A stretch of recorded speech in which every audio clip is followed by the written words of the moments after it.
So, sehr schön. Dann sind wir jetzt auch schon live. ArenaNet hat jetzt gerade schon ein paar Minuten vorher angefangen. Zumindest gibt es jetzt aktuell gerade wieder so einen kleinen Story-Recap von Guild Wars 2, von der Geschichte bis zum aktuellen Moment. Ich habe auch schon gesehen, dass Chaos im Chat ist und schon fleißig geschrieben hat. Und auch Just Kenshi ist da. Hallöchen. Werner Brösel schreibt schon, Kira Luna schreibt schon. Es sind schon viele Leute da und viele bereit für End of Dragons. Das freut mich schon sehr. Und genau, jetzt aktuell würde ich sagen, gucken wir mal erstmal in den Livestream von ArenaNet rein. Wir schauen mal, ja, wie ihre Show aufgebaut ist. Wir haben ja jetzt von 16 Uhr bis 17 Uhr so eine kleine Pre-Show. Dann beginnt erst die Hauptshow und dann denke ich mal, dass wir gegen 18 Uhr den eigentlichen End of Dragons Launch bekommen und dann tatsächlich in das Addon spielen dann können und reingucken können. Von dem her, ja, würde ich sagen, ich entmute mal das Ganze. Wir lehnen uns zurück, entspannen und gucken mal, was ArenaNet hier so uns alles präsentiert. Snorlixis ist da, Rave Tracer ist da, Fortune, Maskerade, cool. Alles, also viele auch neue Namen und erste Chatnachrichten hier überhaupt. Gibt es einen Preload oder etwas? Nee, den gibt es nicht. Das heißt, wir müssen erst warten, bis sie tatsächlich dann den Button drücken und das Addon dann gelauncht ist. Von dem her, ja. Ich mache hier jetzt erstmal laut.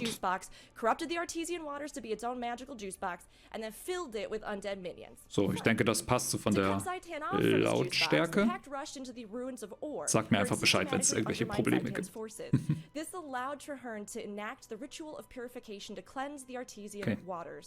The packed airship, the glory of Tyria, crewed by reunited Destiny's Edge and the commander fought Zaitan in the skies above Ara. Bombarded by an anti-dragon cannon, the Elder Dragon at last fell to its demise, crashing on the eastern edge of the City of the Gods. With Zaitan's defeat, Traherne claimed that the impossible had at last become possible. The Pact believed they would need to achieve 4 more Chaos habe ich nicht. before the world was truly free. Ich wollte das Ganze komplett blind mit euch erleben. Still hanging in there. Here we go. We're going to blast through Living Season 1. There was a ton covered in this season. A lot of it had to just be cut, though. There are great summaries out there. But to start, I'm going to touch on a place called South Sun Cove. This is more of a prelude story, which featured a corrupt island resort, murderous crab monsters known as the Karka, and introduced 2 major characters. Sorry, Inspector Kiel. Kanak, a repentant hireling turned freedom fighter that rebelled against his employer to do what was right, and Casimir Mead, one part of the investigatory duo that make up Delacqua Investigations, with the other half being her business and romantic partner, Marjorie Delacqua. I would love to share the South Sun details with everyone, and in fact, one of our Pool of Memories missions dives into Kanak's story during it, but to be honest, we do not have the time. So the real focus of this season was a little thing known as Scarlet's War. Unnatural storms accompanied a series of mysterious assaults in the Shiver Peaks, causing Norn and Char refugees to flock to their capital cities. While the War Council was held in the Black Citadel, a young Norn made his way there. Und ich glaube, Rikes Lied habe ich noch nicht begrüßt. Und Sensavastra. Hallöchen. Ritlock Brimstone, a former companion of Air's from Destiny's Edge, called him a dirty liar and sent him to Holbrick, who denied him in the interests of self-preservation, leaving him with no choice but to retake his home himself. We can't confirm nor deny that this may have been the root of this character's deep-seated insecurities and lack of self-confidence, but either way, this is the entrance of the truly beloved character known as Bram Airson. Meanwhile, a beautiful pure char named Rox was sent to reclaim a Devourer hatchery as a test to join Ritlock Brimstone's warband, which she accomplished. Ja, wir erleben das gemeinsam, Chaos. Finde ich auch gut. Ikarium, hallo. Schön, dass du reinschaust. Und Funky Henny. Hallo, hallo Takeo, hallo GW2 Freunde. Ja, da bist du richtig hier. Graf Schein und Shoki. Shoki ist auch schon da. Hi. Engutchen auch. Sehr schön. Scarlet had once been a curious Einfach Honey, okay, merke ich mir. Her ravenous desire for knowledge would eventually lead her to set up a device to peer into the inner mechanisms of the world. inside the machine, she Es ist saw echt the schade, dass man universe Living Story scratch out 1 over her. nicht She irgendwie pushed wiederholen further kann. and Also was das müssen sie confronted by a echt noch presence that irgendwie overwhelmed her. reinbringen. Upon waking, she took the name Scarlet Briar and was plagued by the Saishi voice of ist that da. presence until Hallöchen, any Meister remnant of her Sai. sanity was gone. Cool, dass du Scarlet's reinschaust. story was tragic, but that didn't lessen the Und monstrosity of her attacks on Kyria, Katana which there were many. In one 1959, memorable Jürgen G. invasion, she summoned an enormous weapon in the ship Soll ich dich in the Jürgen form oder of a Katana nennen? marionette that was ultimately Hallöchen, defeated by hi. the commander and their companions. They were joined in this fight by a Chris, young Astern prodigy that admired 1991 Scarlet's CJ. genius named Timey. Hi. Scarlet's greatest battle was waged in Lion's Arch and was Ja one klar, that ich kann would das Video change the von landscape of the city forever. ArenaNet lauter machen. Scarlet won the city by flooding it with toxins, and in the fight to reclaim it, Bram was injured, and Marjorie struck down by their foe, leaving her love Sehr schön, Casimir Schoki. to believe she had perished. The Rocks had been tasked to personally take down Scarlet as the final test for admission into Ritlock's warband. She chose to tend to the wounded Bram and Marjorie, allowing Casimir to face her instead. Filled with fury, Casimir was successful in distracting Scarlet Briar long enough for the commander to deliver the killing blow, thus ending Scarlet's war. In the aftermath, Boah, das war a so jarring krass sound einfach echoed throughout Tyria. mit Löwenstein und Timey and the Scarlet. group surmised that the magical currents known as ley lines were akin to an ocean of magic that Scarlet had thrown a giant rock into, sending ripples out to wake the slumbering dragon. The voice that had plagued Scarlet was that of Mordramoth, whose vicious vines would slowly rouse to ensnare many Aber more sehr gut Silvari to aufgesetzt, come. die Geschichte mit den This takes us to Silvari Living und Season 2, Mordramoth. where everything obviously is really good and only continues to get better, and everybody's happy for all time. Not so much. The memory of Das alte Scarlet's terror Löwenstein war toll. lingered Ja. in central Tyria, and the strange roar that had rung out after her downfall only gave rise to new fears. Outside the perilous Maguma jungle, the Zephyrites' flying sanctum crash landed. For anyone who doesn't know, the Zephyrites are a group mainly composed of Canthan and Elonian humans that inherited the crystal dragon Glint's legacy. The Zephyrites travel the world on a breathtaking flying sanctum built with magic obtained from her corpse. But I guess not anymore since it crashed. The commander rescued the Zephyrites' leader, the Master of Peace, from the ship's saboteur, and clues led them to a settlement known as Prosperity. The local inhabitants of Prosperity remembered a Silvari matching Scarlet's description that had rented a local room.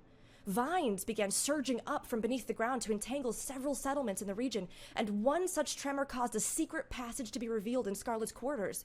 Cautiously, they explored the twisting tunnels and came upon a scientific lab built atop a confluence of energy known as a ley line hub. The group decided to split up and follow the path of Mordramoth's vines. Marjorie and Casimir went to meet up with Marjorie's sister Belinda, who was located at Fort Salma, while Rox and Bram ventured to Fort Concordia. Timey stayed behind at the lab to investigate further. Upon arrival, they found that Mordrum forces had infested both locations. Each party did what they could to secure the respective areas, but during the fight that took place in Fort Salma, Marjorie's sister Belinda was killed. Back at the lab, Timey announced that she'd discovered the machine Scarlet had used to peer into the eternal alchemy, which everybody thought was a real bad idea to use themselves, but well, the commander was pulled into the device and received a vision.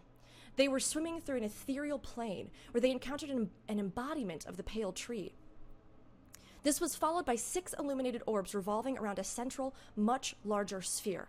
One of the orbs grew near, then plunged into the center, aligning the rings orbiting it and flooding the surroundings in an eerie green light. The commander moved to organize a summit of all the races at the home and mother of the Silvari, the Pale Tree, who could hopefully shed light on her role in the vision. Rox reported to Ritlock, who shared that he had a great new plan to take the sword to Hothin that had single-handedly ruined his most important relationship, I might add, and use it in a ritual to break the faux fire curse sustaining the ghost in Ascalon. When the ritual failed, Ritlock threw himself into a portal in the mists that swallowed the sword, proving that he would jump off a cliff if Sahothin told him to. Representatives gathered, Hey, aber wurde and the summit Wiedergänger. was held. Also, During the meeting, das hat the ja schon ein Mordrum bisschen attacked. was Repelling the mitgebracht. attack saved the grove, but the pale tree was greatly damaged. Before losing consciousness, the avatar of the tree showed the commander a vision of a golden chamber full of crystals. Ja, wir können alle erst um 18 Uhr mit dem Download anfangen. Mars, ich habe die Giveaways noch nicht gestartet. Das wird erst ab 18 Uhr beginnen, also wenn wir den eigentlichen End of Dragons Launch Livestream haben. Jetzt ist so eine Art Pre-Show noch durch von ArenaNet, die wir uns jetzt erstmal anschauen werden.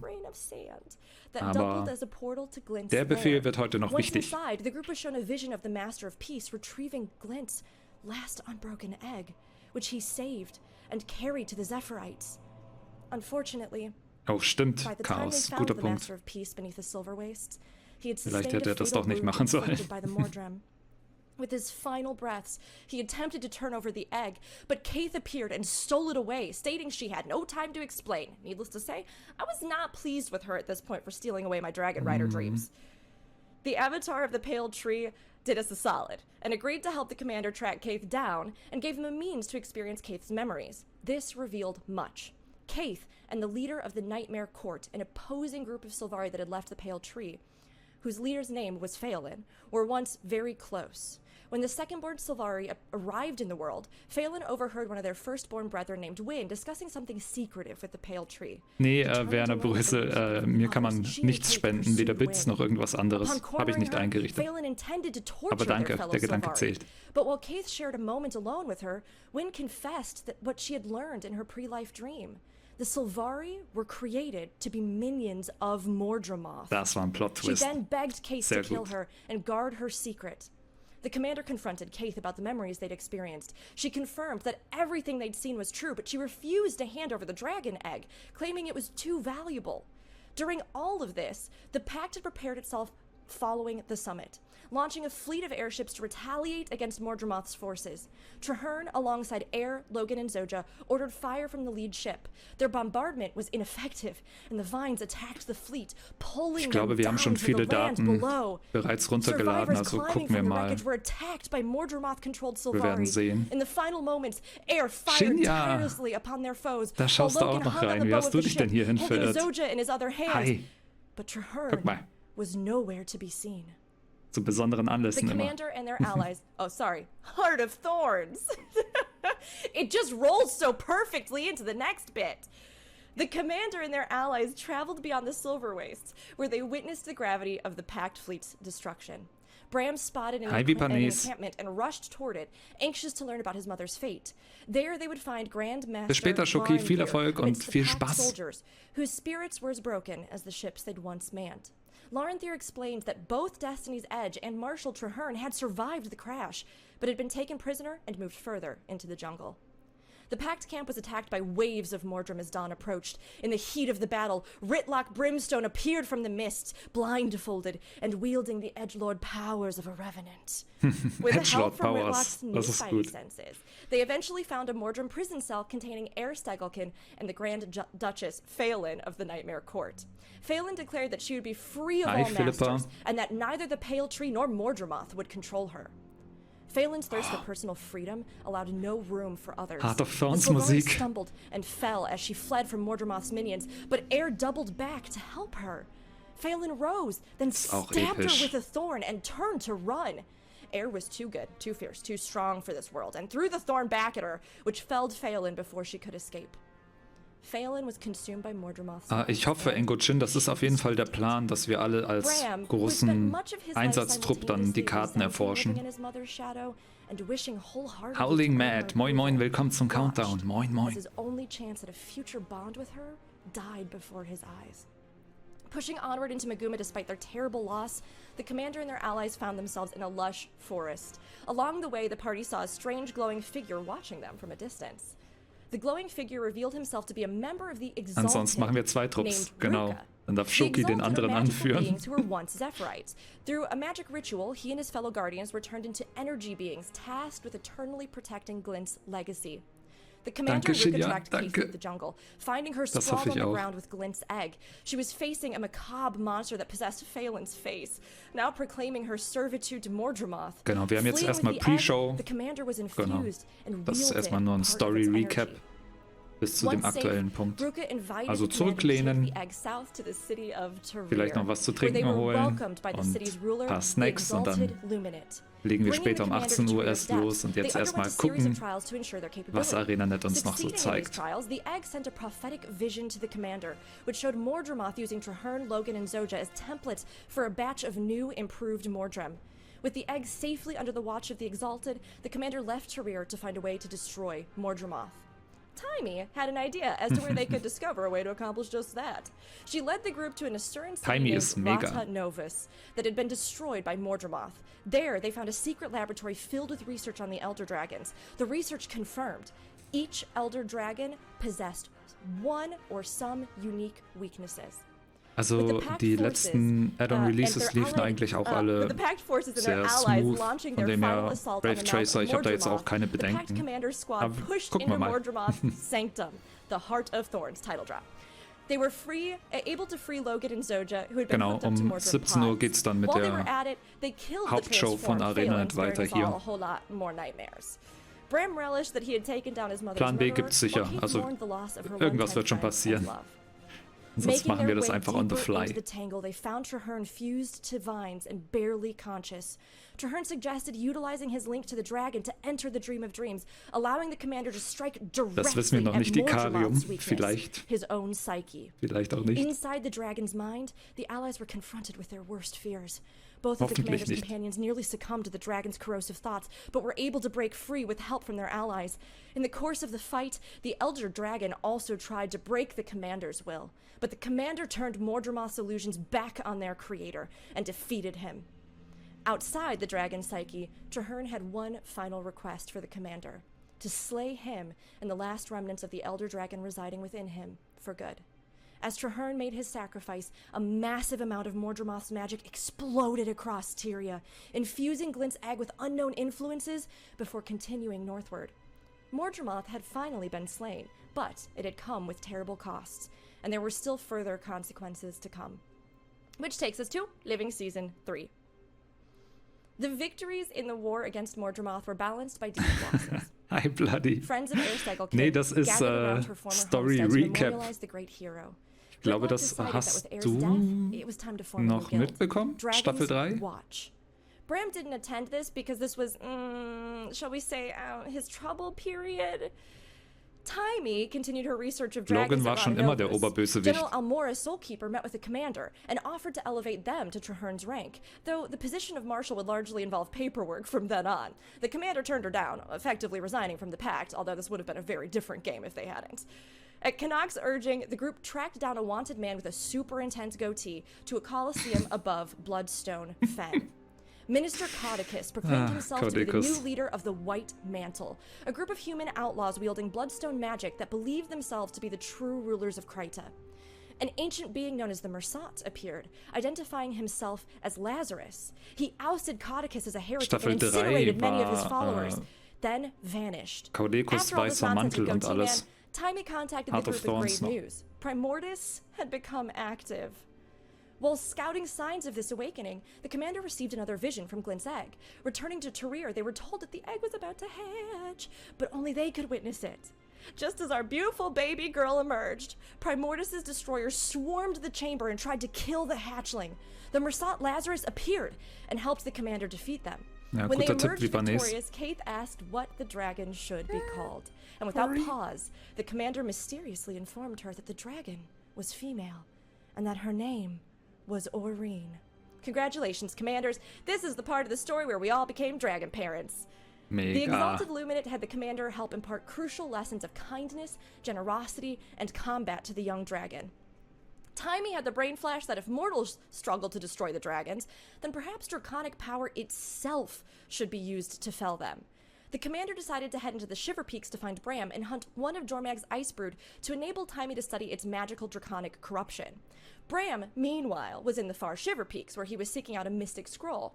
Upon the commander's arrival, he took out his frustration and grief on them, but with their assistance, he managed to secure it and enchant his bow with magic. A quick little lore note. The Fang of the Serpent is an important relic to the Norn that's located in the Great Lodge of Holbrick. This tooth once belonged to Jormag and was knocked out by the great hero Asgir Dragonrender. The Norn believe that unless a new hero can damage the Fang, their people will have no hope of defeating Jormag. In 100 years, no Norn has managed to do so. Except returning to Holbrick, Bram fired an arrow at Jormag's tooth, cracking it to the roars and cheers of the onlookers. It was the sign that the time to strike back at the dragons had arrived. With perfect timing as usual, Taimi called to confirm that with the information they'd gathered, she'd created a dragon-slaying machine. But dragons were not the only threat our heroes would face. Due to the aforementioned Goatee Man shenanigans, doubt was cast upon the entity Lazarus. Marjorie, who had been shadowing Lazarus due to her own suspicions, alerted the group that he was raising an army in the Fire Islands. Timmy set up a trap to Oh, so expose viel the Guild Mercedes Wars 1 secrets. Flashbacks. Lazarus arrived at the lab, intending so to krass. seize the dragon-killing machine for himself, but was caught in the trap. His illusion faded to reveal that he was, in fact, and hold on to your butts, Balthazar, the human god of fire and war. He took the device and boogied on out. The group chased him to Draconis Mons, there's a lot of words, everybody, where they confronted Balthazar over the slumbering body of Primordus. Balthazar absorbed the dragon's energy, sending both it and its twin Jormag back into their deep sleep. He then disappeared. With both dragons having returned to a dormant state, Tyria would enjoy a momentary peace. However, Balthazar's fate remained unknown, along with his plans to make use of the draconic energies he had absorbed. Which takes us to Path of Fire. The god of war sought to claim the power of Kralkatorrik for himself. He pushed forward into the Crystal Desert and left a fiery trail of destruction in his wake. Let's return to the 6 human gods real quick. While the gods historically played an active role in leading humanity to flourish, roughly 200 years ago they decided that they would leave Tyria behind for good, which was totally cool, and the humans were fine with it and definitely didn't have a crisis of faith ever since. Conquered by an undead lich named Ach, die Kalala Götter der Ignatius Menschen. Joko. Yes, everyone, I know, I don't even have to look at the chat, and I'm sure I know what's going to be happening. Alona had long been a human nation cut off from their central Tyrian brethren. For the first time in generations, representatives from mainland Tyria would cross into Alona and pursue Balthazar to re-establish contact with the isolated region. The commander sought to aid the population, and in doing so learned that a dragon had been active in the area, named Vlast. Vlast was revealed to be the first scion of Glint and brother to Aurene. The commander tracked Balthazar and Vlast until they were finally able to confront the god, who had captured and restrained the dragon. During the clash, Balthazar referred to Ritlock as a friend, saying that he alone would be spared. Balthazar moved to strike down the commander, but Vlast managed to break free and sacrificed himself to block the blow. Ich hätte viel mehr Vlast's gern von body Vlast turned to crystal gesehen. and exploded.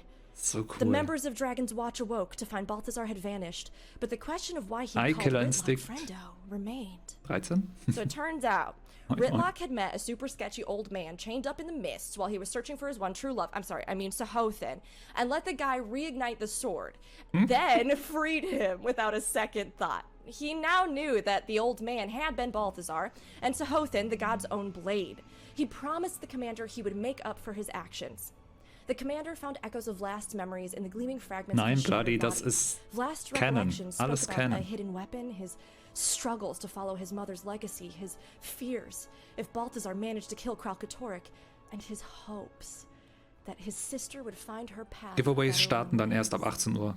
With no other leads to this Sorry, hidden weapon, falls ich the group damit sought irgendwie long-lost secrets from long-lost souls. Verwirrung They traveled into the mist angezettelt where they habe. found the Sanctum of the Gods. Cormyr was the only remaining deity to be found, Hi, though she too Erdmut. would soon Moin, depart moin. their world. She told them that the gods had left Tyria to avoid a cataclysmic battle with the Elder Dragons. Balthazar insisted Aber avoiding battle was Sorotin ist auch ein cowardice sehr and cooles threatened Schwert, the other muss man gods. sagen. Ich The verstehe rest of the Ritlock so ein six bisschen. stripped Balthazar of his power and chained him in the mists, for which he swore he would get vengeance. Once free of the mist, the Nichts, commander Jakira. also went on to unearth more about the true purpose of Glint's legacy, to preserve Nur die Tyria's Trailer magical und alles balance by Offizielle. replacing Elder Dragons. Da müssen wir blind They reingehen also nach discovered Kanta. why Balthazar had hunted Vlast. Kralkatorrik's Oh. own blood was its weakness, the same blood that flowed through his descendants, Glint, Vlast, and Aurene. Intending to share this information, the commander moved to reconvene with their allies when Balthazar ambushed them. After a brief battle, the commander was overpowered, their life hanging in the balance. Just when all hope Yep. seemed lost, Aurene barreled down from the skies to try and defend them. But while her spirit fought valiantly, Balthazar was able to overpower her with his sheer strength. Die The last Katze. thing the commander saw was Aurene in chains. Satorio Sai, Balthazar struck hallo. them a lethal blow. And then you die. Jetzt bis And that was the end of 17 Uhr ist die Pre-Show Oh, von wait. ArenaNet Oh, hier. then the commander Dann awoke. von Without 17 their Uhr bis memory. 18 Uhr ist And die in the domain Hauptshow of the von lost, ArenaNet. they were able to Und reclaim dann their ab minds 18 and Uhr encountered beginnen wir Kalala dann Joko in the sozusagen erst process. richtig. Joko Wahrscheinlich had wird made a dann deal das with Addon Balthazar, erst but gelauncht. instead of Das heißt, wir fulfilling haben his jetzt end of erst the noch ein bisschen bargain, Zeit. Balthazar just chose to Alles, imprison the Lich alles King ganz in the domain of entspannt. the lost. That Zurücklehnen, seems fine. gucken, was The commander ArenaNet hier didn't choose to free präsentiert. the conqueror, but they did choose to free themselves by completing tasks for Grenth's servant, who returned them to the world world of the living. Awakening, the commander's still body reanimated with new life. Ja, wie Bernays. Alongside Da Dragon's haben Wrath sie in the sicher War Marshal's irgendwas region, the commander hingepackt. assembled an army prepared to face down Balthasar's Forged. Wave after wave of Balthasar's forces crashed into the defenders. Still, the commander held strong. Balthasar bound Aurene to one of his war beasts, using her to lure Kralkatorrik, and launched an attack when he arrived. Leaping to her aid, as Aurene had tried to do for them, the commander killed the war beast and freed the young dragon. Together, Aurene and the commander killed Balthasar, ensuring his flame would never raise another land. The death of the god caused a massive surge of energy, which was absorbed by Kralkatorrik and his granddaughter Aurene. Aurene then flew off, with Kralkatorrik following, sparing the surviving forces from his wrath. Which takes us to Living Season 4. A brandstorm erupted over the city of Amnoon. Following its devastation, Aurene, now an adolescent dragon, landed before the commander. She gave the assembled allies a vision of Farinur, located in Istan and currently filled with a huge army of Awakened. Farinur had once belonged to the primeval kings before a horrific illness known as the Scarab Plague had ravaged it. The disease caused victims to develop scarabs under their skin, which is the worst. Palawa Ignatius Joko was good at one thing, and one thing in particular, not staying dead. Having managed to escape from the underworld, he'd put a bounty on the commander's head and decided to kidnap Taimi to exact his revenge. Arriving in Farinur, Dragon's Watch continued through the city until they reached an Asuran Inquest gate hub. Pushing through the forces at the portal, they found and freed Taimi. Before the Awakened fell back, they informed the commander that Palawa Joko had declared war on them and their allies. Taimi led the commander to rescue and recruit a former friend of hers from the College of Synergetics who had joined the Inquest, Blish, and his brother, Gorik. Meanwhile, Joko and his undead forces broke into the labs the brothers worked in and stole all the research the Inquest had done on none other than the Scarab Plague itself. Joko began to strategically unleash the plague. In response, the commander rallied forces to besiege Joko's moon fortress. In the end, the commander faced Joko alone. After a long battle full of insults, taunts, and jeers, Joko finally left, Hi und typisch, danke für deine Nachricht, freut mich und ja, ich hoffe auch, dass wir einen schönen großen Einsatztrupp hinkriegen. Yeah, so Das Joko wird rose cool. again and trapped Praise both the Joko. commander and Bran. He proceeded to monologue, but at the climax of his speech, Aurene surprised Joko and then ate him. After being devoured, not even Joko had a final sassy retort. While Joko's threat subsided, Kralkatorrik's rose. His fearsome champions, massive crystalline dragons known as Shatterers, began to tear rifts between the physical world and the mists. The newly freed factions of Ja, Alona für eine and Brösel, da Commander's hast du, forces sought out glaube a ich, long-abandoned Sunspear echt sanctuary viel called Sun's Content, Refuge. den du dann They'd only jetzt just spielen secured the kannst. space Das when a ist rift cool. spilled branded monsters and the Es gibt spirits of kein the Pre-Download, es undead on wird their alles doorstep. ab 18 Uhr Air beginnen, Brand's aber mother wahrscheinlich and haben wir Sam, schon the former viel member of Destiny's vom Edge who Addon died to soweit Kralkatorrik, runtergeladen. joined the fray So and über die fought off the letzten branded. Patches When the gucken wir dust mal. had settled, they imparted a message from Glint's spirit to Aurene. It was time for her to kill Kralkatorrik and take his place as an elder dragon. However, Aurene received multiple prophetic visions of the possible outcome of this conflict. No matter the ally, no matter the location, all ended the same way, with her own death. Aurene fled, worrying the allied forces. Still, they could only continue their plan to lure Kralkatorrik into the mist in the hope of planting a tracker on him. When Kralkatorrik arrived, Blish sacrificed his golem body to power the tracker due to an unfortunate turn of events, and the commander was forced to leave him behind. In the mournful aftermath, Kaith arrived and took both Aurene Staffel and the 4 commander war once einfach more into so Glint's unfassbar lair. gut. There she would bequeath Das these ist das words. Level, das ich jetzt hoffe, dass wir mit With you, champion, I share of Dragons my auch true kriegen. legacy and Kralkatorrik's greatest secret. He foresaw the possibility of a world at peace. A world without strife between dragons and mortals. A world without him. At the keep, nearly Das war every cool, ja. allied force gathered to prepare for the assault on Kralkatorrik, from Alonian allies to the members of the Pact. Das sollte Aurene gehen. returned Wir to bleiben, confront glaube the ich, fears she heute had once hauptsächlich run in from. Shing Jea As her mother had faced her own death, und so gucken too uns da would she. erstmal um. Kaith offered herself to Aurene to be willingly branded, and the commander assumed a new title, that of Dragon Champion. Aurene spoke her first words to the gathered forces, but they would also be some of her last. Aurene's visions of the battle turned out to be accurate, and while fighting beside the commander, she was killed by Das war Kralkatorrik. so krass. But you remember that thing about Joko? Yeah, well, you are what you eat.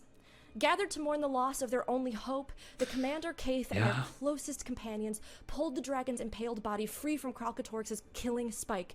Without the jagged crystal, her body repaired itself, and Aurene rose from the dead, just as her champion had. The commander mounted Aurene and chased after Kralkatorrik.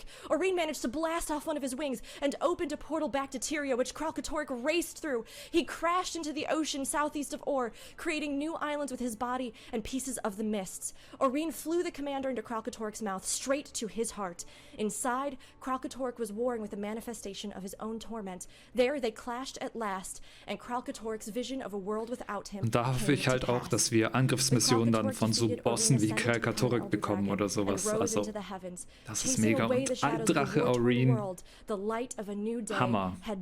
Hammer.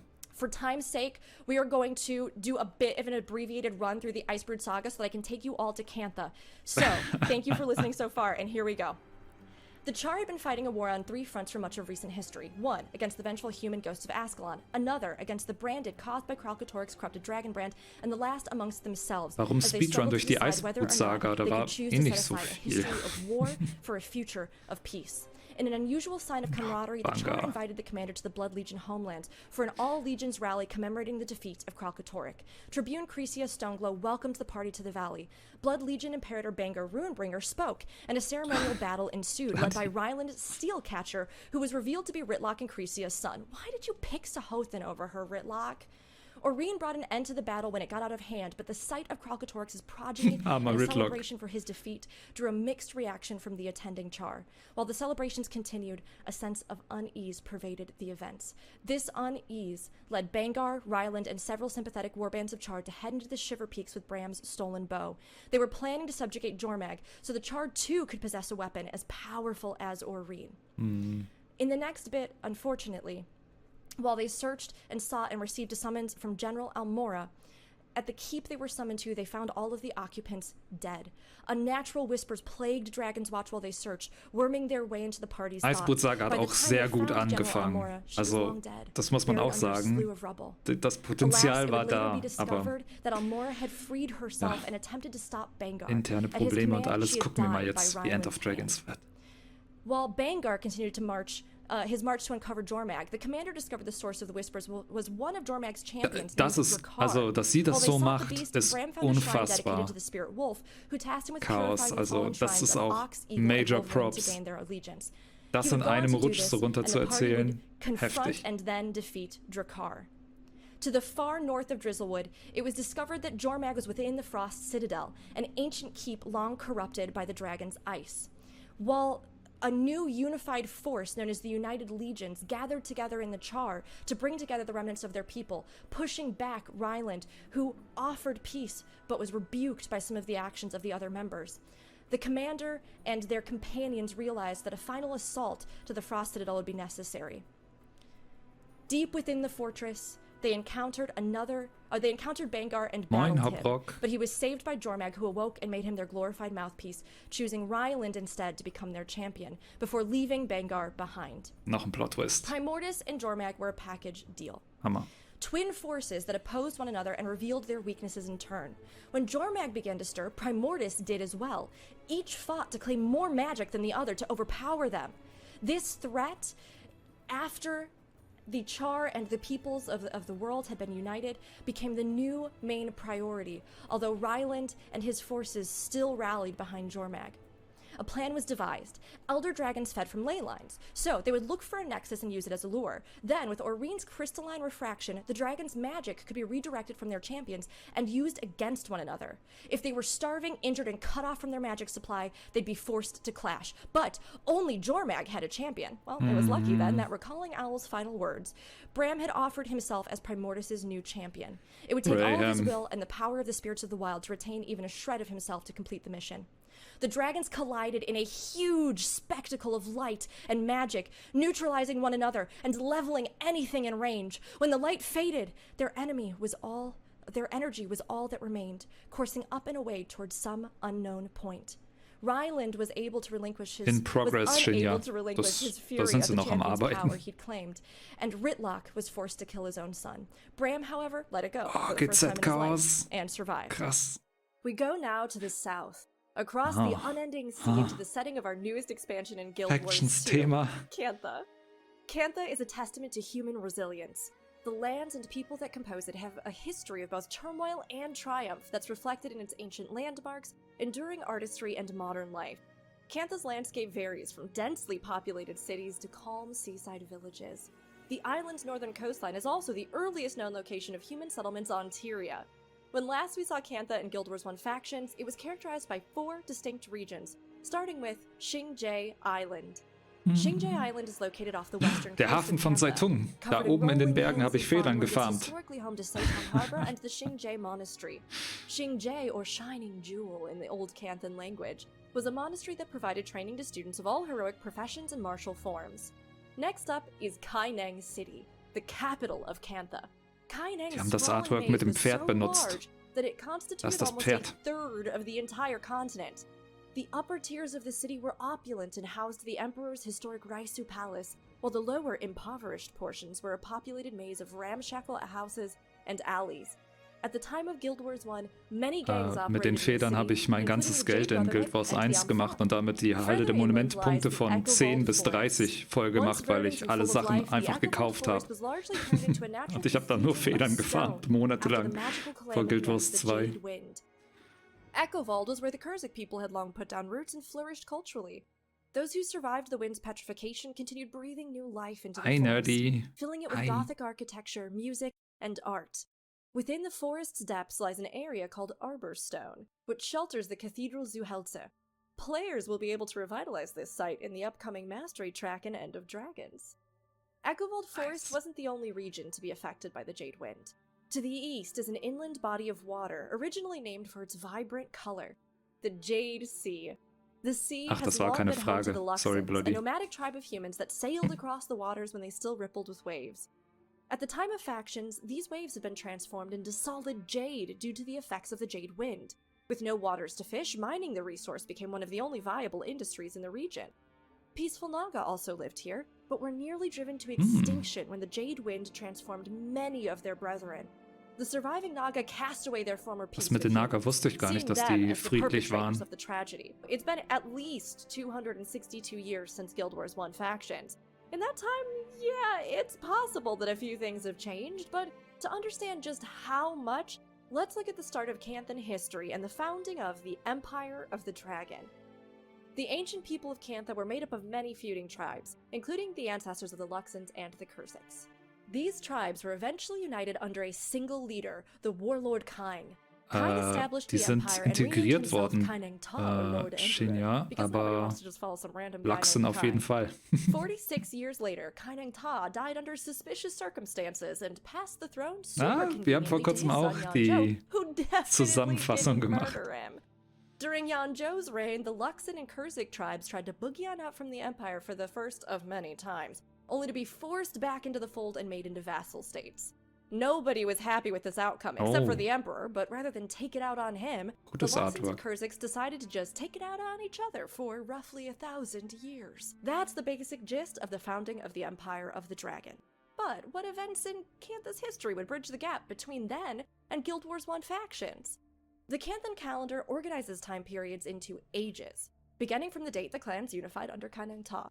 This ensuing age was called the Age of the Marmoset. The Age of the Marmoset was followed by the Age of the Falcon. After Falcon came the Age of the Bat, and the rule of the 11th Emperor of Kantha, Emperor Chanang. Chanang decided his ancestor's title Kaineng-Ta didn't do it for him, and took the title Kaineng-We no Su instead, meaning Emperor Closer to the Stars. All princes after him were expected to train and achieve ascension in order to be worthy of his legacy. The Age of the Bat gave way to the Age of the Hedgehog, then Tortoise, and finally to our current age, the Age of the Dragon. Is it coincidence that our current age is the Age of the Dragon? No, I don't think so. The reign of the 26th Emperor of Kantha, Emperor Angxian, would begin uneventfully enough. In the time of factions, Angxian's rule was supported by many ministries, the greatest of which was the Celestial Ministry. The Celestial Ministry was made of 4 divisions. The Ministry of Fire, led by Minister Zal. It oversaw law enforcement and justice. Minister Zal symbolically Das ist had control krass, over the dass sunrise and sie das so sunset. aufbaut, genauso wie ich meine Sachen erarbeitet habe für das Factions-Video. Das ist echt cool. Minister Jaisan's domain were the bounties of the land, namely animals, vegetation, and minerals.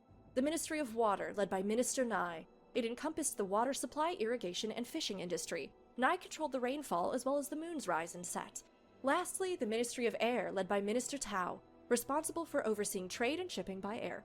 Minister Tao controlled the weathers, winds, and storms. The people of Cantha weren't really Then happy about the the Elder taxation the Dragons ministry attack? subjected them to, Ah, but okay. they generally loved Emperor Angshan, so it was good. He had a long, Die long life. Silber. Enter one Hallo Shiro zusammen. Tagachi, Hi. assassin, distant descendant of Kainang Ta, Oh, committer Shiro. of one of Tyria's top 10 anime betrayals. But he didn't start out as a bad guy. When he was young, Shiro's skills brought him to the attention of Emperor Angshan. He was invited to join the Imperial Guard and eventually became the Emperor's favored bodyguard. Shiro accomplished a ton during his years of service, including helping Angshan negotiate a peace treaty between the Luxons and Kurziks. Remember that whole 1,000-year-long feud thing? During the talks, Shiro even convinced both of their champions to set aside their differences and work together to benefit Cantha. Seems good, right? Yeah, it would have been if it hadn't been for Abaddon. Abaddon was once one of the 6 human gods and the fallen predecessor of the goddess Cormyr. He was known as the god of knowledge and water. After attempting to overthrow the other gods and being imprisoned in the mists for his treachery, Abaddon began coming up with plans for Luxemburger. revenge, like you do. One such plan involved sending a demon disguised as a fortune teller to all-around good guy Shiro Tagachi. Hey, Shiro, you know that emperor you serve that you swore to protect forever? Well, he's going to super murder you at the Harvest Temple. Super murder you him should first. murder him first. Everybody will think you're awesome Sehr for cool. it. And Shiro went, oh my god, it's a random fortune teller. You are totally right. Driven mad by forbidden ja. magic and his own paranoia, Aber Shiro he war waited trotzdem until cool. Angshan was bent Sie haben in ihn cool prayer at gemacht. the annual harvest ceremony, then assassinated him. Shiro killed most of the soldiers that rushed to aid their fallen emperor, until only the Luxon champion Arkamoris and the Kurzik champion Victor remained. Fun fact, Revenants will soon be getting to know these two personally with their new End of Dragons Elite specialization, Vindicator. Before Shiro could use his dark powers to slay the two champions, the assassin Vizu plunged her daggers into his back, causing him to drop his swords. This created an Neo. opportunity for Arkamoris and Victor to take up his enchanted weapons and pretty much cleave him in twain with them. That's in half. Shiro's death cry unleashed a horrific wave of dark magic across the land.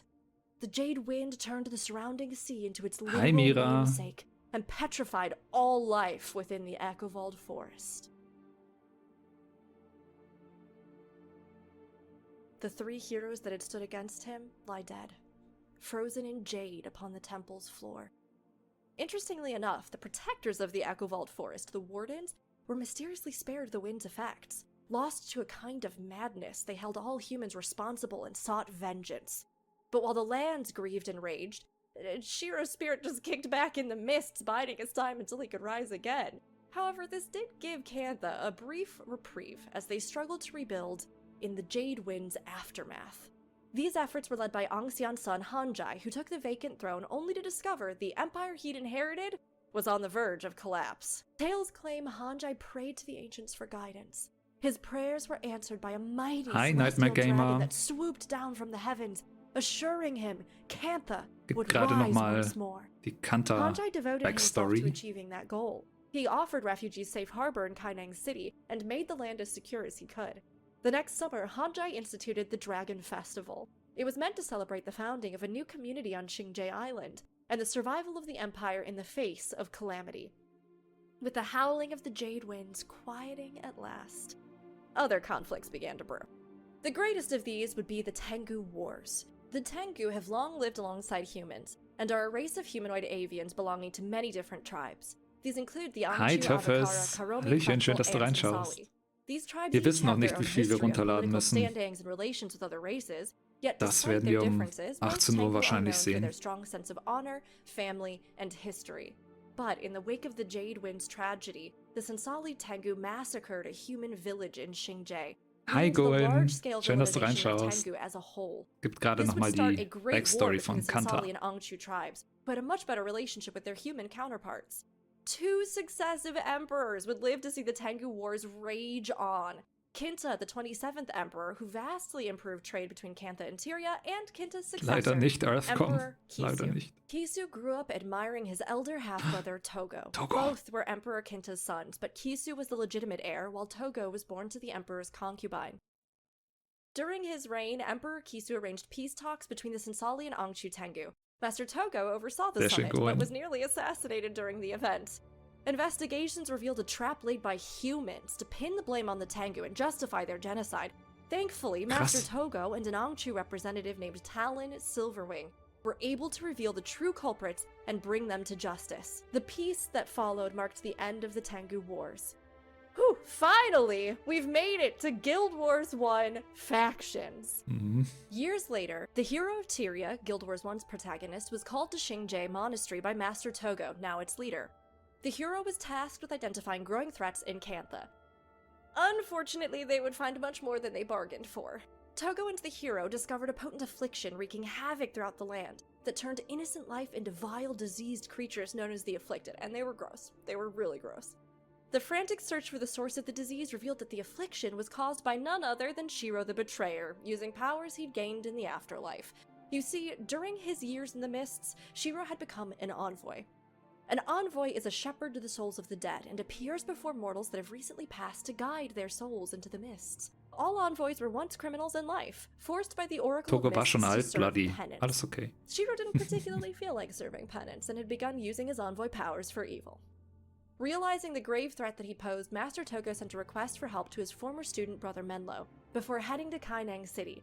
There, he hoped to warn his half-brother Emperor Kisu about the impending danger, but found that the plague had already started to spread throughout Kaineng City. Ja, Decker Rex. If Kantha was to have any hope at all, it would Als lie ich ein paar uniting its Aufnahmen people für against the das common Factions cause, Lore Video gemacht habe, da hatte ich which auch would irgendwie be Lust, so, easier said than done. kann eigentlich auch Following gleich the ein bisschen Jade Guild Wars Wind, 1 scarce weiterspielen. resources in the ancestral lands of both the Luxon Armada and the Kurze Great Houses had amped up their generations-long feud into intermittent warfare and skirmishes.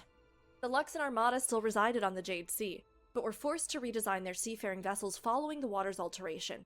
They turned them into mobile fortresses called Leviathans, and outfitted them with weapons. The Kurzik Great Houses had grown to be fiercely religious. Led by the Council of Nobles, they were culturally and artistically driven, with each of the 5 great houses being devoted to one of the human gods.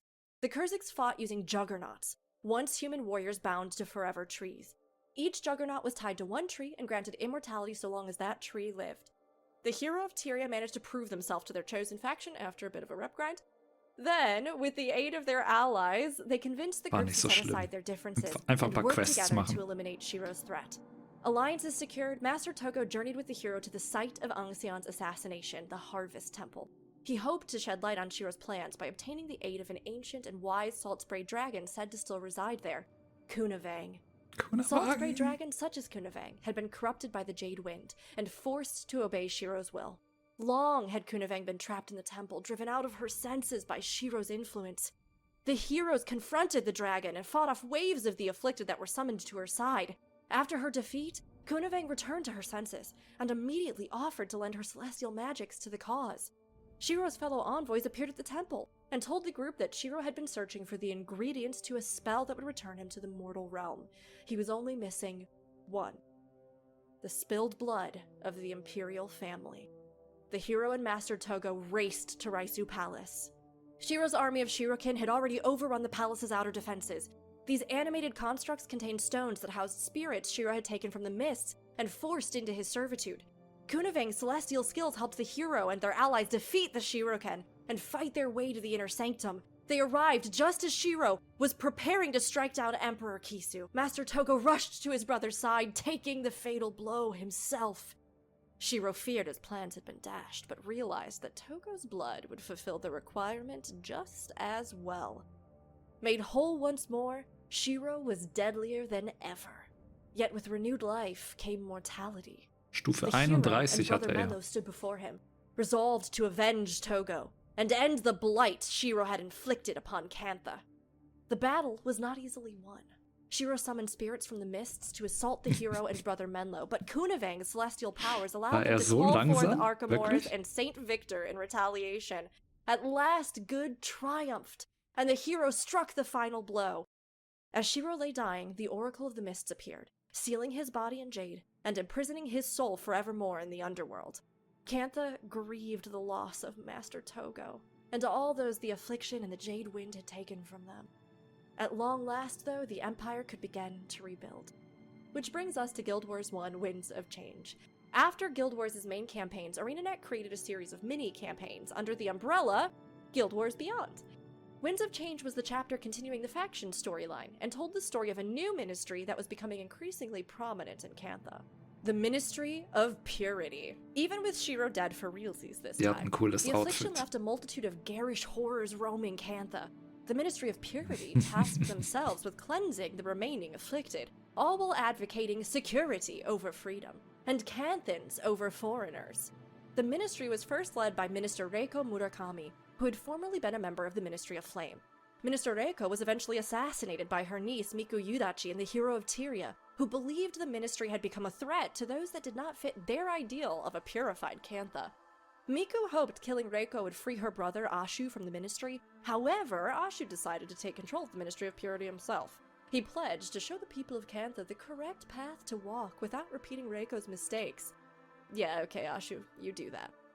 Emperor Kisu would rule until his passing in 1127 AE, and in the wake of his death, Emperor Usoku took a firm hold of the empire. So cool. Usoku aggressively shored up Cantha's military. The Luxans and Kurziks had renounced being vassals of the empire, but Usoku used his military might to force them to bend the knee once more. Usoku then began a campaign to rid Cantha of non-humans, which was supported by none other than the Ministry of Purity. Yeah, way to go, Ashu. You really turned that ministry around, huh? Those Canthans who did not agree with the Emperor's dictates were given no choice but to leave their homeland, seeking refuge and sanctuary in Alona and Tyria. Usoku became the last Canthan emperor to be known by name in mainland Tyria. In 1219 AE, the elder dragon Zaitan brought the sunken city of Or back to the surface, sending a tsunami crashing against Cantha's shores and cutting the continent off completely from the mainland. Facing persecution in their homeland of Cantha, a group of Tengu dared to risk pushing through the risen forces to make a break for the continent of Tyria. They were led by a descendant of Talon Silverwing, and went on to found the Dominion of Winds. Let's go ahead and talk a little more about some recent history. Ist das The dort current an der state of Stelle? affairs in Cantha are a mystery to all but those living on the isolated island. However, several notable groups and figures we've encountered in the story of Guild Wars 2 have connections to Cantha. Marjorie Delacqua was born to a working-class family of Canthan descent in Divinity's Reach. Her parents inherited Canthan items from her grandparents. What Casimir and Marjorie discover in the lands of Jory's ancestors will be something you'll have to discover for yourselves in End of Dragons. Next up, the Aether Blades, a multiracial group of sky pirates featured in Living Season 1. They commandeered several packed airships and waged war from the skies for Scarlet Briar. Captain Mai Trin was their leader, responsible for assassinating Captain Theo Ashford during Scarlet's War to weaken Lion's Arch. Mai was captured after a Lion Guard raid, but the Aether Blades eventually freed her from captivity and fled into the edge of the mists. Like Marjorie Delacqua, Mai Trin is of Canthan descent. Ach, sie Mai ist Trin's current first mate was an Asura named Kantanerin. Anka. Pre-Aether Blades, Anka worked Oh, with das Gork wusste at ich the nicht, dass Common Mai Nova Trin Power auch von Reactor. Kanta Situated on a ley line ist. confluence, the researchers at the facility were particularly interested in draconic energy.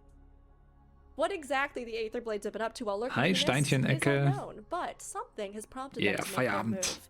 And, crash one of their airships into some innocent guy's fishing spot. Lastly, we have the Zephyrites, a nomadic group that's mainly composed of Canthan and Elonian humans. Oh, ist das deine Prediction, In recent Bloody? years, they've been an active part of the Festival of Four Winds. Anka wahrscheinlich nicht. Zephyrites Nee. inherited the legacy of the only dragon in history to have allied herself with the mortal races before Orlando. Das ist Her echt gut. Glint. Guter Punkt. The Zephyrites traveled to Cantha and traded with the locals there as recently as 7 years ago. They claim that Cantha has become one of their most culturally colorful ports of call. So now that we've covered Cantha's past entirely, Die Musik. what about Cantha's future? Usoku may be the last descendant of Kaineng Ta to be spoken of in Tyria, but not for long. An empress now sits upon the throne, bearing the weight of responsibility for all life within the empire. The empress's reign is supported by her half-sister June. She works to turn misfortune into fortune by building a future for Cantha on the back of dragon-infused jade. Even before the development of jade tech, the magic of dragons has played a pivotal role in shaping Cantha. According to human legend, dragons of all shapes, sizes, and origin have called the Sehr continent home gut, for Bloody, thousands sehr of gut. years. From Kunavang the Salt Spray Dragon to Talmu the Celestial Dragoness, dragonkind has become the stuff of both reality and myth to the people of Cantha. And while Banshee Cantha is rich Ox, with hi. legends, none are greater than those we ourselves have inspired. Some of you may have started out as the hero of Tyria. Maybe you've only ever been the commander, but whenever your journey began, we are all about to set foot on Canthan soil for the first time in 15 years. This is the future of Guild Wars. The future of the Elder Dragons. Your future ready to unfold. Are you ready, champions, to face the end of dragons?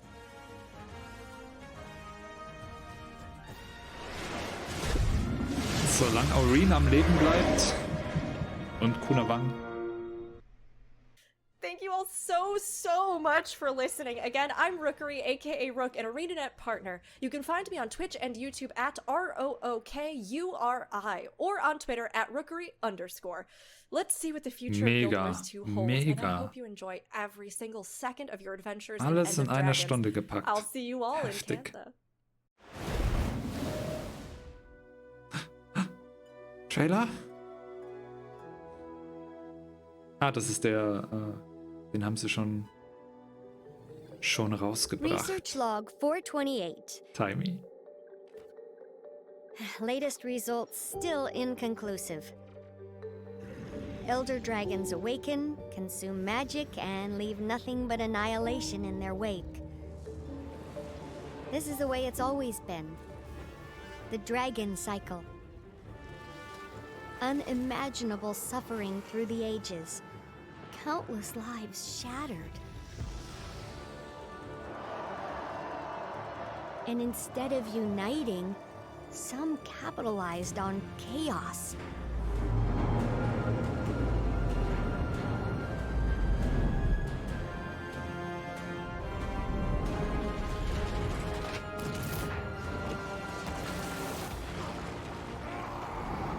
Some of us fought back. Heroes across Tyria banded together. We came from different corners, but shared a vision of a better tomorrow. Das war Banga Bloody. Den wirst du in der Eisbootsaga noch kennenlernen. Everyone made it.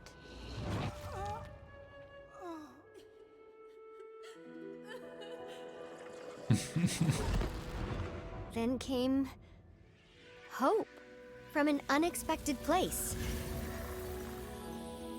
Aureen, who we raised from an egg. With the prismatic dragon on our side, we have a chance. A chance to finally break the dragon cycle.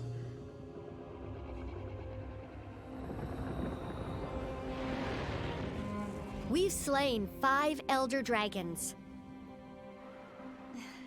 But what's Ende the von right Staffel path 4 forward? war Every elder dragon death has made the whole system bisschen more rushed, unstable. aber sehr episch. Und gerade der ganze Auftakt, There have been many auch das rund um theories. Aureen. We tried to keep balance by replacing them, but that turned out to be impossible. We're running out Oh of nein, time for sorry, ich habe das jetzt answers. mit der Eisbootsaga auch gemischt. Also Eisbootsaga war ein bisschen rushed, aber Staffel I'm 4 war running out of Peak time. Guild Wars 2 Story. So muss das weitergehen.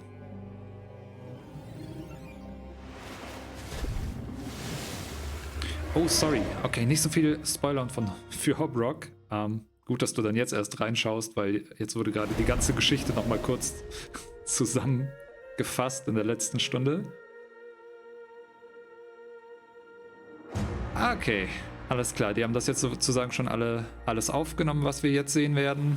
Kümmern sich jetzt noch um die Vorbereitungen, aber trotzdem, ich bin gespannt. Oh, und der Soundtrack ist einfach Hammer.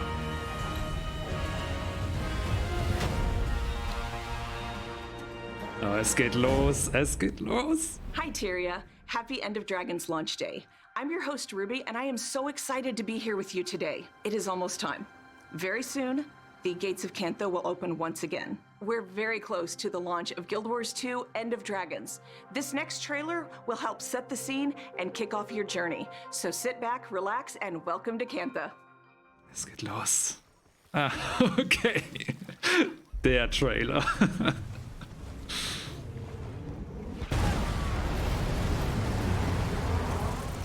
Yep.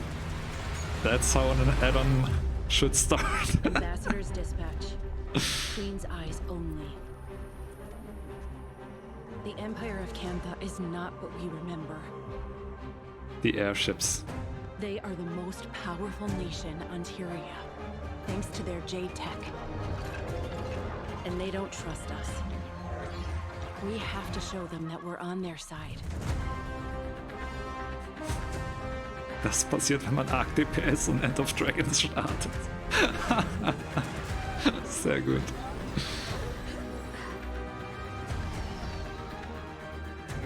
Ja, Cyberpunk Kaineng.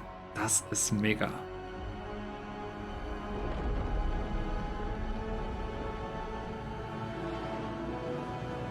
The Aether Blades are back.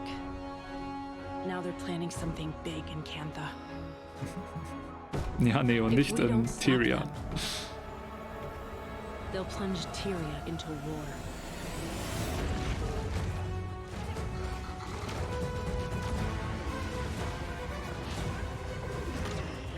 Boah, Hype Meter through the roof.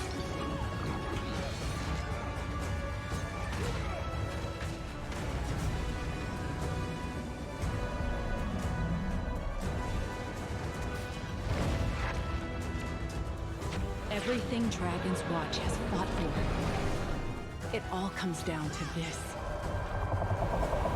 The secrets Boah, of dieser Cantha. Leviathan. The secrets of the dragons. We have to uncover them all. Before it's too late.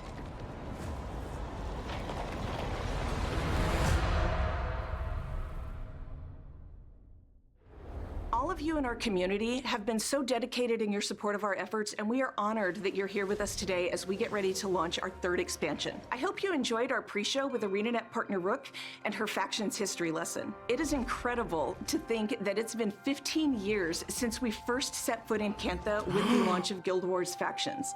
It's even more wonderful to think about how many of you were with us as part of that launch. As we count down the remaining time before End of Dragons is available to all of you, I'm going to be joined by several of our developer guests from End of Dragons. We're going to share Die some kennen wir development schon alle. insights and more Das ist cool. to take you behind the scenes of End of Dragons. If you're new to Guild Wars 2, Guild Wars 2 is an award-winning, critically acclaimed MMO that you can play without a subscription fee. The core game is totally free, and you can purchase 3 expansions packed with new adventures, great stories, and whole worlds to explore. Head to guildwars2.com now to begin your adventure. Oh, Mist. To kick us off, we have our lead designer, Andrew Gray. Hi, Ruby. I'm Andrew Gray. I'm the lead content designer on Guild Wars 2. How does it feel to be going back to Cantha? It is super awesome to go back to Cantha. It's where we left off in the end of Guild Wars 1 with Winds of Change. And so to be able to go back there and see both, what's the same, but then also what has changed in the last 200 years. I mean, like, imagine if there was a country that we hadn't had contact with since the 1800s, there'd probably be a lot of differences there.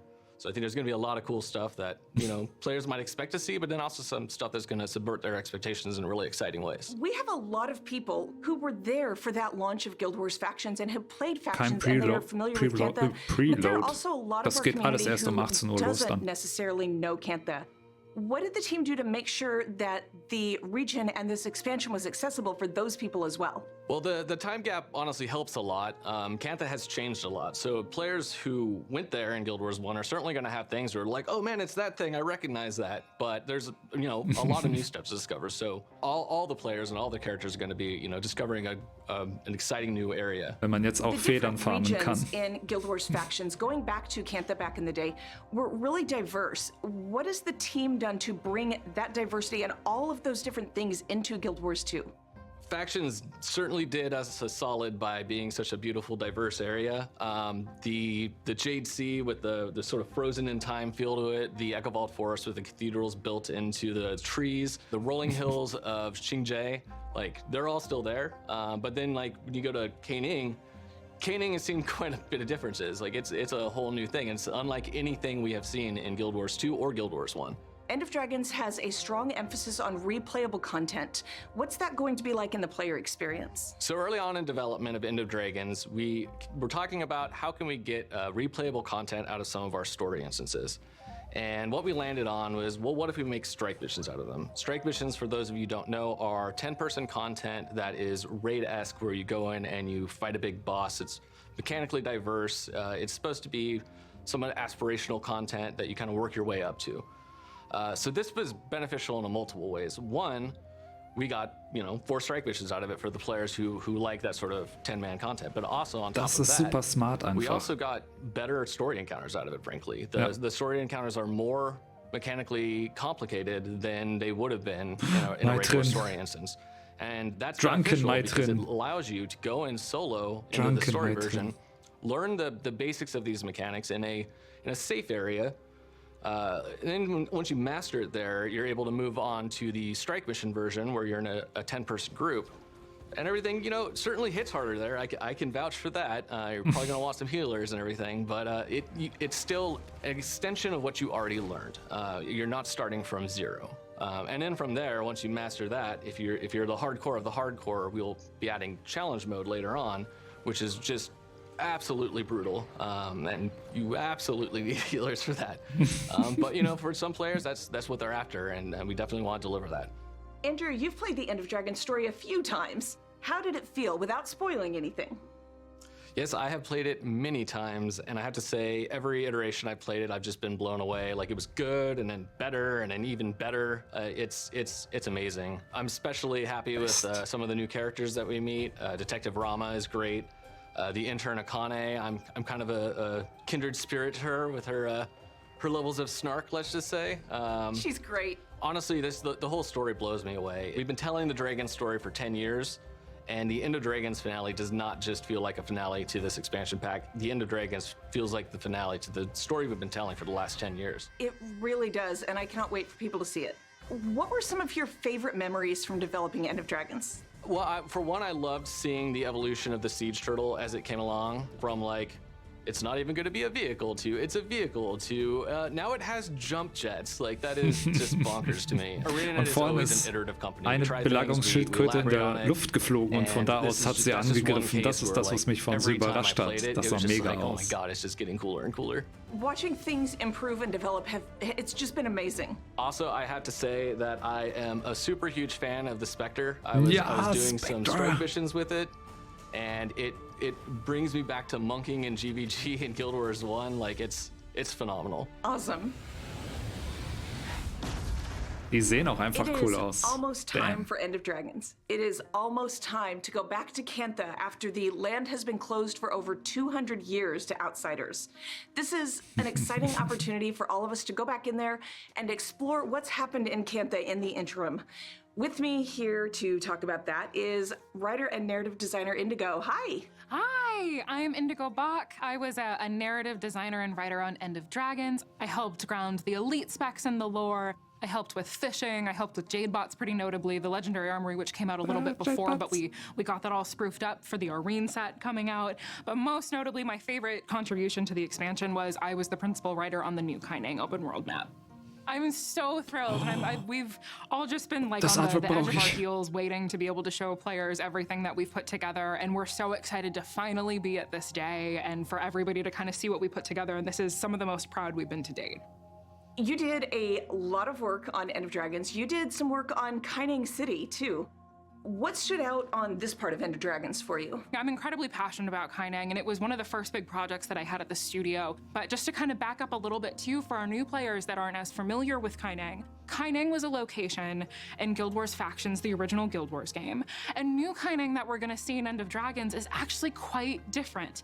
When Zaitan rose, one of the Elder Dragons in our series, a massive tidal wave actually wiped out most of the old city. And you can still see some of those ruins today to the north, and you can explore them, and there's some really fun stories that we have to tell with that area.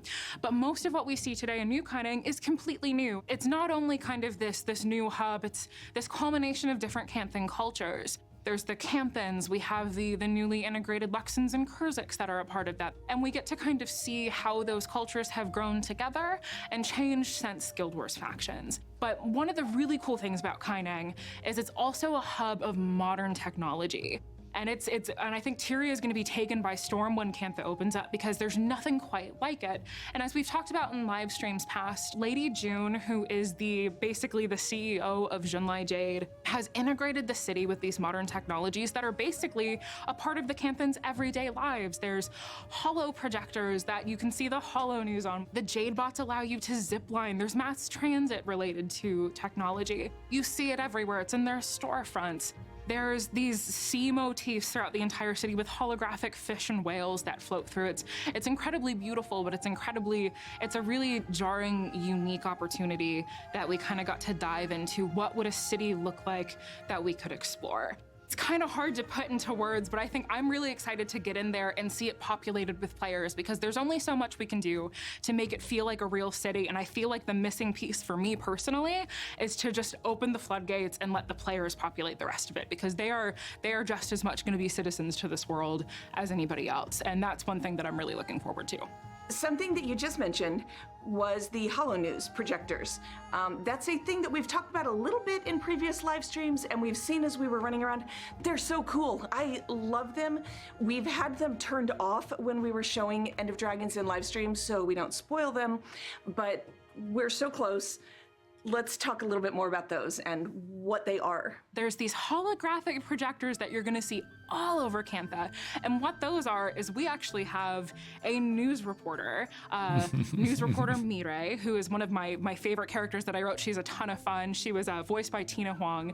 The news is gonna be reporting on the events of the Golden Path as we progress in the story. And that's a really exciting opportunity because we can't express every single aspect of how this nation is reacting, but the news gives us the ability to kind of put additional anecdotes that we otherwise couldn't show. So as you're progressing through the story, you're gonna notice that the news is gonna be updating as we go. So it's gonna be talking about like what these visitors in Cantha are doing, what X, Y, and Z. I won't go into specifics because there's a lot of spoilers as soon as you start off the story.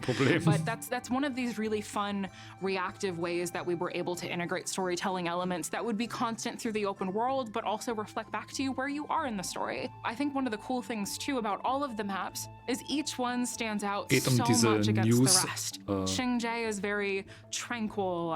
Kaineng is very like bustling and exciting.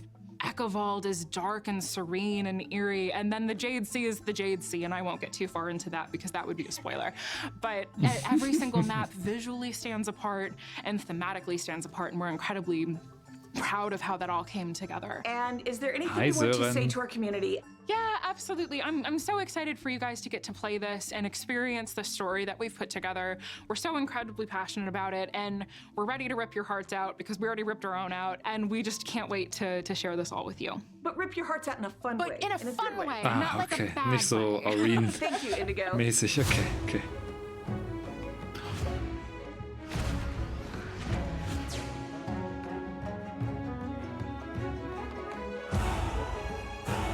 Oh, shut up. Die Musik.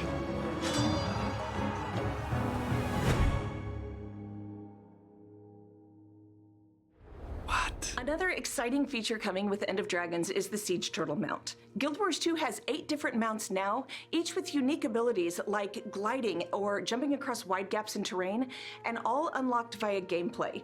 The Siege Turtle is our 9th mount and our first 2-player mount. Abilities like jump jets and walking across the seafloor also allows the Siege Turtle to handle all different kinds of terrain. Joining us next, game designer Nick Hernandez. So cool. Welcome, Nick. Hi, Ruby. How are you doing today? So, Nick is for super cool. players who are just joining us today, why don't you talk a little bit about who you are and what you do here at ArenaNet? Sure. So, as Ruby said, my name is Nick Hernandez. I am a content designer or a game designer here at ArenaNet. I've worked on a few different things, the expansion, primarily the Shing Jea map, but I've also helped out with things like boats and fishing and some of the stuff that we're going to be talking about today. Tell us some more about the Siege Turtle. Yeah, well, so it's actually really interesting because you mentioned that it's the first 2-player mount and it's got the hover jets, but not only is it the first multiplayer mount, it's also going to be the first combat allotted mount that we have within the game, right? Like all the others, you have to run and jump and you use your engage skill and then it's gone. But with the Siege Turtle, you're actually going to be in combat. You're going to be able to fight the world bosses and in events and all of the areas, and it doesn't go away. I mean, I remember when the team was first ideating on the feature, right?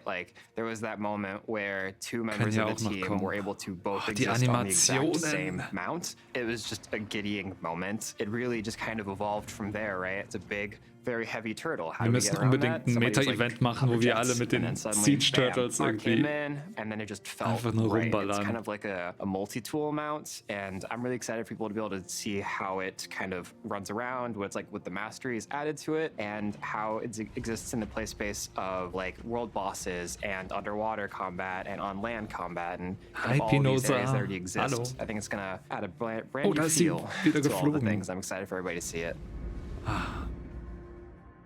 Skiffs and Fishing. Ja, stimmt. Da ist die Frage, Hanni, wie lange das dauert mit dem Aufziehen. Skiffs Ja. and fishing. You're going to be able to sail around the waters of Tyria with your friends and go fishing for events and for some new recipes. Nick, can you tell us some about the development of these two features? Yeah, for sure.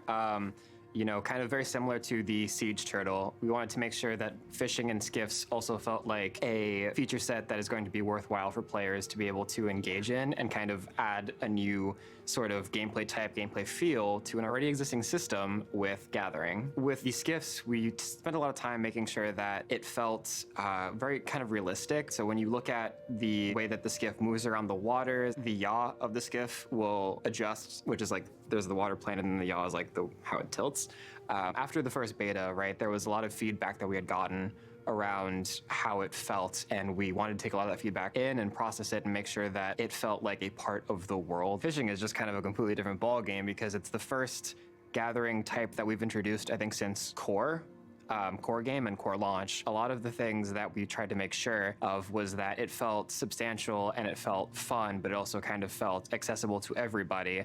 So you've got your mining, you've got your gathering, you've got your logging. Fishing is a evolution of those things, but we still want it to feel kind of accessible to all of the players. But unlike other gathering types, you're interacting with a living creature, so you have to be patient and wait for the right time for it to bite, and then you strike. And the team spent a lot of time making sure that both fishing and boats felt good for the single player and for multiplayer whenever people are experiencing the content.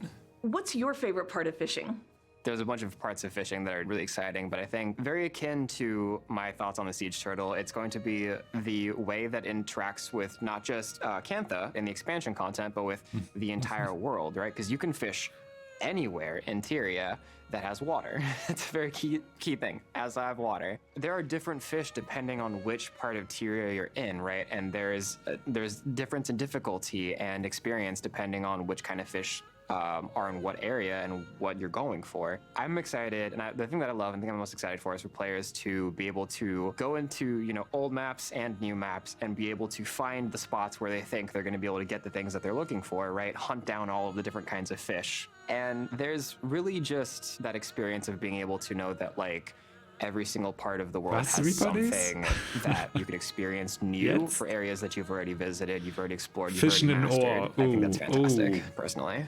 Bringing these new systems into the game, what were some of the development challenges of adding skiffs and fishing?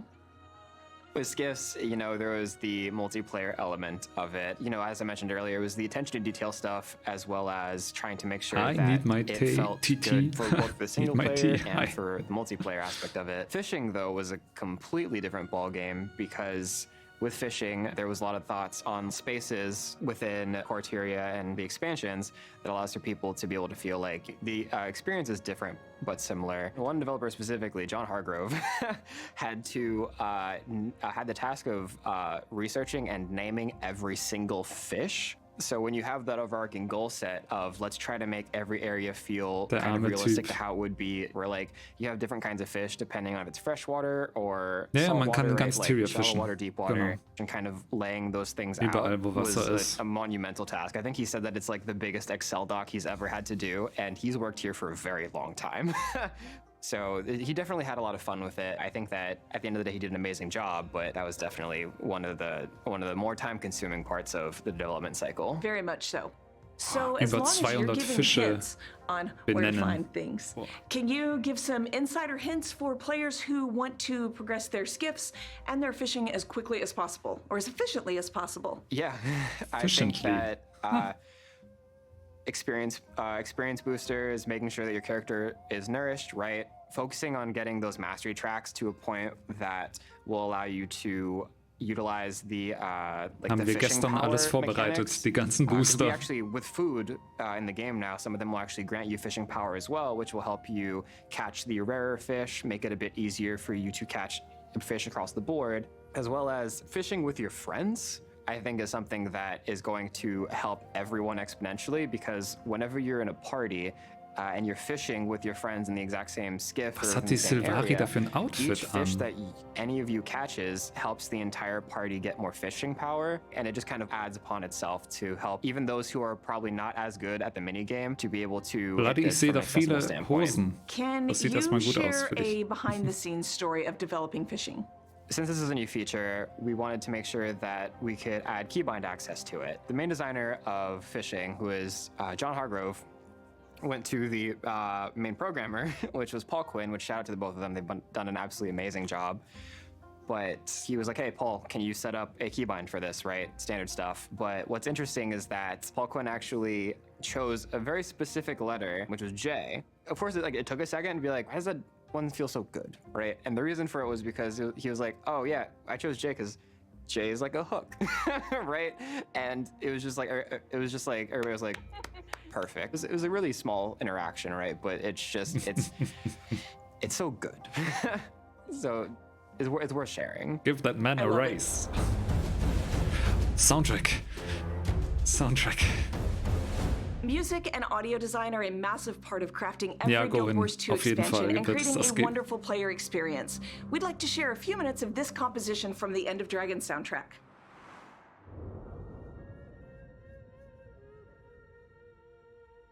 Hi, my name is McLean Deemer, and I'm the lead composer for Guild Wars 2 End of Dragons. We just finished 3 amazing days here at Ocean Way Studios in Nashville, recording with some of the world's best musicians. We're going to combine the orchestra that you're used to hearing in the game with some amazing new sounds that come from Korea to bring you into the world of Kantha.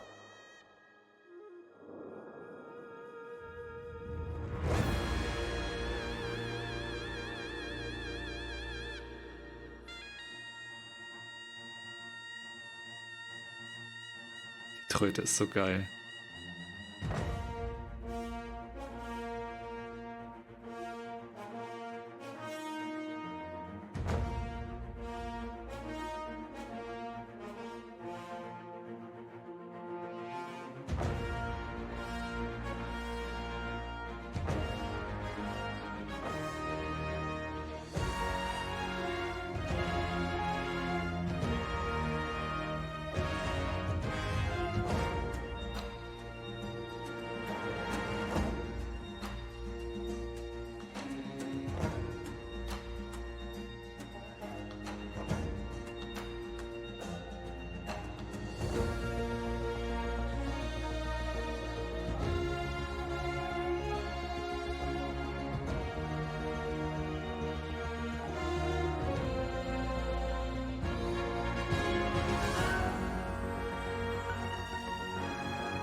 Aber das ist doch episch gemacht, ganz ehrlich.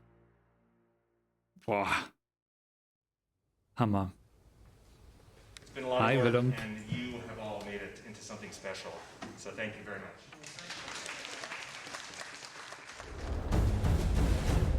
Oh, ich hätte gerne noch einen neuen Song gehabt. Aber okay. End of Dragons is introducing the new Jadebot Mastery line. Let's meet your helpful, customizable friends. Zhonlai Jade is always refining the products that make Kantha a more accessible, advanced nation. With creative and thoughtful design, the same technology used in Jade mechs can almost fit in the palm of your hand. Say hello to your new adventuring companion. We all have different needs, so you can customize your Jadebot with a module. Let them speed up your skiff, energize your mount, recycle items, scavenge for you, and more. Equip it with a robust power core and your bot can even enhance your vitality. Die sind so süß. Und Your eigene Jadebot will Wegmarken. always be there to Das give ist you a ein super boost, Feature. save you time, and pick you up when you're down. It's great company when you just want to take in the view. Oh, das Make Schwert. a little room in your heart for Jadebots. They'll be available to unlock and customize soon. Eine Katze, die am Leben Jadebots, ist. a new feature coming in End of Dragons, are helpful little companion robots that you're going to be able to earn in-game and upgrade with modules that help perform various functions for you in-game, like reviving you when you're downed, giving your mounts more Das war endurance bestimmt to eine perform their Anspielung, mount ja. abilities more often, and so on. Joining us next is Ben, one of our design managers, to talk about Jadebots. Hi, Ben. Hey, Ruby. Thanks for having me. What's been your favorite part about working on this feature? It's just the ability to give players kind of another companion that may be a little less obtrusive than some of the other companions, that he could just kind of sticks around and helps you out when you need. What were some of the biggest challenges to adding this feature for you and the team? I think the biggest one was when we first proposed this, the server engineers were a little dumbfounded that we would want to propose a system that gave every player the ability to spawn another creature into the game, which is pretty expensive. So they were rightly concerned. We made some adjustments and we came up with a new art pipeline specifically for the Jadebots. Whenever you issue the Jadebot command, it's actually an effect that plays rather than an entity spawning in the game. So it saved us a ton of server performance. A lot of players are going to be wanting to get their hands on the Jadebots. What's your insider advice on how to get those and level up those masteries most efficiently? Yeah, I'd say one of the big things is that a lot of the higher tier, the tier 3 modules actually require drops from bosses and from events. And they're not guaranteed drops, so keep an eye on your loot as you get it in case you get something useful. All right, thank you so much, Ben. I appreciate it. Dann hoffen wir mal, dass das Glück da mitspielt, wir die entsprechenden Module bekommen als I want to talk Drops. now about the End of Dragons Elite Specializations. Elite Specializations give you a whole new way to play your character. You get the ability to wield a new weapon, and you get a full set of new abilities. Each of our previous 2 expansions brought a set of elite specializations to Guild Wars 2 characters, and End of Dragons will bring a 3rd set. Game designer Cal Cohen has been helping us present these elite specializations as we've revealed them over the past few months, and he's back today as we count down to End of Dragons launch to help us go through them one more time. Nein, So I'm Shing Jea, Cal, I'm a nein. game designer. I work a lot on player versus player and Kein world Gas, versus okay. world game modes. For End of Dragons, I also do a lot of work on elite specializations. Worked a lot with the skills teams. Let's start with the Harbinger, the Necromancer's elite specialization. Why don't you take us through that one first? Hätten die ein Absolutely. So Einhandschwert the Harbinger bekommen. is a really exciting take on the Necromancer. In the past, we've seen a lot more defensive oriented with Core Necromancer, Reaper, Scourge. These are a lot more tanky. That's more stereotypical Necromancer. But with the Harbinger, we're going a lot more aggressive. The Harbinger Shroud does not defend you from incoming damage.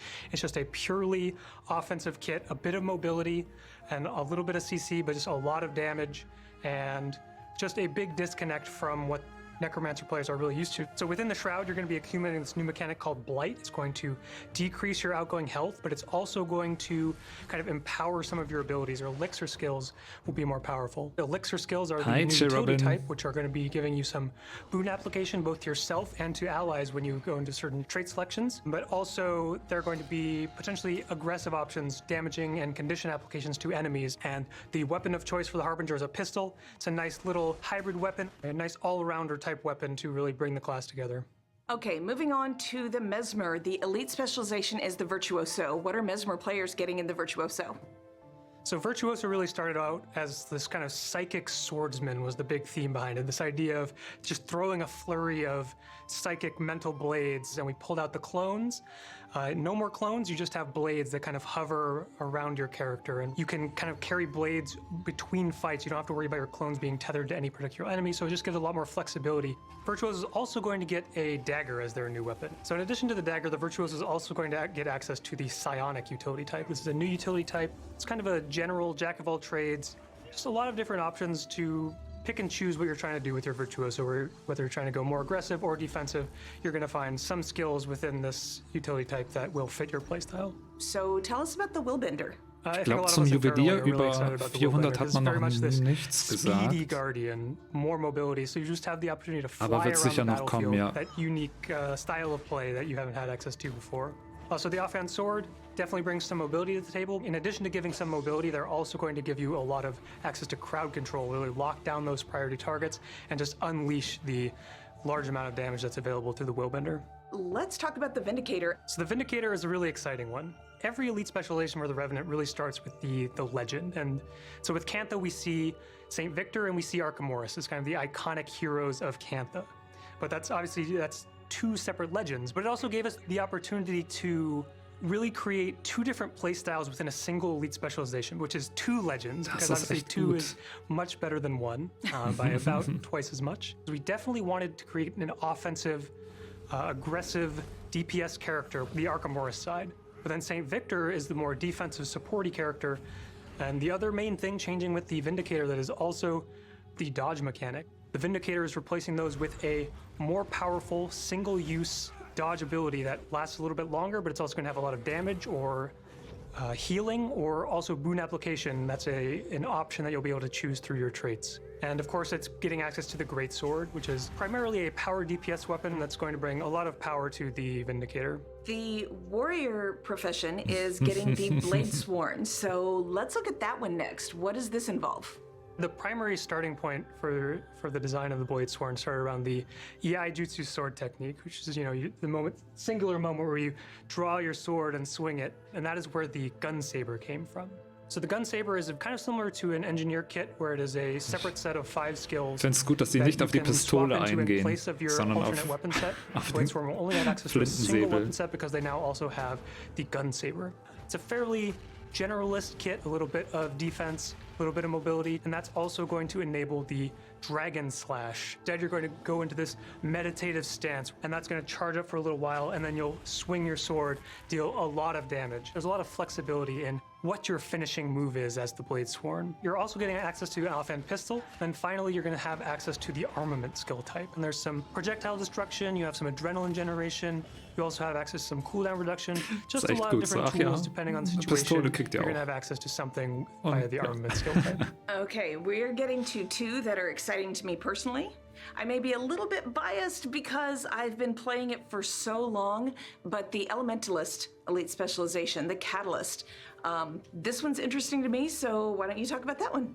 The Catalyst really started on the development side with the hammer kit itself. Depending on the attunement you're in, you're either going to have a more melee style kit or a more range style kit. So once we had the hammer, we were trying to figure out what is the profession mechanic that plays well with this kind of melee ranged hybrid flexible weapon, and that really led us to the Jade Sphere.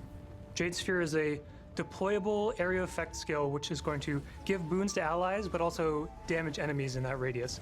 It's also a combo field, which is going to play really well with a lot of the combo finishers available to both the Hammer and the Elementalist in general. So additionally, the Catalyst is getting access to the Augment utility type.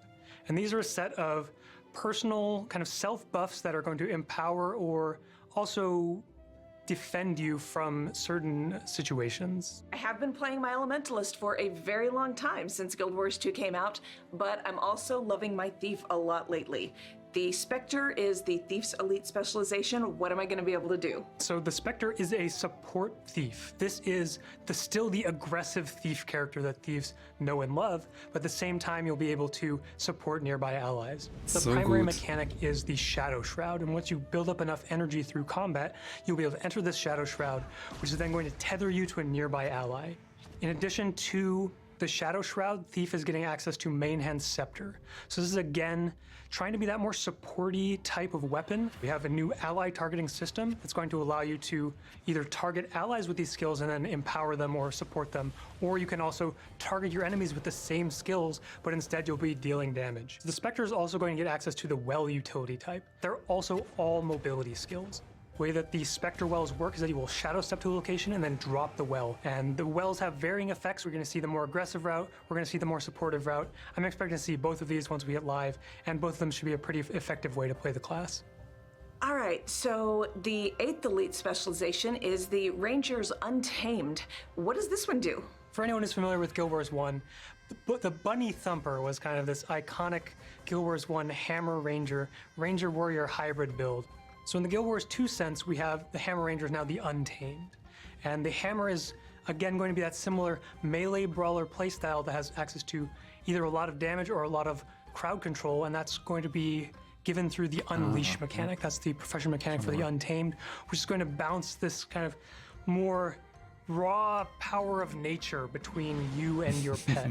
And then when the pet itself is unleashed, it's going to have access to a few new skills you'll be able to command and use as you see fit. We see that on the new Unleashed Ambush skills that are going to become available when you enter that Unleashed state for a short amount of time. The Untamed is also going to get access to the Cantrip utility type. These are going to be a lot more defensive focused. There's a little bit of damage in there, but primarily defensive options to really enable that melee brawler playstyle. We see some condition cleanse, we see some crowd control, we see some heavy defensive mitigation skills. So a lot of different ways to flesh out that melee playstyle with the Untamed. And last but not least is the Mechanist elite specialization for the engineers. The elite specialization that filled the game with Jade mechs during that last beta event. Cal, why don't you tell us about this one? So once we knew we were doing Jade Tech for End of Dragons, the Mechanists came together pretty quickly, at least the general idea. It's like, all right, we have Jade Tech. What if there was just a huge Jade mech available to the engineer, and essentially creating more of this pet class. And that influenced a lot of the design for the rest of the specialization, because within the traits, you're able to select different skills that the Jade mech has access to, allowing you to go either cool. More power damage, more condition damage, a little more support. The mech can kind of do it all. That's something we wanted to make sure. The mech is a standalone. We wanted to make sure that it could fill a few different roles. So in addition to the traits, the signets are also going to be almost like mech skills in themselves, where some of them will command the mech. The elite skill commands the mech to use the Jade Buster Cannon and shoots this giant laser, dealing a bunch of damage. Some of them are a bit more tame. You have to heal the mech. The mech pushes enemies back from around it. Just a lot of ways to interact with your mech through the signet actives. And obviously being signets, they also give you and your mech some bonus stats when they're not on cooldown. Finally, the Mechanist is also going to have access to the Mace weapon, bit of a condition damage and a little bit of a support style weapon. So the Mechanist really has a lot of different ways that you can play it. And we're really excited to see kind of the army of Jade mechs that appear in the world and all doing various different things. It'll be really interesting to see how that plays out. End of Dragons is our 3rd expansion, and today we're opening the gates to Cantha, which was a major gameplay and story setting back in the original Guild Wars game. This seems like a good time to mention to those of you who are new in our community that you can play the core Guild Wars 2 game entirely free with no subscription fee. Just head to guildwars2.com, create your account, and download the client. We can't wait for you to join our community. Ja, 20 Minuten nur noch, oh mein Gott.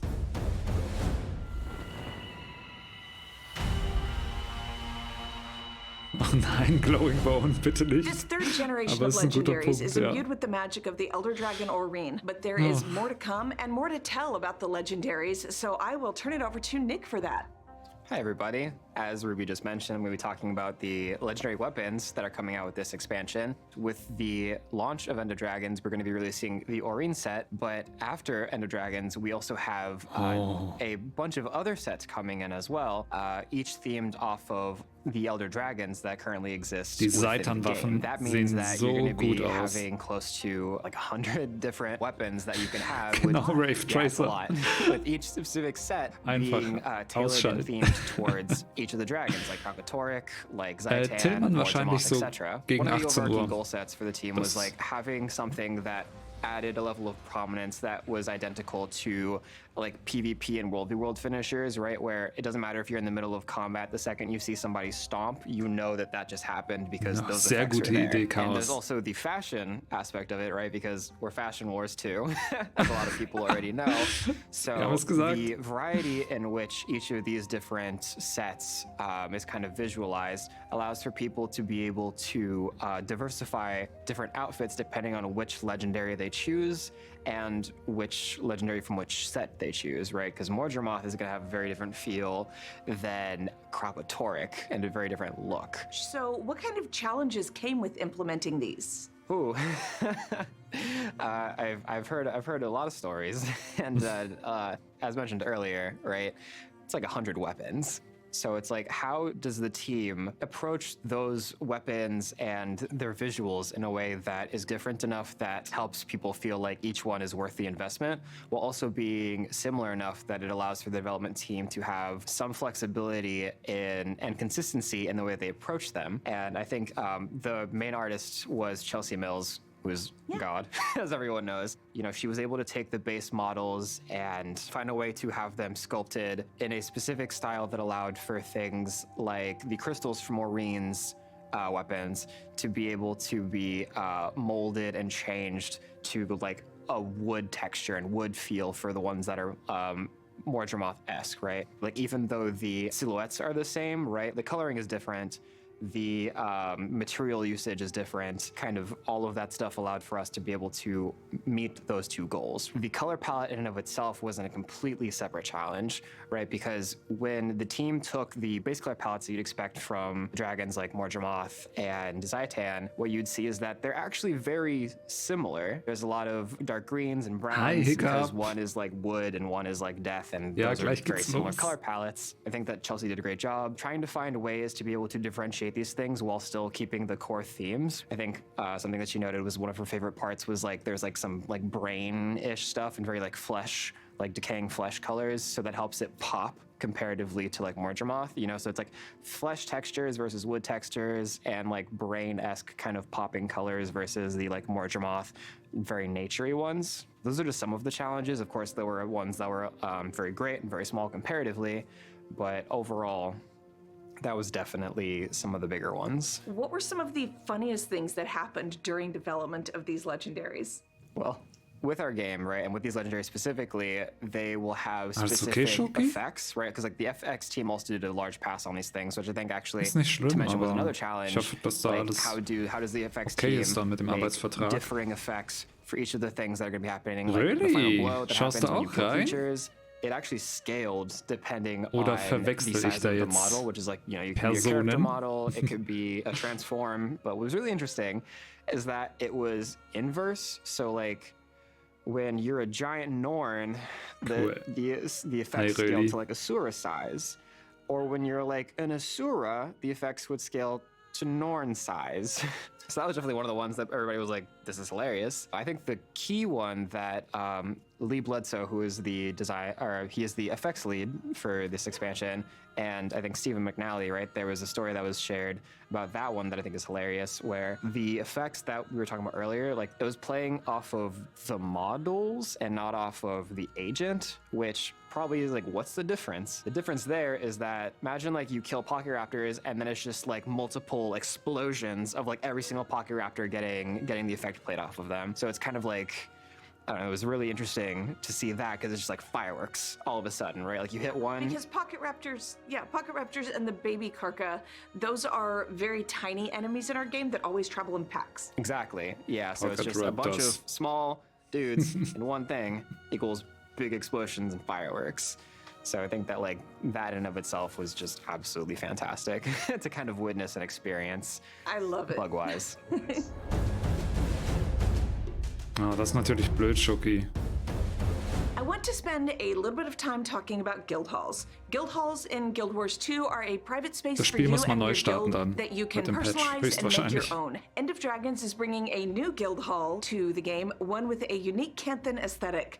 Nick, why don't you tell us about that? For the guild hall expedition that we've got going on, you're going to be getting the chance to engage with characters that you might be familiar with from the main storyline, like Akane and Beyond as examples, but they're going to be playing more of a lead and integral role within the expedition and the narrative of that kind of acquisition method and the gameplay itself for guild halls, which I think is really exciting. But alongside that, you know, something else to kind of note when it comes to those themes and the subject matter for the guild halls is that the guild hall actually is in a place that's going to be familiar to players who have played Guild Wars 1. What we decided is that instead of adding that area to Seitung Province, the team decided it'd be best to have that be the guild hall for players who want to be able to experience that slice of Cantha. And alongside that, what's actually really fantastic is that one of the original map artists of Guild Wars 1 was the one that was chosen to work on it. Specifically, shout out to Darren Claypool, who was the set artist,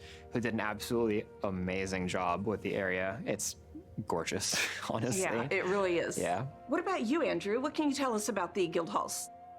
So the guild hall actually takes place on an island that actually has quite a bit of historical relevance to the Winds of Change content. It's the location where their original leader, Riku, was killed by the Guild Wars 1 protagonist. So we definitely wanted to sort of touch on that when we were making the capture event for this guild hall. Two things we kept in mind for the capture event was, one, we want to tell a little bit more of a story, and then two, we want to make sure that guilds, regardless of the size of the guild, will be able to capture this guild hall. So we made sure to make the content more encounter focused and a little bit less, oh my god, there's waves of enemies coming at me from every direction. That means players in a larger guild can sort of divide and conquer if they want to and take on these multiple encounters simultaneously, or we left a generous enough time limit that if a two-person guild wants to go in there, they can just do those encounters one by one and still have enough time to capture their own hall. We thought it was appropriate for a guild to be able to capture their own hall without the reliance on, you know, asking somebody in Lion's Arch for help. And then on top of that, this map, I think, is probably the blankest slate for guild decorators. We deliberately made a lot of open space and little sub-islands off of the main island to allow people to let their imaginations go crazy.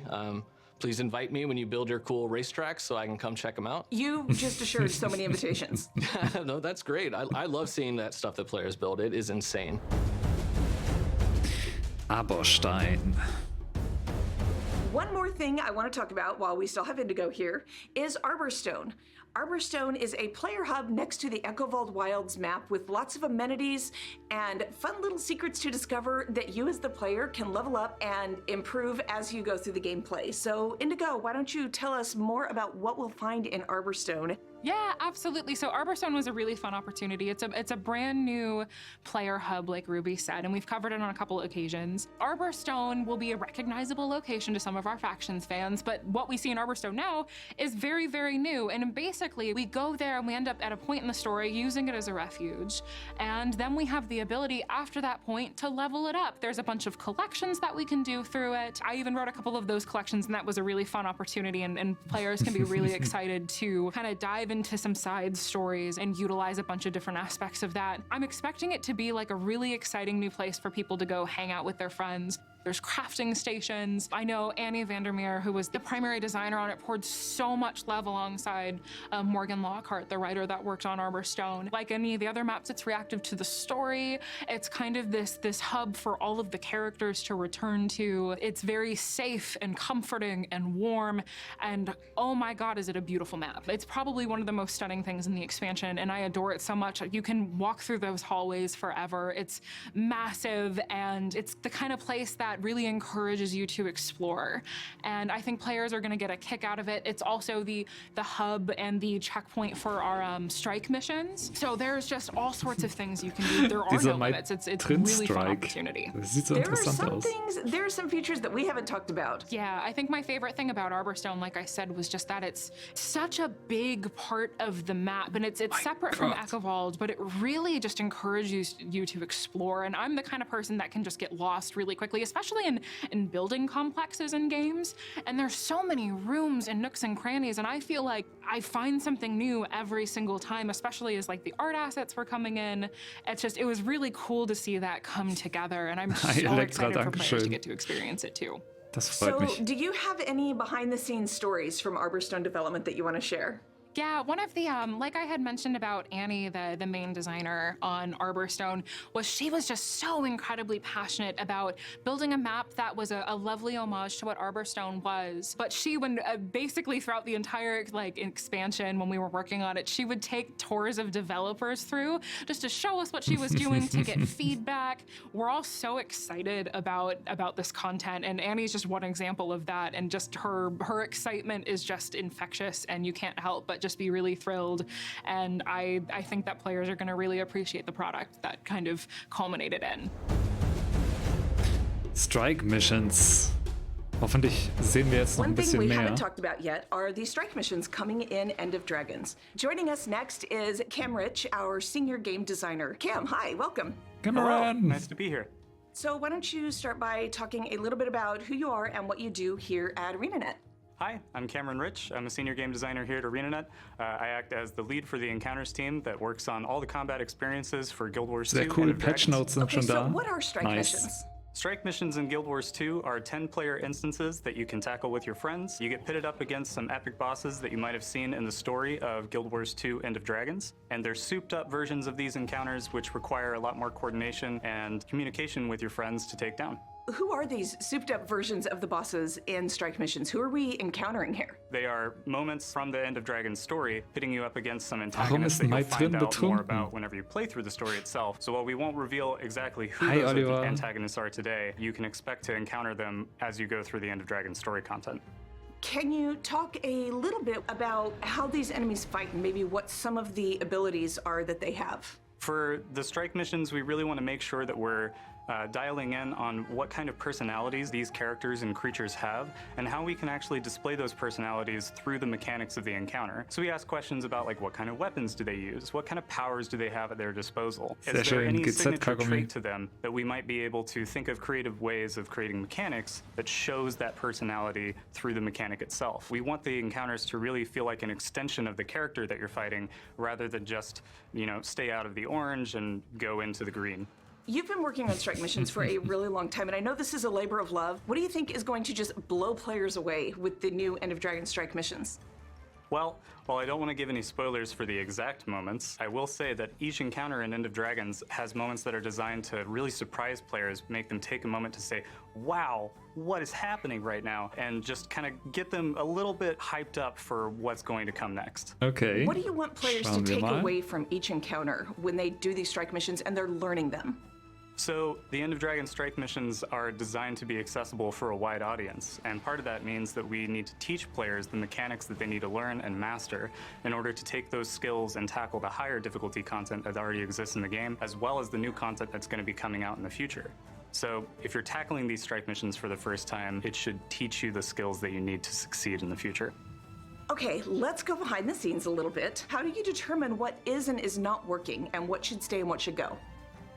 Well, so the first thing that we do is we prioritize a rapid iteration schedule and aggressive testing. We try to get in early to make sure that we're playing the content as soon as possible in the development process so we can find what's working and what's not and follow the fun and focus on just picking that direction and running with it. That involves getting everybody together early and often. It involves getting QA involved in the process as early as possible. And it just takes a lot of rigorous testing to make sure that we're landing on the thing that is the highest quality version of the product. What were some of your biggest challenges with that? I think the biggest challenge that we faced with the End of Dragon strike missions was that we wanted to directly integrate them into the story of the expansion. And that required us to team up with the story team and the narrative team really, really early. It presented a lot of unique challenges that required some really creative solutions. Werden wir es an 5 Minuten ungefähr bekommen oder etwas später. Delivered something that we're all really proud of. What's your favorite thing about the strike missions? Oh man, so I'm a big fan of storytelling in games. One of the things that allows games to transcend other forms of media is creating experiences that take the narrative side of the game and integrate it into the gameplay. And so with the strike missions in End of Dragons, we partnered up with the story team to think about how can we take the mechanics that we're building and tell the story that we're telling through the VO and the narrative lines through the actual encounter itself. I think we were able to achieve that on a level that we haven't before, and it's really exciting, and I'm super, super happy to see what we were able to achieve. As the team was working on this, what player feedback did you incorporate? We talked about running this through its paces and testing it a lot and getting feedback. What was some of the player feedback on that? So with our Ice Brute Saga Strike missions, we heard players loud and clear that the feedback was that they wanted to see a larger focus on teaching mechanics that players needed to learn in order to achieve success. That was something we took to heart and we put into the design process of End of Dragon Strike missions from the very beginning. We focused on delivering experiences where players really needed to respect the mechanics of the encounter, learn them, and execute on them correctly in order to get to the finish line and achieve victory. It's almost time for End of Dragons. It's almost time for these strike missions. For players who want to jump in and hit those strike missions as soon as they possibly can, what are some of your tips for strike mission success? Well, I'm not going to spoil anything because part of the fun of taking on any encounter is learning the puzzle and figuring it out yourself. But I will say some general tips is to keep an open mind, be patient with each other, focus on communication and coordination, and be kind to each other as well. You'll achieve success. You just got to put in some work. And last but not least, do you have any fun facts to share from strike mission development? Yeah, absolutely. So the Encounters team focused on creating a wide variety of combat experiences to keep moment-to-moment gameplay fresh. And in this expansion, there are actually more armies created than any of the other expansions combined. Thank you so much, Cam. And congratulations on the impending launch of End of Dragons. Okay, one last reminder that if you're new to Guild Wars 2, it is never too late to jump on that Skiff. The core game is totally free, and as of today, you can upgrade your account with all 3 expansions. Expansions come with a max level boost, so you can jump into level 80 content with your friends right away. Special shout out to our player community, one of the friendliest and most helpful out there. Thank you all for everything you do to make new players feel welcome and help them on their journey. And now, the moment you've all been waiting for. The gates of Cantha are about to open. We wish you all the best in your journey, whether you start playing right now or whether you watch ArenaNet partners play End of Dragons on the Guild Wars 2 Twitch channel.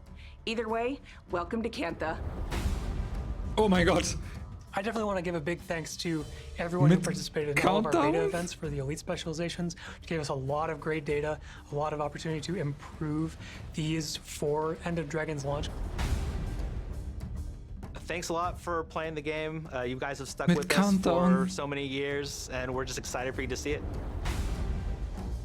So obviously we've been holding a lot of things back because we wanted to avoid spoilers and let players experience these things for the first time in the game. And now that you're finally getting the opportunity to, I'm really excited to see how everybody reacts. We've worked really, really hard to create an experience that we hope all of you are going to enjoy and love as much as we loved and enjoyed creating it for you. I'm so excited for you guys to get to play this and experience the story that we've put together. We're so incredibly passionate about it and just have so much fun. And we just can't wait to Das haben die aber sehr schön aufgezogen, das Ganze. Also. Y'all like Seitung Provinz, Shing Jea, because that's the thing that I put the most heart and soul into. And good luck to everybody out there. It's gonna be a ride. That's for sure.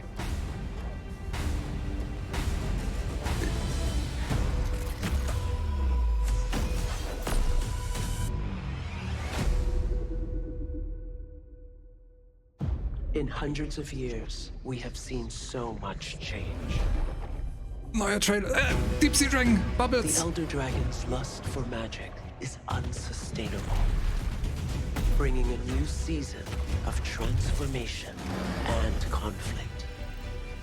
Mortals forge new powers greater than themselves. My only fear is the consequences such creations may bring. The future still has yet to be written, but time is running out.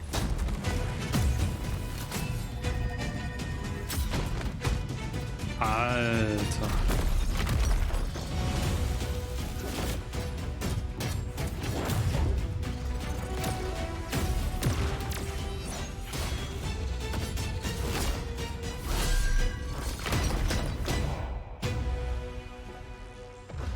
Yo.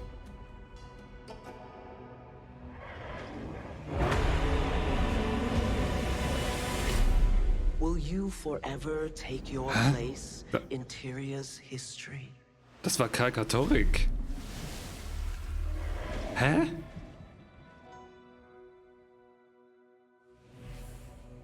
Okay, das heißt, die haben es gelauncht.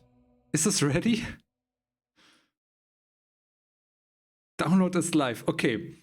Okay. Perfekt. Also dann hat das wirklich jetzt reibungslos funktioniert bei denen. Das ist ja heftig. Mega cool. Okay, sehr schön. Folgender Plan. Ich mache jetzt kurz Pause. Jeder kann auch mal ins Bad gehen, Verpflegung holen, Snacks, trinken, whatever. Lass schon mal patchen und dann sehen wir uns gleich in-game und ja, beginnen mit unserer Reise dann. Okay, ja, heftig. Bis gleich.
So, perfekt. Hat genauso lang gedauert, wie das Main-Thema läuft von End of Dragons. Okay, ich bin am Patchen, 45%. Mega.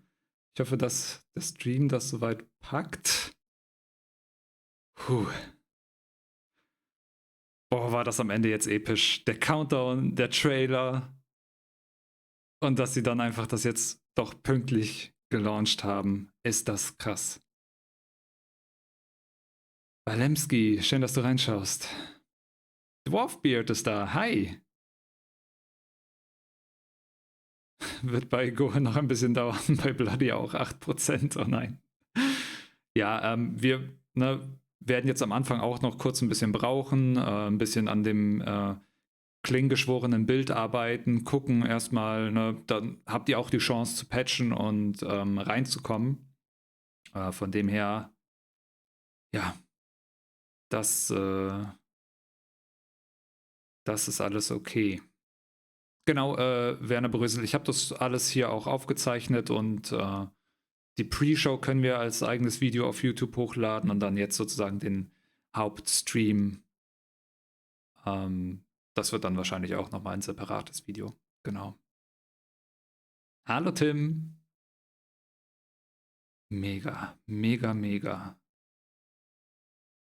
Dieser Cinematic-Trailer am Ende, der war einfach so cool. Mir geht's gut, Dwarfbeard. Gerade eben, Hype-Level war schon gut da. Jetzt die Pre-Show von ArenaNet gesehen und am Ende dann haben sie es einfach nochmal rausgeholt. Unglaublich. Okay. Aber was wir auf jeden Fall jetzt schon mal machen können, dadurch, dass ihr ja jetzt noch zum Teil am Patchen seid und um reinzukommen, ist das, finde ich, ein sehr, sehr guter Zeitpunkt für das erste Giveaway. Und ich habe es angekündigt nochmal für euch, falls ihr es nicht wisst. Es wird in jedem Stream, also heute, morgen und übermorgen, 4x800 Edelsteine geben und jeweils eine Community Chest. Das ist von ArenaNet gesponsert, deswegen vielen, vielen Dank an ArenaNet an der Stelle. Und wir werden 2 Precursor pro Stream verlosen. Und ich denke, da die Precursor so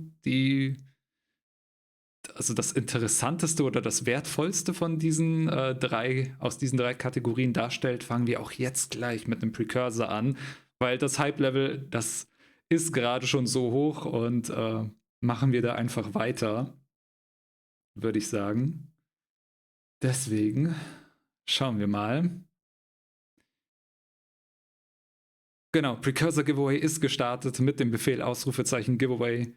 Könnt ihr dann jetzt euch für dieses Giveaway einfach registrieren und daran teilnehmen. Und dann legen wir gleich los. Ich bin bei 86%. Mega. Und Dwarfbeard, mir geht es gut. Und jetzt leider die Chat-Nachrichten, die gerade weggeschoben wurden.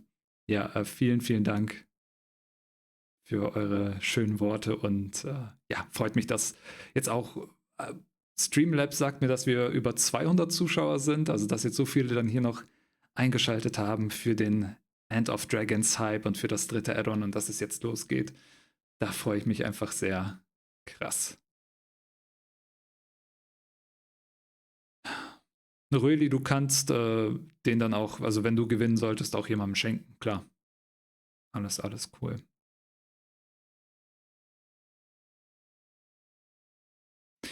Okay, fertig gepatcht.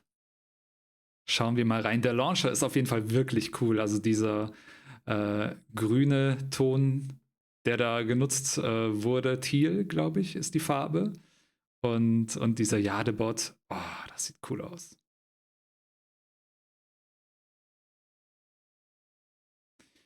Okay. Schauen wir mal.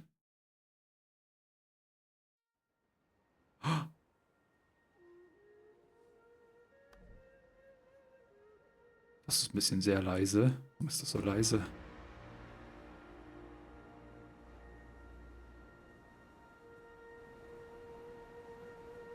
Haben sie das verändert?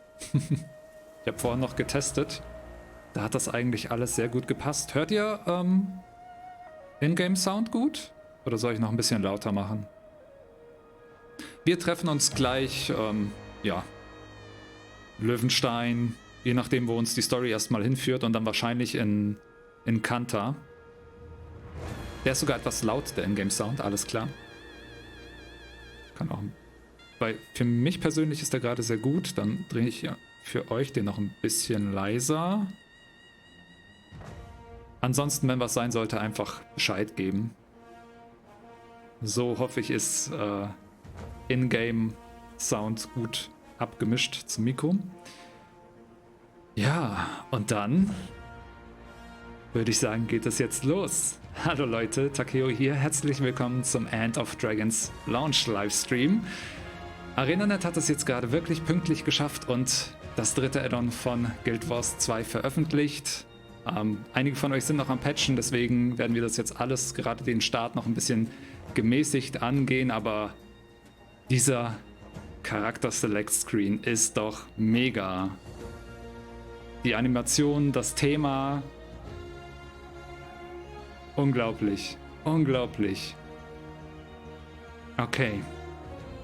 Und dass sich das so bewegt, wenn ich die Maus bewege, das ist auch neu, richtig?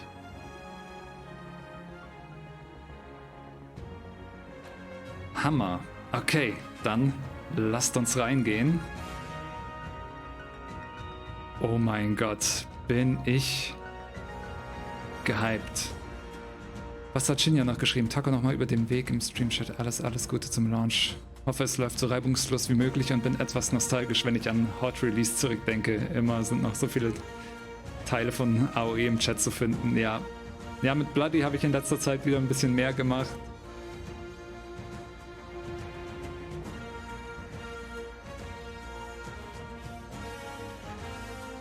Mega.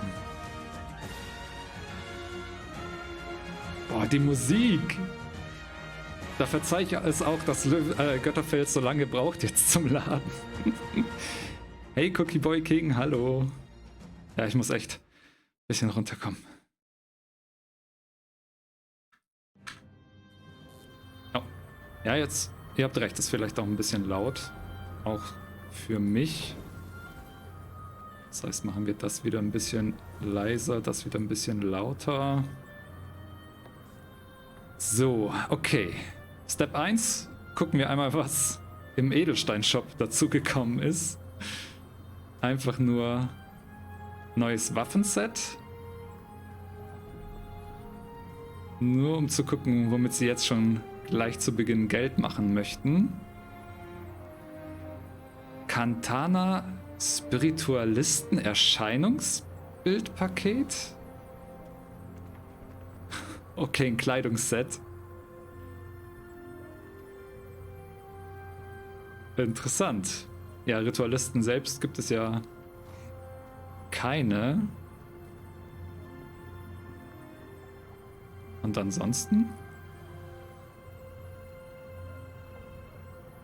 Was ist das hier? Versorgungsstarter-Lizenz? Ach, da gibt es wieder so unterschiedliche Goodies. Rote Kranichwaffen, 5 Schwarzlöwentonschlüssel, goldener Schwarzlöwentonschlüssel, 5 Farbkits. Okay, das ist alles nicht so interessant. Ich habe alles, was ihr braucht. So in 10 Minuten machen wir die Bekanntgabe dann.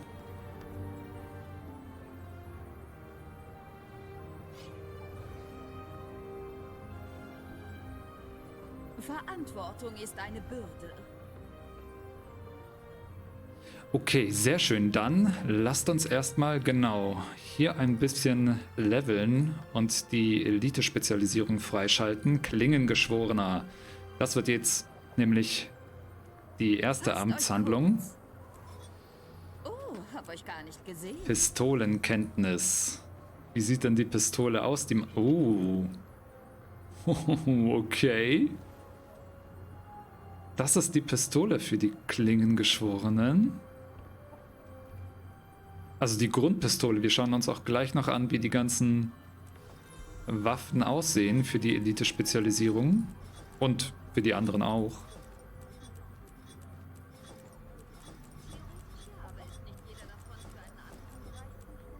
So. Klingengeschworene Meister. Und damit haben wir den Hinterlader bekommen. Das sind Handschuhe mit so Patronen dran. Okay. Die sehen sehr krass aus. Ich finde das auch, die Elite-Spezialisierungen jetzt haben so einen Vibe, als hätten 2 Klassen miteinander fusioniert. Also das ist jetzt zum Beispiel Krieger-Ingenieur und Waldläufer ist jetzt sozusagen Waldläufer-Krieger und Dieb ist jetzt Dieb-Nekromant. Also das haben sie dieses Mal relativ, ja, so in die Richtung, glaube ich, entwickelt. Von dem her gefällt mir. Mandalorian-Handschuhe, ja, mega cool. Mit diesen Steingipfel-Sachen könnte man sich auch so ein Mandalorian-Outfit zusammenbauen. Das auf jeden Fall. Und wir haben schon die Sammlung schärfster Schnitt freigeschaltet für Klingengeschworene und damit würden wir dann die entsprechende Pistole bekommen. Den schärfsten Schnitt. Okay, mit diesem Zahn hier unten. Die sieht echt cool aus. Oh, da ist auch schon ein Jade-Golem weggeflogen. Mega. Die End of Dragons Erfolge, die schauen wir uns jetzt nicht an, weil die bisher immer auch sehr spoilery waren. Aber von den Sammlungen hier, das werden wir uns einmal anschauen. Schärfster Schnitt, genau. Und die anderen, ach, die sieht man so gar nicht. Aber Meister Seishi hat schon gepostet. Besessenheit. Ist das Zepter? Wow. Die Skins sehen so cool aus. Ich liebe die Waffen. Also, die muss ich sowieso auch alle herstellen. Auf jeden Fall. So. Ist das cool. This is the way. Also, wir haben hier das jetzt freigeschaltet. Dann lasst uns mal einen neuen Bild machen. Und zwar Blade Sworn. Ja, was anderes. Power ist vielleicht ein bisschen redundant. Weil man ihn, glaube ich, nur auf Power spielen kann. Aber gucken wir mal. Wir nehmen Stärke, wir nehmen Disziplin und Klingengeschworen. Oh, da steht jetzt auch so eine kleine Beschreibung. War das schon immer so? Okay, der Bot sagt, dass das Giveaway beendet wurde. Gucken wir einmal kurz. Und dann werden wir hier, er scheint noch zu laden, einen Gewinner auswählen. Terididi hat gewonnen. Herzlichen Glückwunsch, Terididi. Du gewinnst einen der Precursor, zumindest den ersten, den du dir dann auswählen kannst. Die ganzen Giveaways würde ich dann aber, also ihr könnt mir jetzt auf Twitch schon schreiben oder in-game einen Brief oder was ähnliches, aber ich werde mich erst morgen dann am Vormittag darum kümmern, die unter euch zu verteilen, weil ich jetzt aktuell einfach mich ganz auf End of Dragons konzentrieren möchte und dafür auch gar keine Zeit habe, das jetzt irgendwie nebenbei noch zu machen. Von dem her machen wir das so, ihr gebt mir jetzt Bescheid oder ich werde euch anschreiben, das, falls ich nichts von euch höre. Und morgen gibt es dann alle Preise. Also herzlichen Glückwunsch zum Precursor. Mega. Okay, also wir gucken uns einmal an. Wir haben Gewehr X Schwert, das ist der Flintensäbel als alternatives Waffenset. Das ist okay und die ganze Flussmechanik, da hat sich nichts verändert. Empfangene Heilung wird erhöht und Heilung von uns selbst erhöht dann die Flussrate, das könnten wir benutzen. Bewegungsfertigkeiten gewähren Eile und erhöhen die Flussrate, das können wir auf jeden Fall benutzen. Und das mit dem ungesehenen Schwert, das Waffen wechseln, Gegner schlägt und das wiederum den Fluss erhöht, also entweder Heilung oder das mit der Bewegungsgeschwindigkeit. Ich werde das einmal auswählen, weil das sehr gut auch mit dem Flintensäbel synergiert. Erhaltet Segen beim Übergang in den Drachenauslöser. Da bekommen wir dann Stabilität, das ist gut. Wir haben aber immer noch hier das Aegis-Bild, das müssten wir wahrscheinlich ändern. Dann haben wir, wenn ihr die letzte Munition für eine Munitionsfertigkeit einsetzt, so erhaltet ihr Barriere. Ja, gucken wir mal, ob wir das brauchen. Erhaltet erhöhten Schlagschaden für jede verbrauchte Munitionsladung. Grimmig wie Feuer, prozentualer Buff, der sich stackt. Maximale Stapel 10 mal, also 10% mehr Schaden. Wenn wir Munition verbrauchen, auf jeden Fall mitnehmen. Oder üppiger Wald. Wenn ihr die erste Munitionsladung für eine Munitionsfertigkeit einsetzt, wird die Wiederaufladzeit aller Kriegerfertigkeiten verringert. Das könnte halt auch super stark sein. Also entweder dieser stackende prozentuale Damage Buff oder eine Cooldown beim Benutzen der ersten Munitionsladung einer Munitionsfertigkeit. Schauen wir mal kurz, wie viele der Flintensäbel hat. 1, 2, 3, 4. Also 4-mal würden wir 1 Sekunde verringern von unseren Fertigkeiten.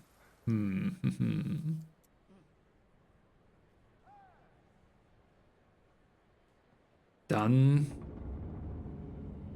würde ich schon fast erstmal den Schlagschaden-Buff nehmen und einfach den Damage versuchen, so hoch wie möglich zu pushen. Weil das sind halt einfach nur 4 Sekunden, wenn ich alles hintereinander einmal wegdrücke. Wobei wir ja auch noch die neuen Fähigkeiten haben. Schauen wir mal kurz. Vorbei, so rum. Und dann taktisches Nachladen. Nehmen wir das auch mal mit. Ja, und dann den Drachenauslöser. Unsterblicher Drache. Drachenhieb heilt euch um einen Prozentsatz des ausgeteilten Schadens. Um 8%. Und wir bekommen Schutz beim Umwandeln von Fluss in Ladungen. Das könnte gut sein für Solospielen. Der Drachenhieb kann nicht geblockt werden, ignoriert Blindheit und betäubt getroffene Gegner. Das ist halt auch sehr stark. Also der trifft dann immer. Und man bekommt Macht beim Umwandeln von Flussladungen. Also es macht halt auch noch Breakbar-Schaden. Das finde ich persönlich ganz cool. Drachenhieb hat eine niedrige... Okay, da haben sie nichts angepasst. Da könnte man den einfach nur ein bisschen häufiger spammen. Dann bleibe ich mal bei unnachgiebiger Drache. Und dann haben wir hier viel mit Bewegungsfertigkeiten. Okay, schauen wir mal. Stabilität, da war das eigentlich ganz gut. Oder wir...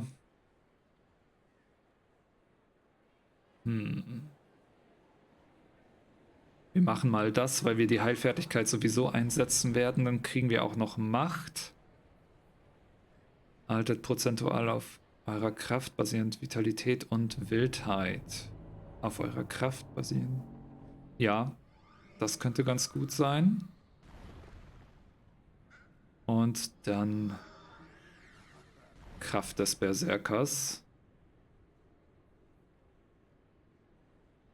Das passt. Dann nehmen wir noch Kriegersprint. Bessere Banner mit. Und hier war das mit der Wildheit, wenn wir die Axt führen, das würde dann halt auch unseren Fluss wieder stärken. Salvenfertigkeiten verursachen mehr Schaden, gewähren Eile und stellen einen Teil des verbrauchten Adrenalins wieder her. Das finde ich gut. Ich glaube, dann können wir den Drachenauslöser wirklich, wirklich gut nutzen.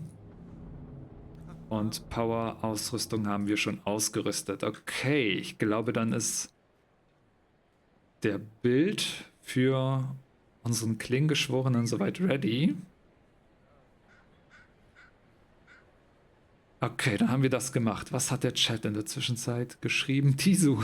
Oh no, ich habe zu wenig Punkte für die neue Spezialisierung. Das ist natürlich schlecht. Tisu, du hast dich übrigens bei mir noch nicht gemeldet. Du hast noch eine Community Chest gewonnen. Das möchte ich nur einmal anmerken. Okay. Henny geht auch schon mal rüber an den PC, das ist sehr gut.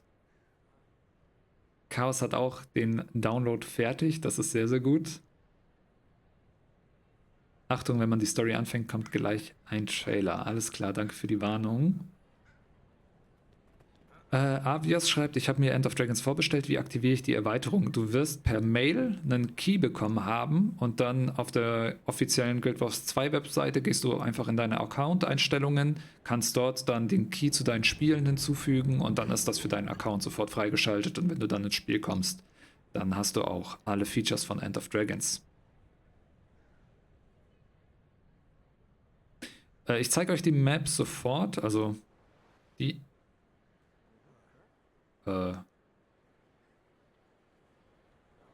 Okay, wo ist jetzt Kanta? Können wir jetzt einfach hier bis nach ganz...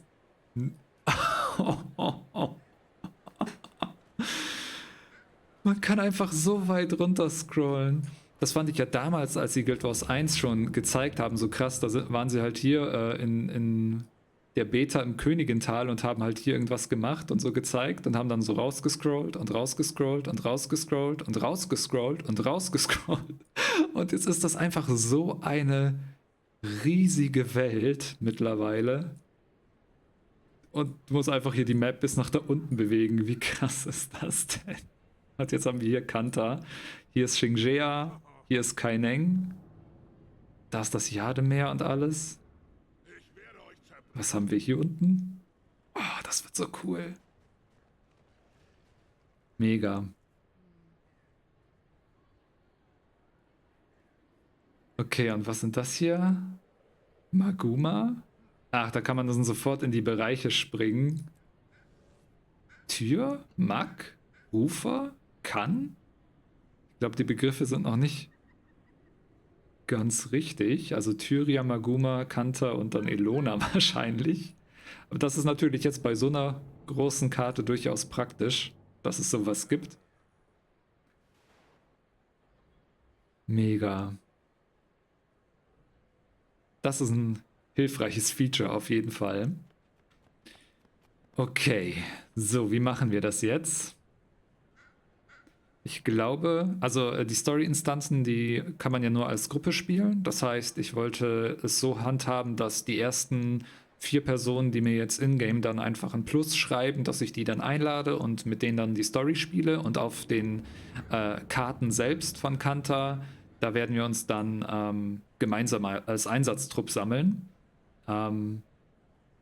Bis jetzt ist ja nicht lang schnacken, Kopf in Nacken, genau. Aktuell ist es ja so, dass die Map geht in die andere Richtung auch noch weiter. Ehrlich?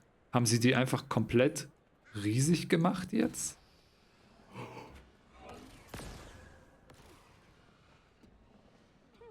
Was ist das denn alles noch? Zalana? Was ist Zalana? Ist das ein anderer? Das ist halt auch etwas, was wir uns jetzt einmal in die Köpfe rufen müssen. Mit End of Dragons haben wir jetzt Kanta und damit alles, was wir wissen aus Guild Wars 1 sozusagen abgeschlossen. Und alles, was jetzt kommt in Guild Wars 2, das wird komplett neu für uns. Da werden wir nichts wissen. Das sind neue Kontinente, neue Personen, neue Völker und alles. Das ist heftig.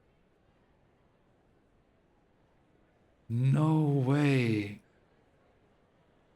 Hier im Westen gibt es aber nichts mehr. Doch, da ist auch irgendwie eine kleine Insel. Zalana gab es vorher schon auf der Map, okay. Oh Leute, oh Leute. Viel Platz für die Living Seasons. Genau, genau. Ja, und wie gesagt, ich glaube, ich höre auch schon, dass hier die ganzen Meldungen reinkommen. Wo ist Kanta? Kannst du da noch nicht hin? Momopi schreibt das. Hallo. Doch, Kanta ist hier unten. Wir werden da sofort durch die Story auch aufbrechen. Ich würde sagen, wisst ihr, wie wir das machen? Wir werden uns in Löwenstein treffen und Löwenstein kurz einmal einnehmen. Und die ersten 4, die dann mir schreiben, die werde ich dann einladen. Und alle anderen, die sich dann da sammeln, ihr könnt ja dann euch auch in eigene Gruppen zusammen formieren. Und dann werden wir alle jetzt gleich einmal so die Story spielen. Und wenn wir in Kanta sind, dann warten wir, dass alle ankommen und bilden dann den Einsatztrupp. Aber solange wir uns da dann erstmal knubbeln und sammeln, dann können wir halt unterschiedliche Gruppen einfach bilden. Das ist, glaube ich, ganz gut. Treffen wir uns hier auf der prachtvollen Piazza. Die Story kann man auch alleine spielen, ja. Doch, ich möchte das halt nur gerade, weil es schon im Stream ist, auch gemeinsam mit euch erleben und spielen.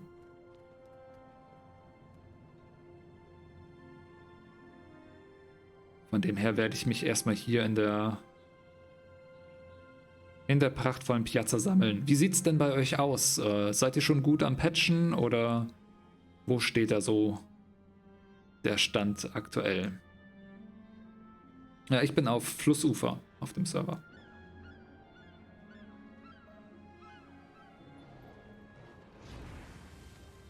Ich werde hier erstmal kurz Taxi spielen.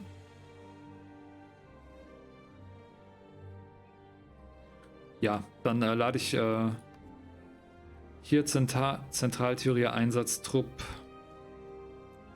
Machen wir einen Einsatztrupp. Und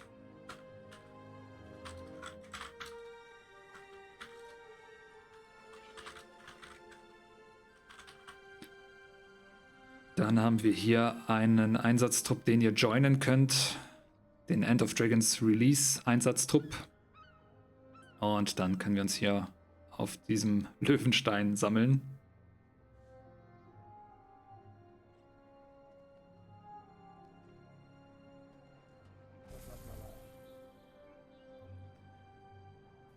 Ist das cool.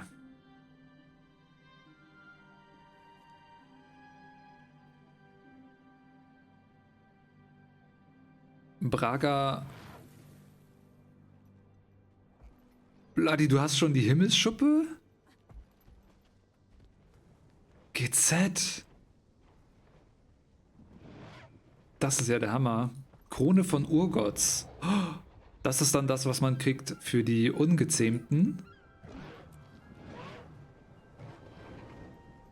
Mega gut. Ja, wirklich. Okay. Hat jemand gerade die Größe von dem Patch? Braga hat danach gefragt. Ich glaube, vorhin war irgendwas von 3 GB oder so die Rede. Wahrscheinlich ein bisschen größer. Katalysiererhammer. Der sieht ja witzig aus. Einfach nur Stein. Oh. 7 GB, etwa 10 GB. Okay, dafür habe ich mir auch schon gedacht, hatte dann ein bisschen länger geladen.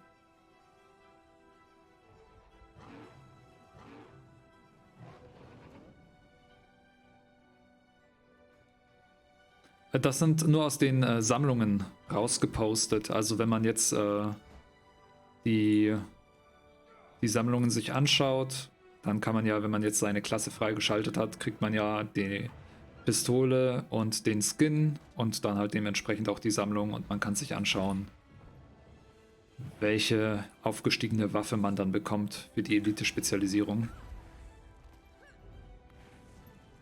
Sehr cool. Ich sehe auch schon, wir haben 3 Klingengeschworene. Ein Meeresgraben. Mega. Bin schon bei 6, kann nicht mehr warten. Danke euch. Okay. Ich würde sagen, in der Zeit machen wir einfach noch kurz ein zweites Giveaway und dann wird hoffentlich alles soweit erledigt sein und wir können dann gemeinsam aufbrechen und dann in Kanter werden wir uns nochmal sammeln und dann in Kanter auch weitermachen. Momopi, du kannst dem Einsatztrupp einfach, wenn du die Gruppensuche öffnest, also Z drückst, dann auf die Gruppensuche gehst und dann unter Zentraltheorie Einsatztrupps, dann wirst du hier den End of Dragons Release Einsatztrupp von mir sehen, den ich gerade erstellt habe. Dem kannst du dann einfach beitreten und wenn du dann in Löwenstein bist, kannst du einfach auf eine Person von uns hier Rechtsklick machen und dann Löwenstein beitreten drücken und dann kommst du hier auf die Karte, wobei wir uns ja jetzt hier erstmal nur sammeln, um uns gleich auf Gruppen aufzuteilen und dann die Story zu spielen. Genau. Tiso schreibt noch, man kann sich einloggen, ohne es komplett geladen zu haben. Ja, das geht, aber ich weiß da nicht, wie krass die Ladezeiten in-game sind. Von dem her vielleicht eher fertig laden.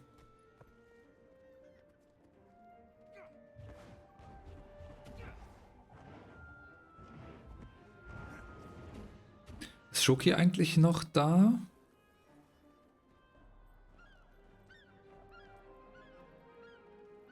Schäfchen schaut rein. Hi Schäfchen. Ich hatte noch nie eine Berührung mit Guild Wars. Hat das MMO ein Setting in einem Universum, das man kennt? Es ist das Guild Wars Universum. Also Guild Wars 1 ist ja ein MMO, das schon etwas älter ist. Und das hat uns sozusagen in die Welt von Tyria eingeführt. Es ist eine High-Fantasy-Welt mit Völkern wie natürlich Menschen, aber es gibt dann auch Char. Das sind so katzenähnliche Wesen, die sehr kriegerisch, sehr technisch sind. Es gibt die Norn, das sind dann eher so nordische, große Kämpfer, so wie ich hier einspiele. Und genau, Drachen, es gibt Asura, so kleine Wesen, die so mich immer ein bisschen an Lilo und Stitch erinnern, also eher an Stitch. Aber das sind sehr intelligente Wesen. Haben wir hier gar kein Asura? Nein, sieht nicht so aus. Und ja. Schoki wird 220 auf der Autobahn rasen, um herzukommen. Ja, ich habe nämlich versprochen, die erste Story-Instanz mit den Leuten von Cat zu spielen, mit denen ich damals immer geradet habe. Deswegen wollte ich eigentlich Schoki und Susi und alle da einladen. Aber Sylvari nicht vergessen, mein Gott, natürlich. Sylvari gibt es auch in dieser Welt. Das sind sehr, sehr kreative Geschöpfe, nämlich das sind Pflanzenwesen. Also die schlüpfen aus Samen des blassen Baumes. Und ja, generell ist Tyria einfach eine schöne, schöne, große Fantasy-Welt. Auch mittlerweile halt auch dadurch, dass es Guild Wars 2 gibt mit sehr viel Geschichte. Guck mal, das ist auch dazu gekommen. Krass.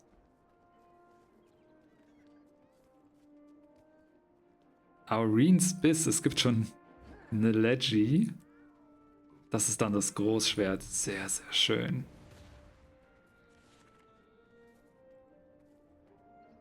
Es gibt keine Elfen? Ja, die Sylvari sind sehr elfenmäßig. Aber auch natürlich was Eigenes. Sie sind das jüngste Volk. Das sind zum Beispiel diese Wesen hier.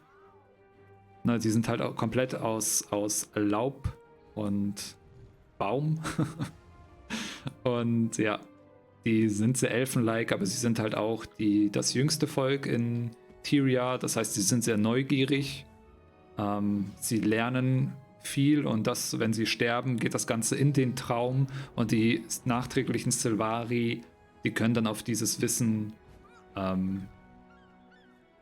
zugreifen und dann daraus lernen. Und so entwickeln sich die auch weiter. Ach, die sind schon hier im Handelsposten. Arene's bis 10.000. Ja, nice. Kann man schon kaufen. War gerade kurz essen. Für was ist der Einsatztrupp? Einfach nur, dass wir uns jetzt einmal hier in Löwenstein sammeln und dann gleich... Mächtige Installationen aus gebogenem Glas und kunstvollem Stahl. Ja. Ich weiß nicht, wie es euch geht, aber ich stünde bei einem Erdbeben nicht so gern darunter. Also... lasst uns weitergehen. Die Fremdenführerin hat natürlich recht. Wir sollten vielleicht nicht hier gerade darauf warten, weiterzumachen. Hier werden wir einfach nur kurz unsere Gruppen bilden und dann den Einsatztrupp in Kanta fortsetzen.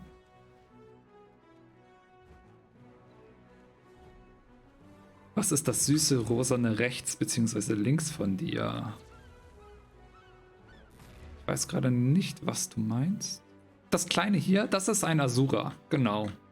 Nur mit einer sehr extrem leuchtenden Rüstung oder einer sehr interessanten Farbwahl. Gelb und Hot Pink. Genau. Okay, sehr schön. Dann würde ich sagen, auf Schoki warten wir natürlich noch, also in Kanta dann. Wir werden dort erstmal uns sammeln. Schoki kommt in 5 Minuten. Alles klar. Dann warten wir hier noch. Dann werde ich mein Versprechen einlösen. Und alle anderen, wir können uns ja erstmal koordinieren. Das fände ich ganz cool. Dann sehe ich nämlich mal alle Elite-Specs einmal. Da, wo ich jetzt stehe, würde ich mal bitten, alle Klingengeschworenen, dass ihr euch hier platziert. Also, falls ihr möchtet. Dann können wir uns einmal die Klingengeschworenen schön schon mal in Aktion anschauen. Und das Giveaway, das wollte ich noch machen. Und zwar gibt es jetzt 800 Edelsteine, die verlosen wir einmal. Das heißt, das Giveaway ist jetzt gestartet und ihr könnt mit Ausrufezeichen Giveaway daran teilnehmen, euch dann dafür sozusagen registrieren und dann nach 10 Minuten wird es einen Gewinner geben. Bam! Die Flut von Chat-Emotes ist immer so cool. Mega.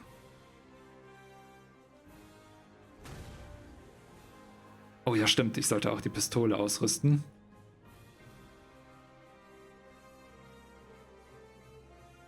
Wir ändern die natürlich in Berserkerhaft. Ja, und wir nehmen sie mal statt der zweiten Axt rein. Was war das hier alles? Ach, Jadebots, Skiffe, Angeln, das ist alles hier noch dazu gekommen. Oh mein Gott. Oh, ist der shiny.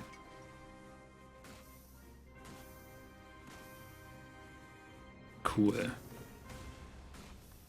Skiffe, ja, wir können genau gleich mal diesen Skiff-Skin einlösen. Den wir hier haben. Zack. Dann haben wir diesen Skiff sogar freigeschaltet. Oh nein, es wird Angelskins geben. Wahrscheinlich gibt es Jadebot-Skins, Angelskins und Skiff-Skins. Damit haben sie sich viel für den Edelsteinshop dann irgendwie hier aufbewahrt. Okay. Können wir uns noch irgendwie cool gruppieren? Hier beim Asura, das sind die ganzen Scrapper. Hier haben wir schon einen mit einem Jademech. Bloody macht einen auf Virtuosen. Sehr gut. Okay. Ah, ich finde, die Flintensäbel sind schon cool.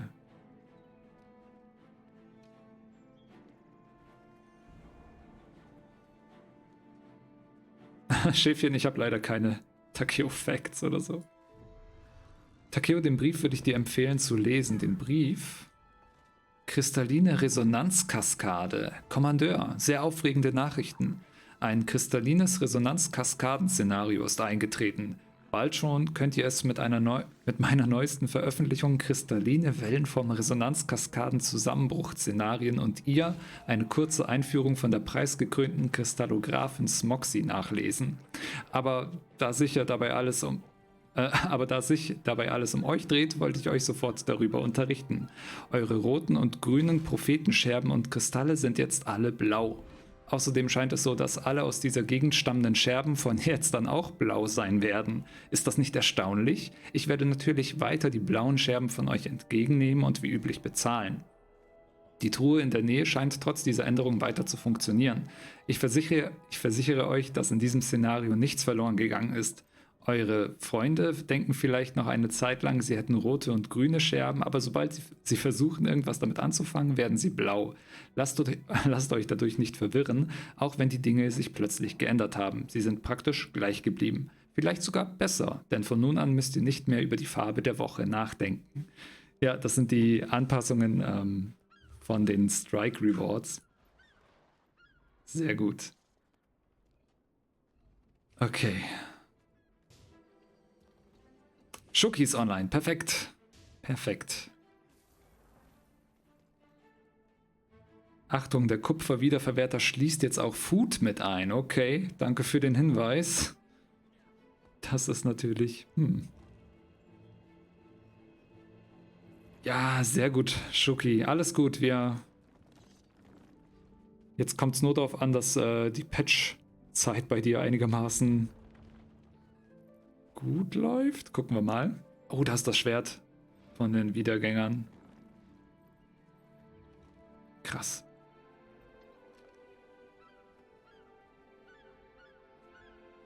In welcher Gilde bist du und kann man da noch joinen? Ich bin aktuell in keiner aktiven Gilde. Von dem her ist das wahrscheinlich nicht so interessant für euch.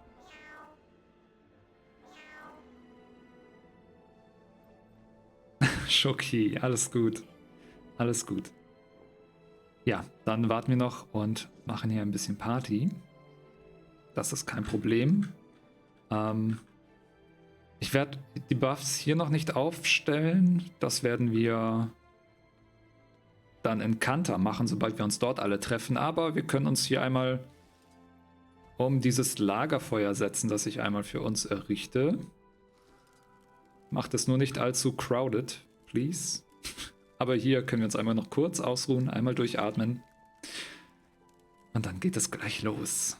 Nicht vergessen, die richtigen Masteries dann zu aktivieren, sobald es geht. Ja, ja, danke Shinja. Guter Punkt. Das machen wir. Ist das cool. Gott, verbrennt euch nicht. Schauen wir, apropos Masteries, das ist sehr, sehr gut. Es sind noch nicht freigeschaltet hier. Diese Beherrschung könnt ihr auf den Karten von End of Dragons trainieren. Reist nach Kanta und beschafft euch einen Beherrschungspunkt durch End of Dragons Erfolge, um diesen Beherrschungspfad freizuschalten. Okay.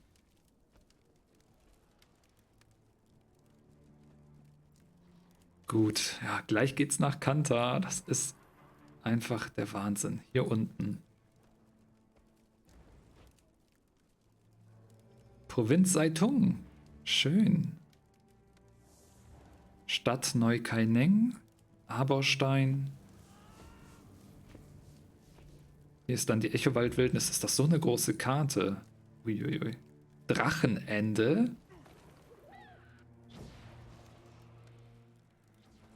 Okay. Die Pflanzentypen, wenn die Veganer sind, ist das dann ein Kannibale. Die essen auch Fleisch. Oder können auch Fleisch essen.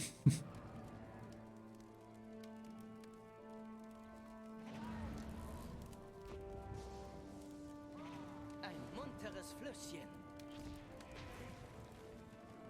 Okay. Gibt es neue kartenspezifische Währungen? Ja. Jade Splitter oder sowas wird es geben. Und irgendwas Einlass der Provinz Seitung. Gucken wir mal, was das ist. Schrift über die Stadt Neukaineng. Keine Ahnung. Das werden wir dann noch sehen. Okay, ich löse einmal hier den Einsatztrupp kurz auf. Und werde jetzt gleich mich bereit machen. Das heißt, alle anderen hier, am besten schaut ihr, dass ihr irgendwie 5 Personen zusammenbekommt, also noch 4 weitere einladet und dann eine Gruppe bildet. Und ich werde das auch gleich hier mit den anderen machen. Wo ist Schoki? Schoki ist noch dabei. Strategiste, du willst auch mitmachen, nehme ich an. Und dann Susi. Und dann ist noch ein Platz frei. Und dann geht's auch los.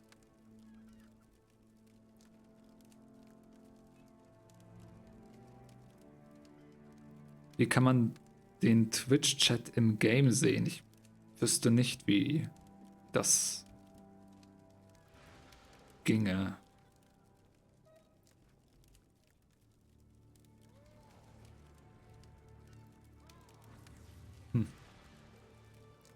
Aber schauen wir mal kurz, wer das Edelstein-Giveaway gewonnen hat. Und der Gewinner für die 800 Edelsteine...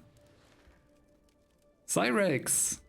Oder Cyrexi, E-Cyrexi, ich weiß nicht, ich denke mal, die I's sind nur irgendwie Trenner. Aber Cyrex, du hast 800 Edelsteine gewonnen. Herzlichen Glückwunsch, die werde ich dann morgen Vormittag verteilen, aber schreib mir einfach auf Twitch oder ich schreibe dir auf Twitch, falls nichts kommt und dann wirst du deinen Preis bekommen. Sehr schön. Ich muss mir das nur merken. Aber bei so vielen Giveaways weiß ich nicht, welche wir schon gemacht haben und welche nicht mit der Zeit. Rüli schreibt, dass James sicher schon durch ist mit der Story. Ja, bestimmt.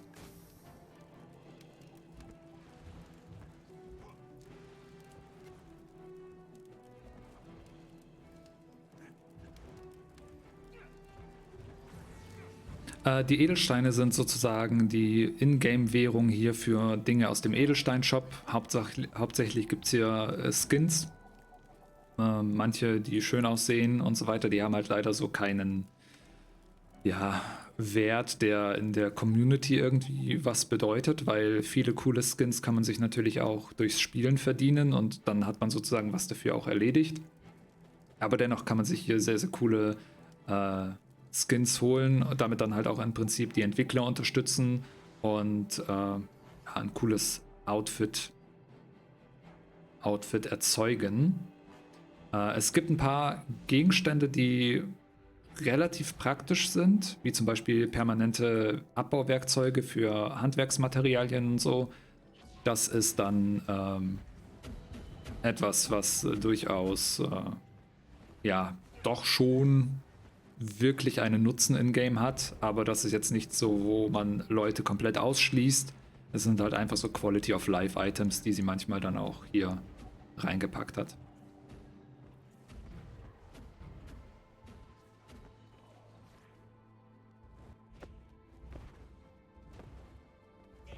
Genau, ich werde schon mal kurz meine Startgruppe, einfach nur weil ich es versprochen habe, erstellen. Und dann sehen wir uns hoffentlich alle gleich in Kanter. Und ihr anderen, wenn ihr euch schon in eine Gruppe zusammen gefunden habt und jetzt schon 5 Leute seid oder alleine das machen möchtet, dann könnt ihr auch jetzt schon mal die erste Geschichte spielen. Und dann werden wir uns alle gleich in Kanter auf der ersten Map treffen. Und das ist dann heute so unser Ziel, dass wir da gut vorankommen und alles uns einmal genau anschauen. 30k Dateien noch. Alles klar, Schoki? Alles klar.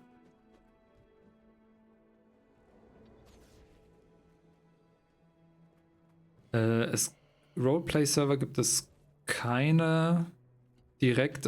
Man kann hier unter dem LFG nach Roleplay suchen. Zumindest glaube ich, dass es das mal gab.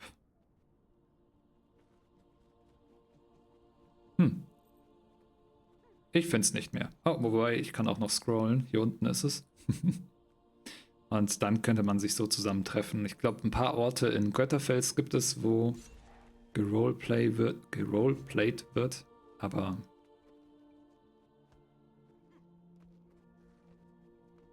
ja. End of Dragons. Wir haben Provinz, Seitung, Stadt Neukaineng, die Echowald-Wildnis und Drachenende. Das klingt so wie Widerstand des Drachen.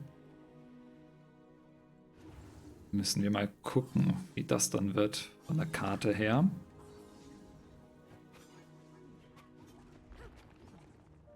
Oh, die haben die Animation angepasst. Bloody, kannst du nochmal angreifen mit dem Dolch? Das sieht auf jeden Fall jetzt ein bisschen snappier aus, richtig schnell. Das ist gut. Das hat mich so beim Virtuosen ein bisschen gestört.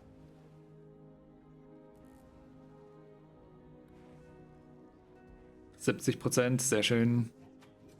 Ja. Viel besser, viel besser. Davor sind die Klingen vom Virtuosen so richtig so langsam geflogen. Ich glaube, deswegen hat mich das so viel gestört, dass sich das so komisch anfühlt. Aber jetzt sieht das beim Virtuosen viel schneller aus.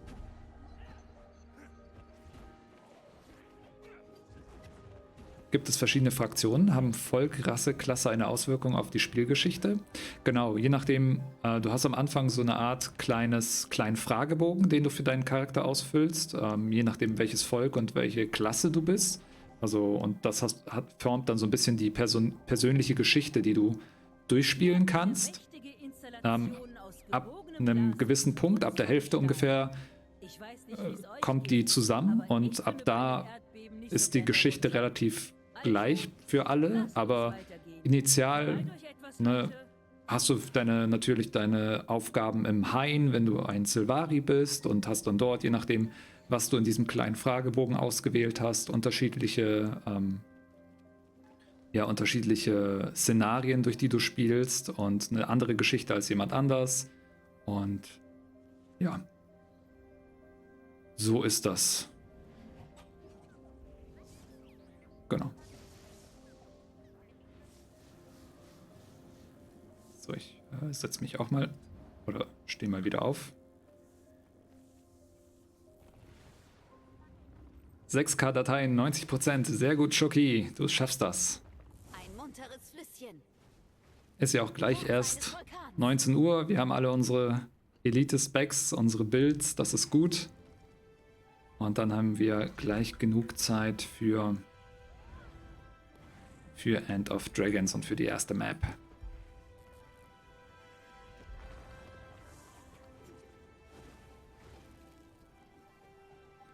Das ist toll.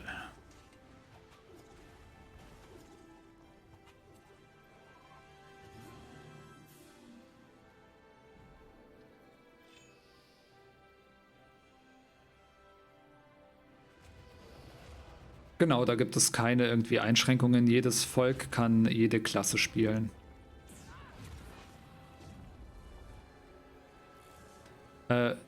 Saichi, ich sehe, dass du mir joinen möchtest, aber ich glaube, du hast noch ein paar andere AOE-Mitglieder, mit denen du spielen kannst. Wie gesagt, ich habe der Raid-Gruppe versprochen, dass wir erstmal den Anfang gemeinsam machen.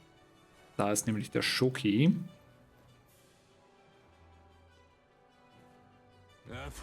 Und hey, nicht pieken, Bloody.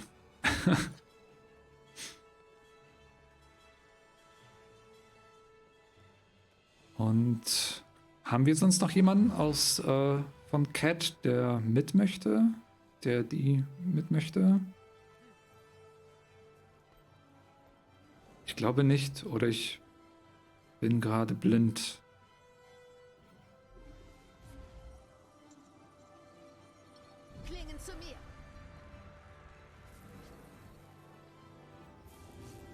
Oh, Chaos Guild Wars 2 ist gecrashed. Ja, gucken wir mal, ob das gleich funktioniert hier. Ohne Probleme.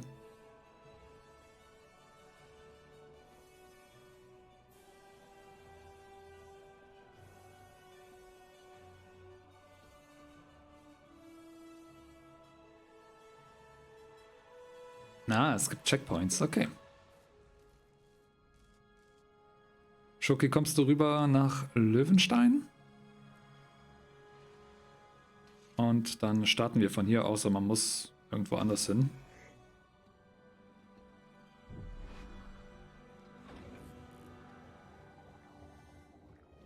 Diese Bots, die sind so cool.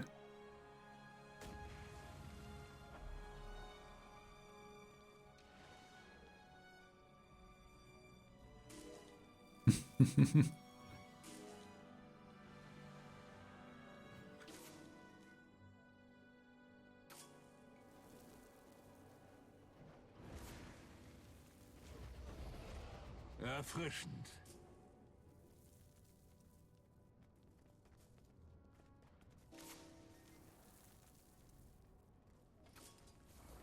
Ja, ich habe einen Strauß Rosen in die Hand gedrückt bekommen. Das kann ich auch ein bisschen rumwerfen. Sehr schön, Schoki ist da. Das ist gut. Dann, ja, Tiso, schreibt mir auf Twitch. Das ist am leichtesten. Sehr schön. Dann sind wir soweit fertig. Ich glaube, wenn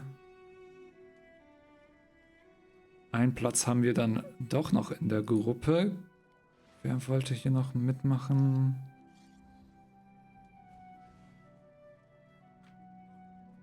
Ich glaube, da hinten haben sich welche gefunden. Ja, also wenn mir jetzt noch einer ein Plus schreibt, dann lade ich die Person ein und dann werden wir uns aufmachen. So.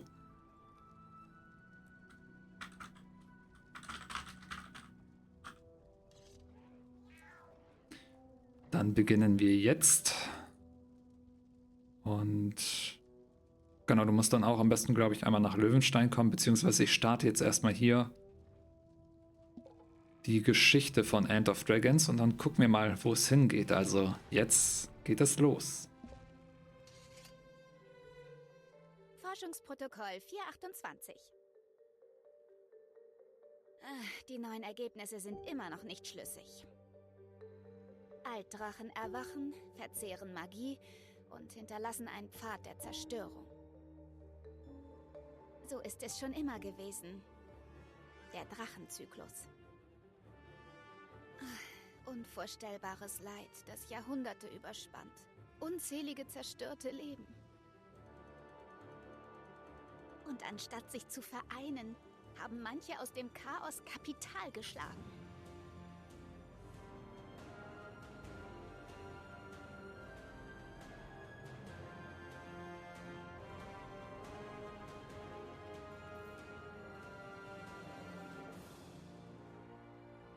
Doch einige von uns haben sich gewehrt. Helden aus ganz Tyria haben sich zusammengeschlossen. Wir kamen aus verschiedenen Ecken, hatten jedoch eine gemeinsame Vision von einer besseren Zukunft. Nicht alle haben es geschafft.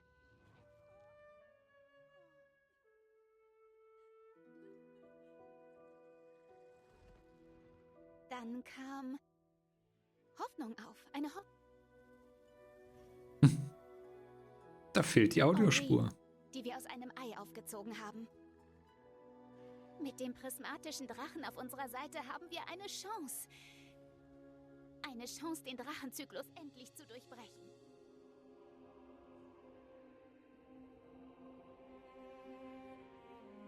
Wir haben 5 Altdrachen getötet.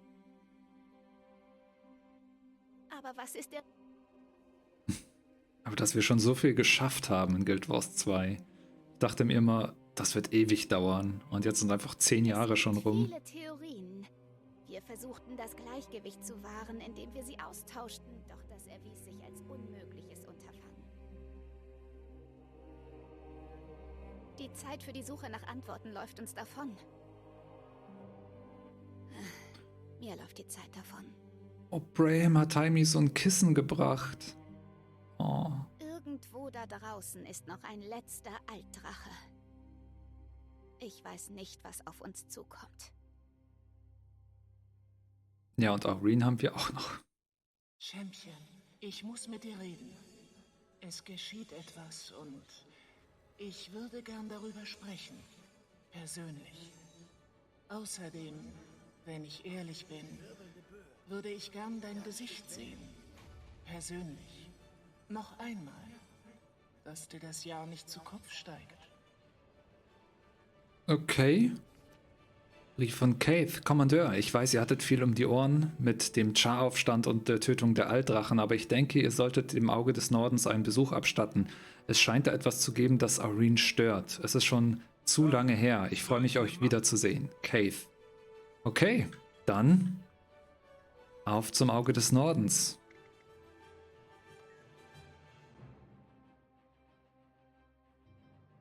Guild Wars 1 gibt es auch immer noch und wird auch weiterhin noch nicht supported, aber aufrechterhalten, sodass man es spielen kann. Also die Server sind noch aktiv. Ich glaube, das ist alles irgendwie virtuell gelöst und das kann man auch noch spielen. Aber ja, volle Entwicklung geht jetzt nur noch Richtung Guild Wars 2, ja. Ah, Aureen ist so schön. Champion. Wie wunderbar, dich zu sehen. Obwohl Primordus und Jormak fort sind, bemerke ich, dass Tyria noch immer steht. Anscheinend lagen die Erhabenen etwas daneben mit ihren Vorhersagen. Das Unglück hat nicht zugeschlagen. Noch nicht. Aber die Welt fühlt sich anders an. Ich kann es noch nicht richtig sagen, aber als käme eine Veränderung. Eine echte Veränderung. Ich spüre es auch, Champion. Deshalb wollte ich dich sehen. Ich habe angefangen, etwas wahrzunehmen. Eine entfernte Präsenz. Eine sehr alte Präsenz. Es ist wie ein Kräuseln in den Nebeln. wie ein Delfin in der Tiefe, der hinausruft, um zu fühlen, was dort draußen ist. Und ich möchte antworten. Aber bevor ich das tue, überprüfe ich meine Vision. Alle meine möglichen Zukünfte laufen auf einen Punkt zu. Heute. Und du kannst nicht darüber hinausschauen. Und ich kann nicht darüber hinausschauen. Bist du sicher?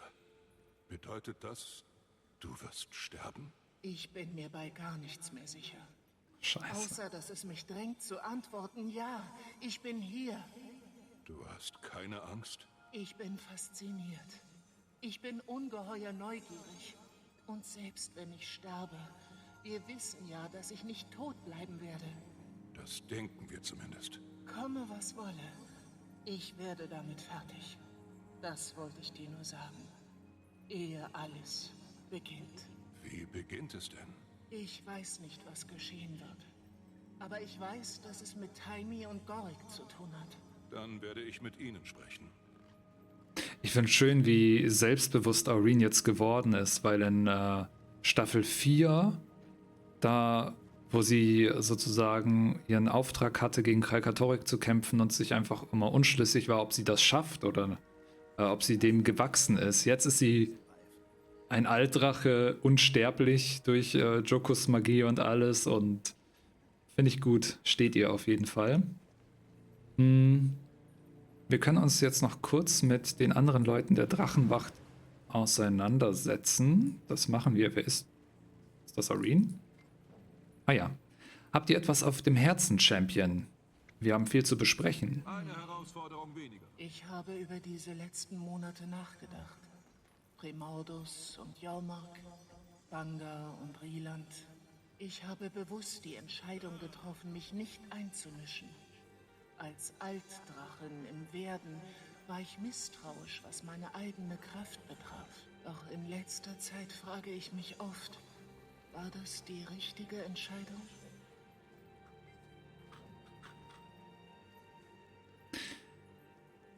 Was eure Vision angeht. Genau.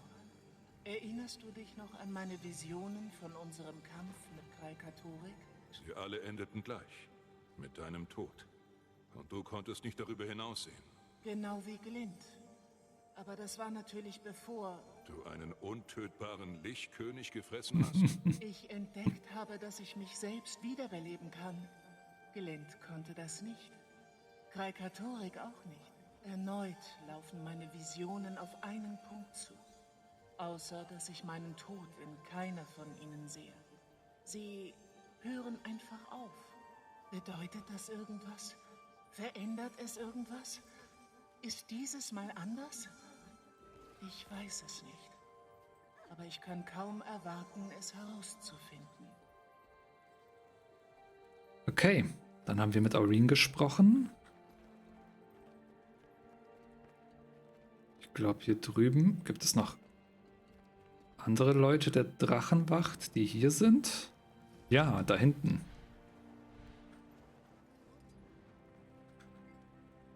Kaschmir, Kommandeur, wie schön euch zu sehen. Ich freue mich ebenfalls, euch zu sehen. Detektivin Delacroix und Fürstin Maid. Oder ist es jetzt Botschafterin Maid? Noch kein Titel. Ich hab's geschafft, den Eisbootkrieg nicht zu versauen, also lässt mir die Königin eine etwas längere Leine, das ist alles. Ihr habt geholfen, Menschen und Schar zusammenzubringen. Habt die Kodern dazu gebracht, in den Kampf einzusteigen. Und Jenna weiß das. Vielleicht. Schöner Gedanke. Was gibt's Neues? Wir hatten nicht viel Zeit, richtig zu reden, seit Bangas Versammlung. Oh, meine Götter. Das Metal-Legion-Konzert. Dann wurde es heftig. Hektisch war es eigentlich immer. Metal Legion. Wenn die Krakatorik auf der Spur waren. Und versuchten, sein Chaos zu beseitigen. Dörfer zerstört, Flüchtlingslager. Wenn ich meine Augen schließe, sehe ich die Gesichter. Es war sehr viel. Und es kam auf den Fersen von Cormir und den anderen Göttern, die uns alle im Stich und alleine kämpfen ließen. Wir sehen ja, wie gut das gegangen ist. Die Lage ist schwierig. Ihr seid nicht fair zu Ich war glänzend und seicht. Ein Sonnenstrahl. Mein Sonnenstrahl. Der davonrannte, als ihr mich am meisten brauchtet. Und ich vergab euch. Vor langer Zeit. Jetzt müsst ihr euch nur noch selbst vergeben. Ich arbeite daran. Okay. Da hinten ist noch jemand. Ridlock. Wie geht's dir? Ah, Kommandeur. Ich wollte gerade aufbrechen. Also, Ridlock, wie geht es euch? Nach Rüland? Ich hatte etwas Zeit, alles zu überdenken. Habe etwas Zeit mit Klee verbracht. Ihr habt euren Sohn nie richtig kennengelernt. Nicht so, wie ihr es wolltet. Nein. Aber ich denke, darum geht es ja. Banga hatte recht. Char haben keine Söhne. Klee wusste das. Behielt ihr Ziel im Auge. Was ich wollte, hätte ich von Rieland niemals bekommen. Es ging nicht um ihn, es ging um mich. Um das, was ich brauche. Ich konnte nicht an dem Loch vorbeischauen, das ich zu füllen versuchte. Je mehr ich ihn drängte, desto mehr zog er sich zurück. Ich habe alles noch schlimmer gemacht. Rieland war ein ausgewachsener Char. Er hat seine Wahl getroffen. Ich weiß. Und ich tat, was getan werden musste. Jetzt ist sein Kampf um. Meiner? Keine Ahnung. Gebt euch Zeit. Ihr werdet es herausfinden. Ich arbeite dran. Hallo, Kakusei. Erzählt mir von Krezia. Wie geht es ihr? Es herrscht noch eine gewisse Spannung, aber sie ist gut. Großartig unter den Umständen. Es gibt jede Menge Papierkram. Hält sie auf Trab. Sie meint, ein paar Imperatoren sind jetzt schon drauf aus, Khan-Ur zu werden. Hoffentlich wird das nicht noch hässlich bei dem, was wir schon mitgemacht haben. Natürlich bin ich voreingenommen, aber wenn ihr mich fragt, haben sie schon eine ziemlich gute Kandidatin. Wenn ihr mich fragt, ich glaube, da habt ihr recht. Ist vielleicht Zeit für uns alle, alte Einteilungen aufzugeben. Nun hört sich das einer an. 2 alte Soldaten werden weich. Wir kämpfen, weil wir müssen, nicht weil wir wollen. Das war Bangas Trugschluss. Setzt es auf die Liste. Aber klar, könnte Zeit sein. Ich habe nichts dagegen, meinen Schweif für eine gewisse Zeit an einer Stelle zu lassen. Und zu verarbeiten. Oh, kommt er nicht mit nach Kanta?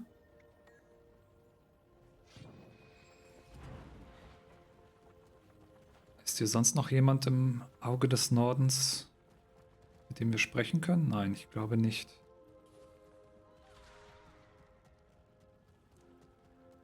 Akila, hallo. Schön, dass du reinschaust. Okay, ich weiß jetzt nicht, ob es dann hier sofort weitergeht. Sind denn alle soweit hier ready? Schoki, du bist irgendwie im Lornas Pass. Geht's dann dort schon weiter? Mit Time reden, alles klar. Okay. Oh, ihr seid wieder da. Das ist gut. Das ist großartig. Ist sie... Hat irgendwas mit Gorik zu tun. Ja, nun, also Gorik und ich waren hier oben und haben geforscht. Wir suchen nach einem Weg, den Drachenzyklus zu beenden. Denn wer braucht diesen Krach schon alle 10.000 Jahre, nicht wahr? So viele Tote und die Aufräumarbeiten sind der Wahnsinn. Ihr hattet von Gorik gesprochen. Ach ja, Gorik erhielt eine Nachricht von einer alten Kollegin. Ah. Eine alte Kollegin von der Inquestur. Ah. Anka. Er hat sie ein paar Mal erwähnt. Ich habe sie nie getroffen. Sagt, sie sei hinter Jormak und Primordus her gewesen. Ah. Sie habe einige Daten. Möchte er sie sehen, sie wäre zu einem Handel bereit. Was will sie? Sagt sie nicht. Rote Flagge. Er soll sie allein in Lornas Pass treffen. 2. rote Flagge. Also, diese Anka bietet ihm etwas an, von dem sie weiß, dass er es haben will, ohne im Gegenzug um etwas zu bitten? Ja. Warum sollte sie das tun? Ganz genau. Oh. Sie mag ihn. Ganz genau. Warum macht ihr euch Sorgen? Keine Ahnung. Aber ihr traut ihr nicht. Warum sollte ich? Warum? In der Tat. Tut mir leid. Seid ihr besorgt um Goriks Sicherheit? Ja! Ich bin besorgt um Goriks Sicherheit. Wollt ihr, dass ich nach ihm am Pass suche? Ihn zurückbringe? Alchemie! Würdet ihr das tun? Bitte, habt Dank, Kommandeur. ich muss auch nochmal sagen, wie gut einfach die Synchronleistung ist hier von allen Personen, die hier die Charaktere synchronisieren. Das ist einfach so top-notch, wenn man die alten Sequenzen jetzt aus Guild Wars 1 sich anschaut, zum Beispiel, die dann doch ein bisschen steif noch war. Die ganze Synchronisation, das ist einfach der Hammer. Ihr seid gekommen. Ihr habt darum gebeten. Mir gefällt, dass ihr mir vertraut habt. Warum sollte ich das nicht? Ich habe es nicht immer verdient. Diesmal war es anders, wieder im Hain zu sein. Ich weiß, wir Silvari tun immer, als wären wir die allerraffiniertesten. Oh, wirklich? Aber in Wahrheit sind selbst die Erstgeborenen erst um die 30 Jahre da. Unsere Kultur ist unreif, emotional gesehen. Wissen haben wir, doch Wissen und Weisheit sind unterschiedliche Dinge. Ich denke zurück an die Zeit, als ich mit Faulein zusammen war. Ich erkenne diese Person nicht wieder. Ich hatte keine Ahnung, wer ich war. Aber Aureen hat alles verändert. Ich bin jetzt ein Elternteil. Irgendwie zumindest. Als ich wieder unter ihnen war, wurde mir klar, ich gehöre hier nicht mehr her. Meine Welt, meine Perspektive haben sich erweitert. Ich wusste, ihr versteht das.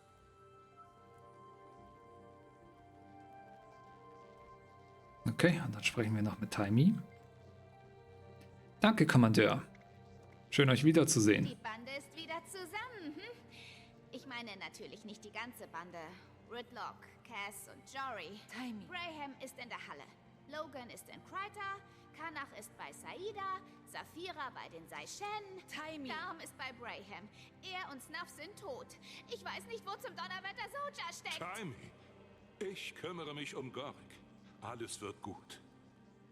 Ich weiß. Oh. Wie läuft die Forschung? Nicht übel, wenn man bedenkt, dass ein Großteil Spekulation ist. Es gibt so vieles, das wir nicht wissen. Oder von dem wir nicht wissen, dass wir es nicht wissen. Ihr habt Aureen. Und sie war super hilfreich. Aber sie ist unser einziger Altdrache und nicht gerade typisch für die Spezies. Wir haben so viele Fragen. Wie ist sie aufgestiegen? Woher kamen die anderen? Gibt es da draußen noch mehr? Die Abtei war der Meinung, es gibt mindestens noch einen. Den Wasserdrachen. Die Drakonologie ist ein Forschungszweig, der sich noch entwickelt. Jede Hypothese muss von Beweisen untermauert werden. Sie leben ihr Leben in einer Zeitebene, die uns kaum verständlich ist. Es gibt Tage, da frage ich mich, ob wir sie überhaupt verstehen können. Aber, wie ihr schon gesagt habt, wir haben Aureen. Und sie ist, was den Unterschied ausmacht. Wie fühlt ihr euch denn? Mal besser, mal schlechter. Auf die schlechteren Zeiten könnte ich gut verzichten.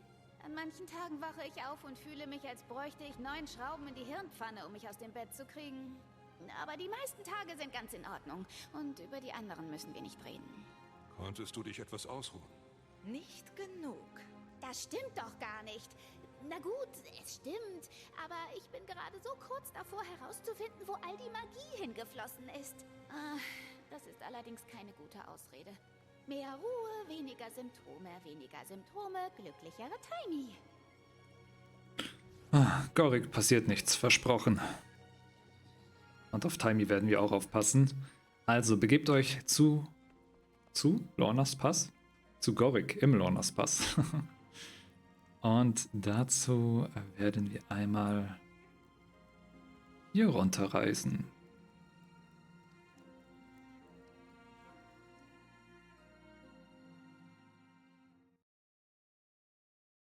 Ja, bis dann, Next Assassin Generation. Die kleine Dame ist nicht verrückt. Taimi ist super. Ich habe schon mit Aureen gesprochen. Oder sagt sie jetzt noch was anderes?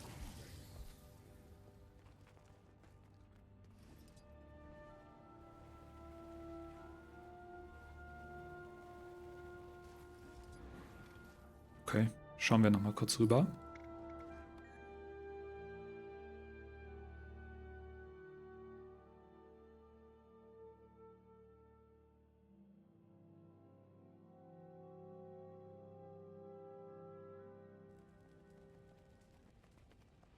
Und werden wir kurz zu Aureen laufen, starte ich mal das zweite 800 Edelstein Giveaway.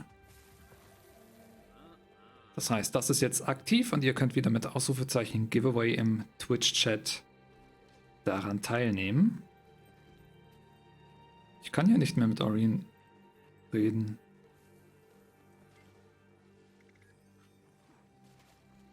Ich habe alles, glaube ich, schon gemacht.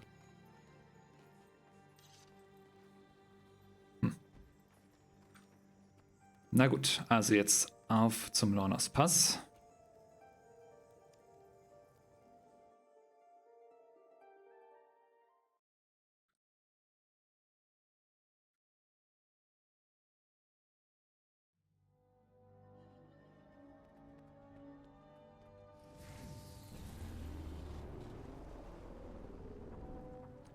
Und wenn ihr dann alle ready seid, wovon ich ausgehe, weil ihr schon alle hier steht und auf mich wartet,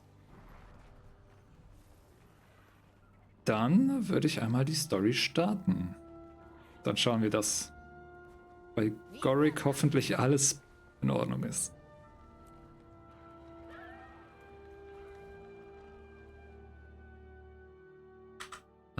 Erstmal ein Screenshot vom Ladebildschirm.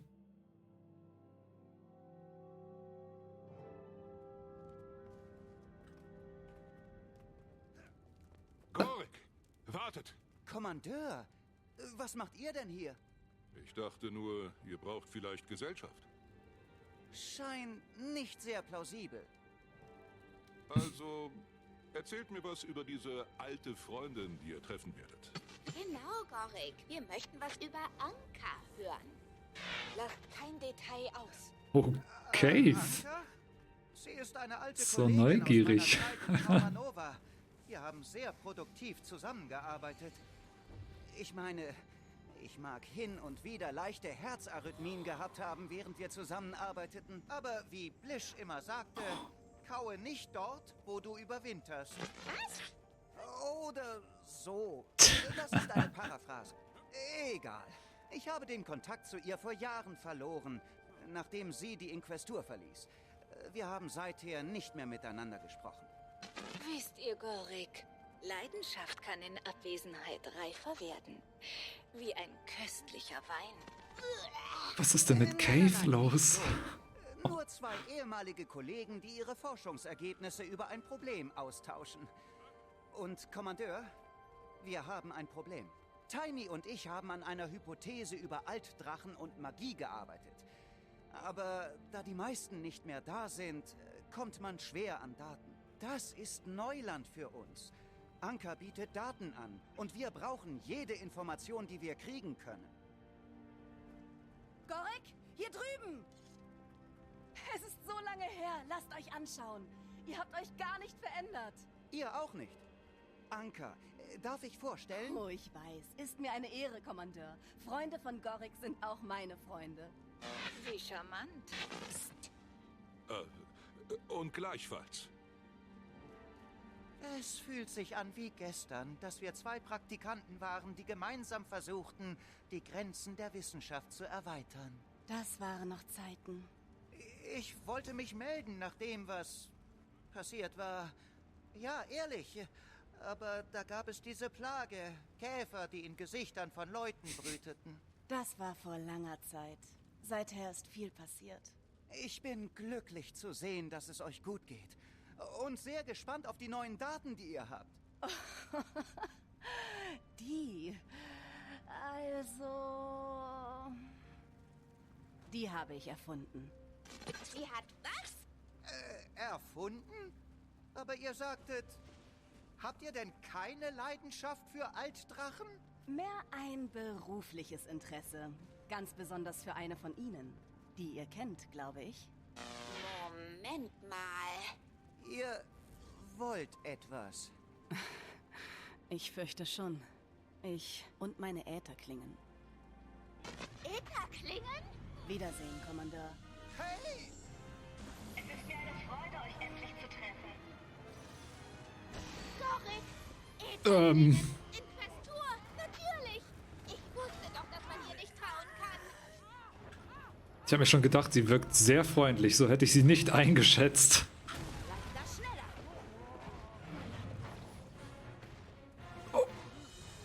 Los, Champion. Wir fangen sie. Aureen, warte mal. Wir brauchen Jo. Wir haben keine Zeit zu verlieren. Sie haben Gorik entführt. Du kannst mit mir kommen oder alleine gehen, egal. Aber diesmal bleibe ich dem Kampf nicht fern. Können wir... Nachkommen und Champion. Nachkommen und Champion. Können wir auf dir reiten?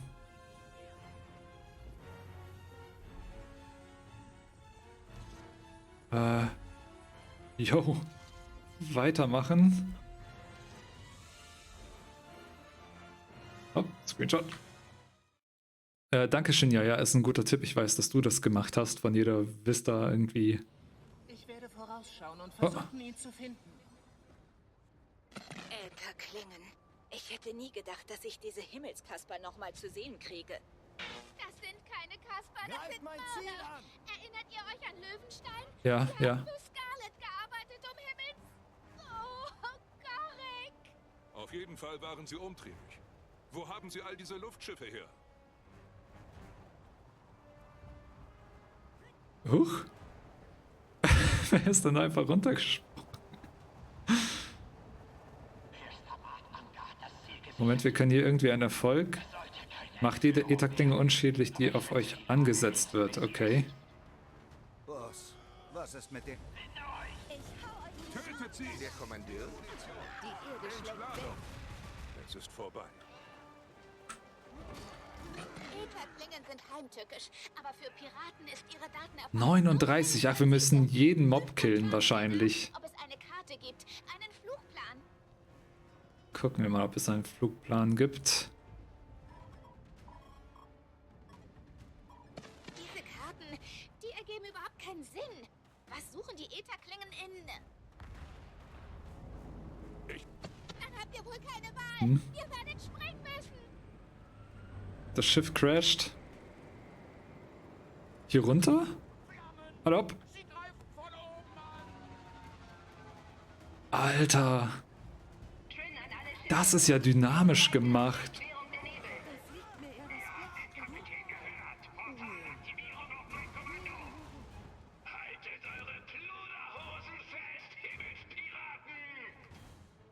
Ich sehe da ganz verrückte Energiesprünge, Kommandeur.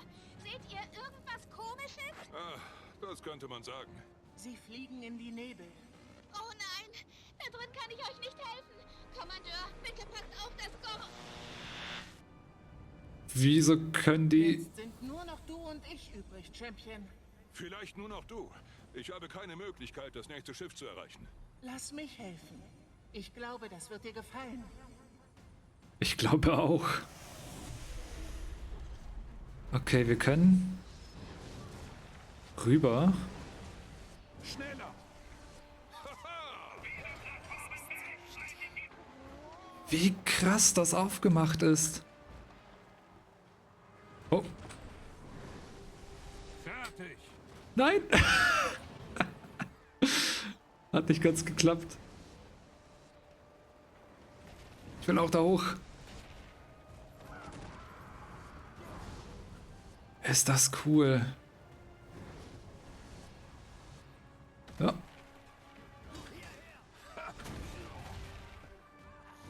Es ist vorbei. Kommandeur, hier spricht Kapitän von der Ätherklingen Maitrin. Wir haben nicht vor, eurem asurischen Freund weh zu tun. Ruft Aureen zurück und ergebt euch. Es muss keiner verletzt werden. Jeder hält mich für dein Haustier.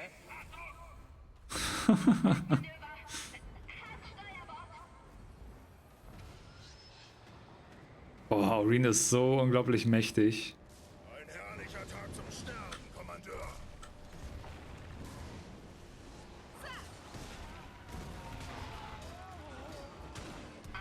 So viel Energie. Da oben ist noch einer. Können wir den da irgendwie runter? Nur für den Notfall. Sorgt dafür, dass das Ding bereit ist.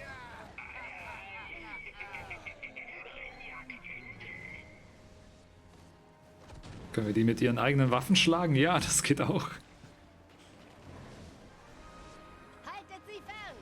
werde mich um den Gefangenen kümmern. Hey. Zeit für den Flintensäbel. Kaum zu glauben, dass ihr darauf hereingefallen seid. Und ich sitze in der Falle. Waren ihre letzten Worte. Das System zu überladen. Einfach alles kurz und klein hauen.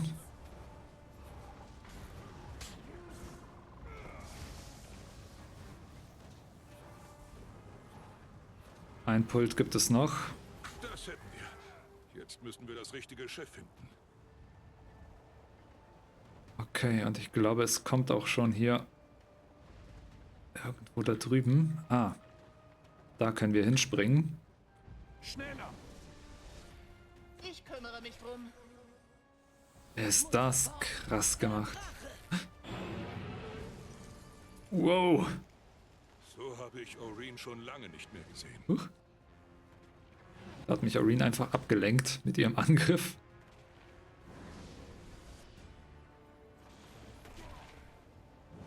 Okay, Giveaway Das Schiff ist zu weit weg. Ich muss dieses Ding näher ransteuern. wurde beendet. Hier ist kein Ätherklingen Pirat mehr. Gucken wir mal.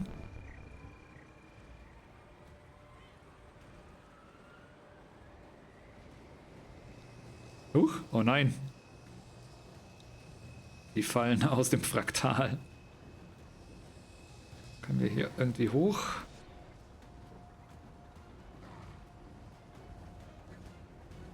Schneller! Ich spring mal darüber. Ich weiß nicht, ob wir das machen müssen. Bewegt euch weiter von Schiff zu Schiff.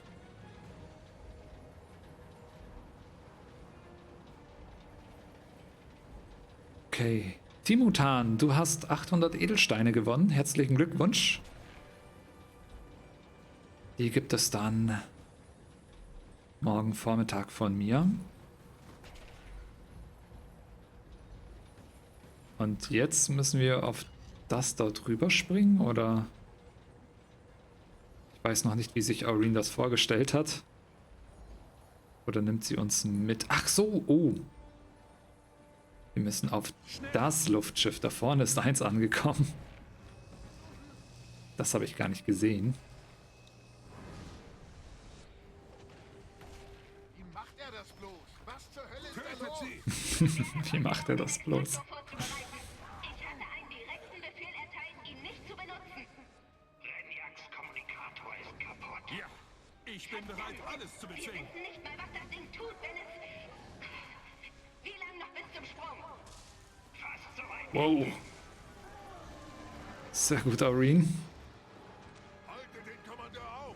Da drüben sind noch ein paar Ätherklingen. Entladung. Mehr Munition. Huch. Es ist vorbei. Mit dem Angriff erstmal runtergesprungen.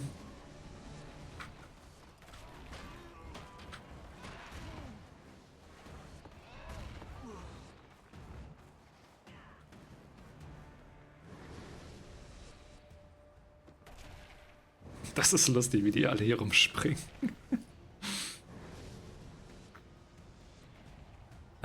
Timutan, du musst mich einfach nur anschreiben, beziehungsweise ich sehe ja auch, wer gewonnen hat und werde dich dann anschreiben hier auf Twitch. Und dann wirst du morgen die Codes von mir bekommen. Tiny, wir sind raus auf den Nebeln. Könnt ihr sehen, wo wir sind? Na oh. Dort hinten ist eine Art Landmasse. Timmy. Kanter! Muss außerhalb der Reichweite des Kommunikators liegen. Großartig. Ich glaube auch. Da drüben sind noch ein paar. Wie cool das einfach aussieht.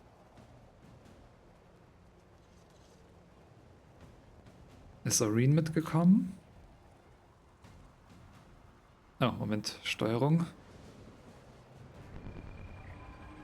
Fliegen wir mal ein bisschen näher an die da drüben ran. Oh. Ich hoffe, ihr kommt mit. Ihr seid noch hier, Kommandeur. Genau rechtzeitig, um es aus erster Hand zu sehen. Gut. Anker. Ich glaube, wir schnappen die uns. Kleine Käfer. Gerade drum, wo sie nicht hingehören. Um sie kümmern wir uns später. Wir müssen Gorek finden. Tut mir nicht weh. Bitte. Ich erzähle euch alles. Was möchtet ihr wissen? Kommandeur, der Alchemie sei Dank. Sie haben mich gefoltert, aber ich Endlich blieb was zur standhaft. Unterhaltung. Sie haben kein Wort aus mir herausbekommen. Yeah. Wir haben jede Ätherklinge unschädlich gemacht. Sehr schön. Hey, Gorek. Ich kann nicht glauben, dass Anka so etwas tun würde. Sich den Ätherklingen anschließen? Entführung? Was ist mit ihr los? Wir können später über sie sprechen. Jetzt müssen wir von diesem Schiff runter. Sie war früher so Tut mir nett. wirklich leid, Gorek. Und jetzt? Nicht mehr so sehr. Anka, unsere Leute sind What? auf dem Schiff. Feuer einstellen. Ich ergreife nur ein bisschen die Initiative, Captain. Fast geschafft, Kommandeur. Champion, ich komme. Triff mich an Deck. Der Drache kommt direkt auf uns zu, Captain. Arene? Ausweichmanöver. Ich habe sie im Da ist Visier. sie. Tut es nicht, Anka.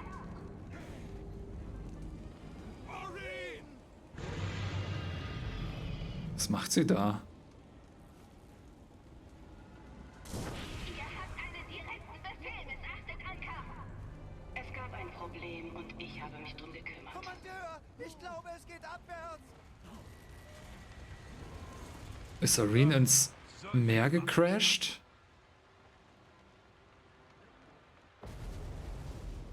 Klasse. So funktioniert das also.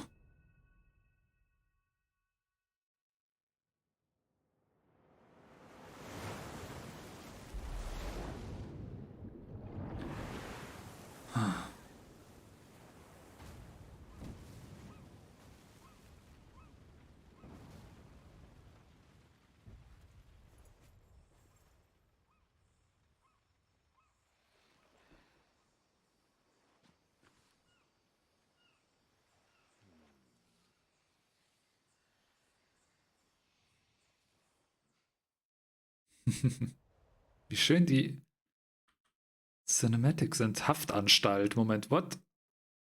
Ah, wir wurden sicher gleich eingebuchtet, weil wir Ausländer sind.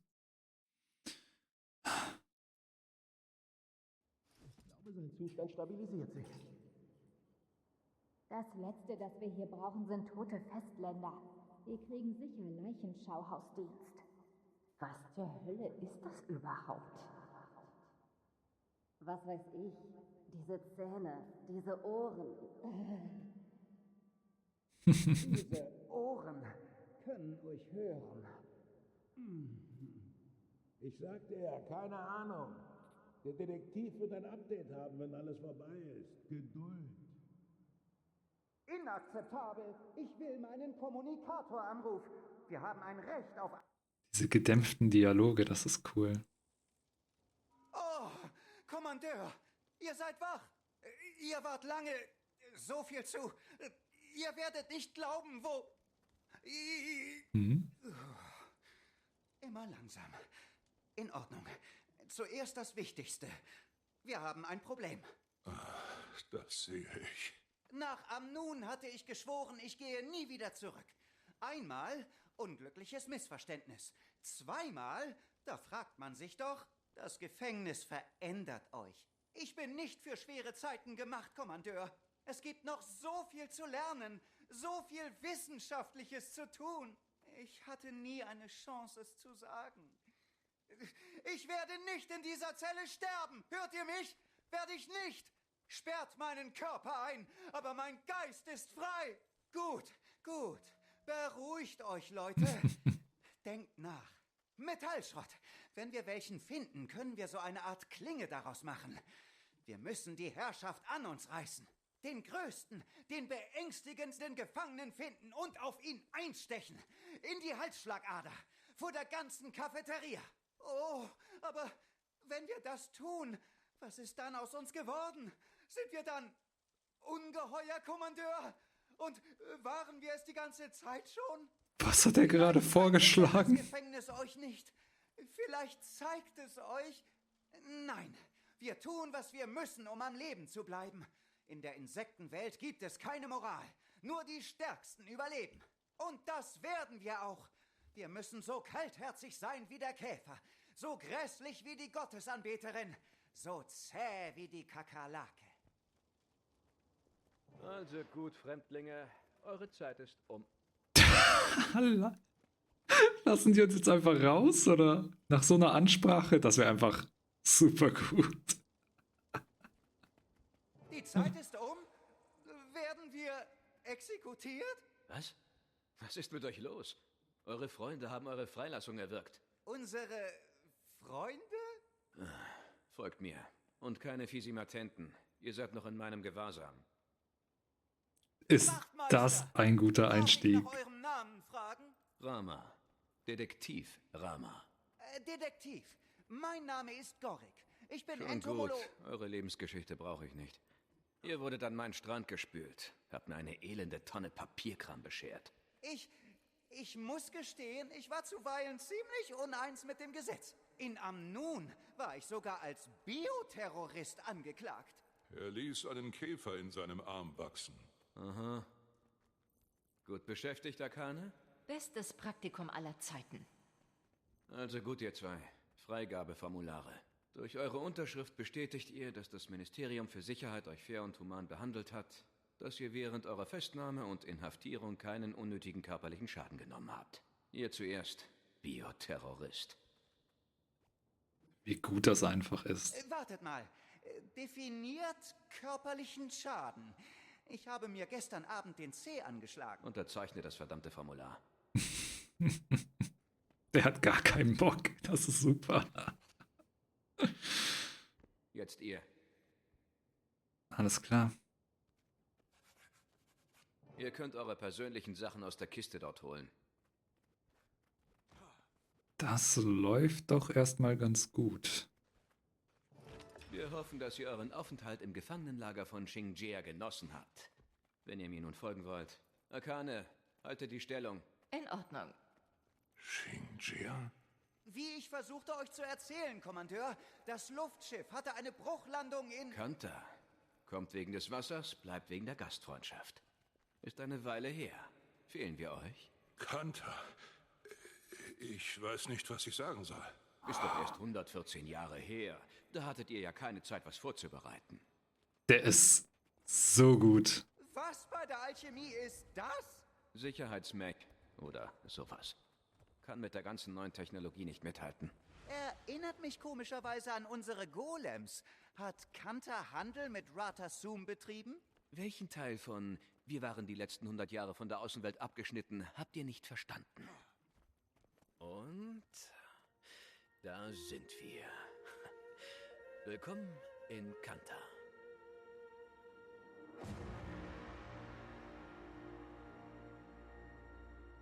Mit einem Intro-Screen.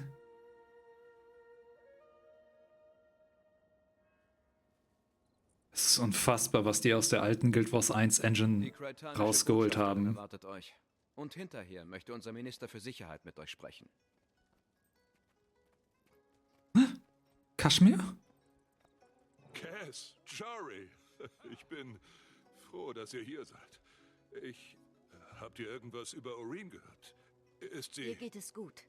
Erholt sich. Keine Sorge. Case ist bei ihr. Ihr werdet sie bald sehen.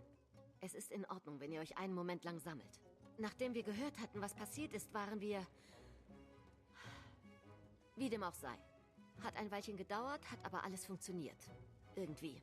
Mir fehlen immer noch ein paar Informationen. Wie habt ihr uns gefunden? Gefunden? Irgendwie habt ihr... Heißdampfenden, zirkusreifen Schlamassel ausgelöst? Einen internationalen Zwischenfall. Jenna hat mich geschickt, um die Wogen zu glätten. Und irgendwie konnte ich nicht zulassen, dass Jory die Chance ihres Lebens verpasst. Ach so. Ich hatte diesen Ort ja nie zu sehen erwartet. Aber klar, wenn ihr das sagt. Ihr wisst, dass es so ist. Kommandeur, wir haben später Zeit, um euch ins Bild zu setzen. Die Musik. Dieser Mann möchte euch sprechen. Rama?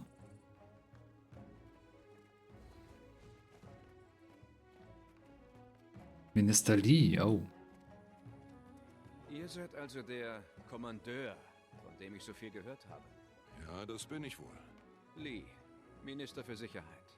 Laut des vor 20 Minuten unterzeichneten Abkommens seid ihr begnadigt worden.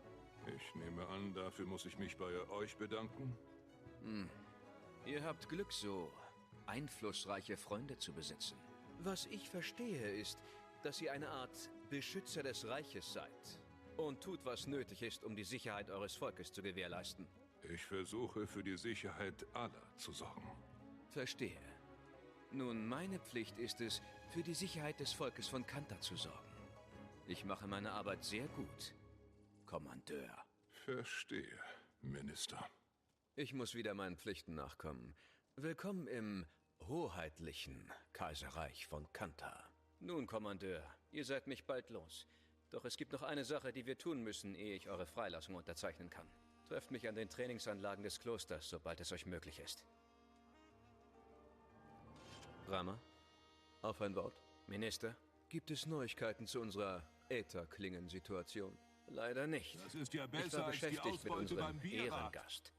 Aber sobald das hier abgewickelt ist, widme ich mich wieder dem Fall. Gut. Vielleicht machen wir dann endlich ein paar Fortschritte. Detektiv?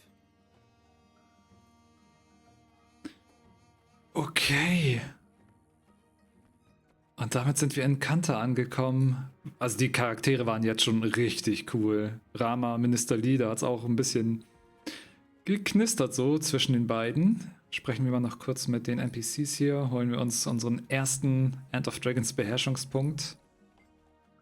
Nun habt ihr es geschafft. Eine Sache weniger, um die ich mir Sorgen machen muss. Wie läuft's im neuen Job, Cass? Es ist nicht langweilig. Gibt noch viel zu lernen, aber ich fange an, ein Gefühl für dieses Diplomatie-Ding zu entwickeln. Ich habe schon einige Beamte getroffen, die diskussionsbereit waren. Natürlich sind immer solche dabei, die zögern, ob Kanta sich öffnen sollte oder nicht. Lasst euch ein paar Träumer, die noch in der Vergangenheit leben, doch keinen Schlaf kosten. Vermittlung bedeutet schon, dass man mit allen umgehen muss. Störrisch sind viele. Auch ihr selbst seid darin ganz gut. Die Musik ist so unglaublich gut. Ich muss ein bisschen lauter machen.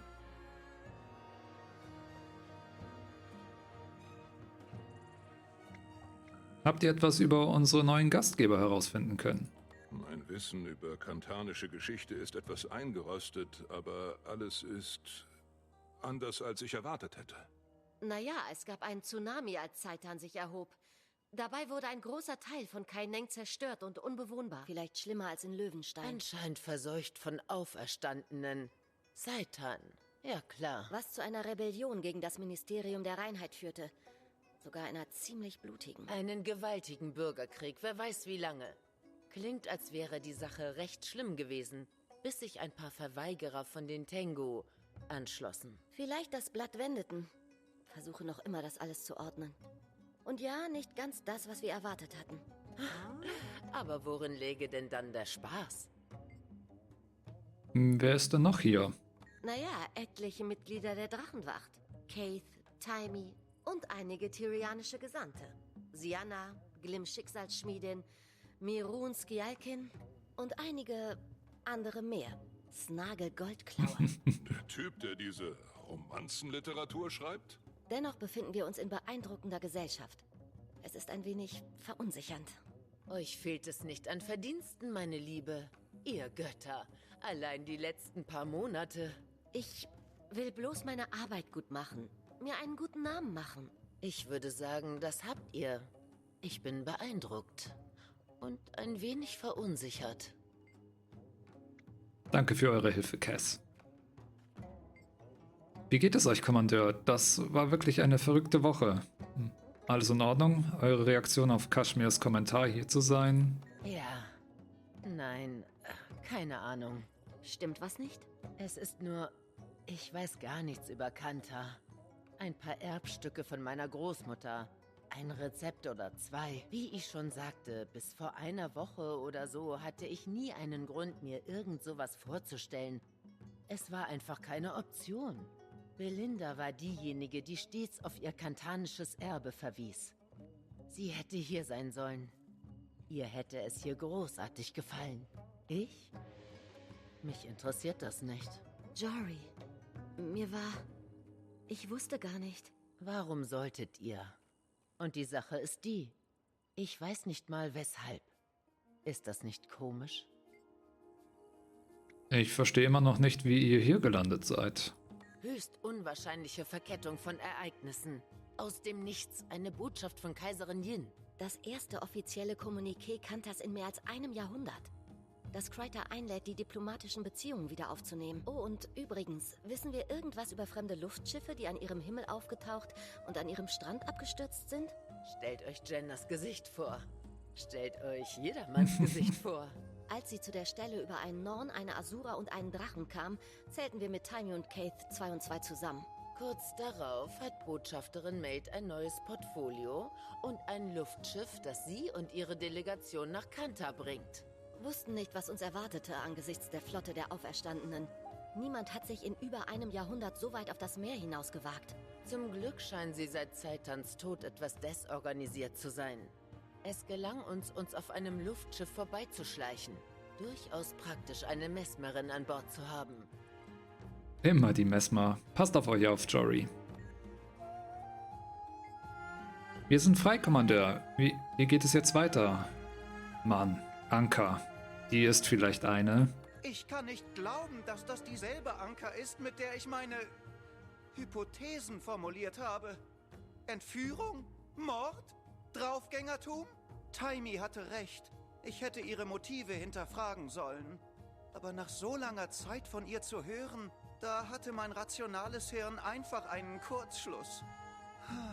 So wie das Hirn einer Ameise, wenn es mit einer Pilzspore infiziert ist. So kann man es auch sehen. Bestimmte Leute können einem die Urteilskraft nehmen. Wie wahr.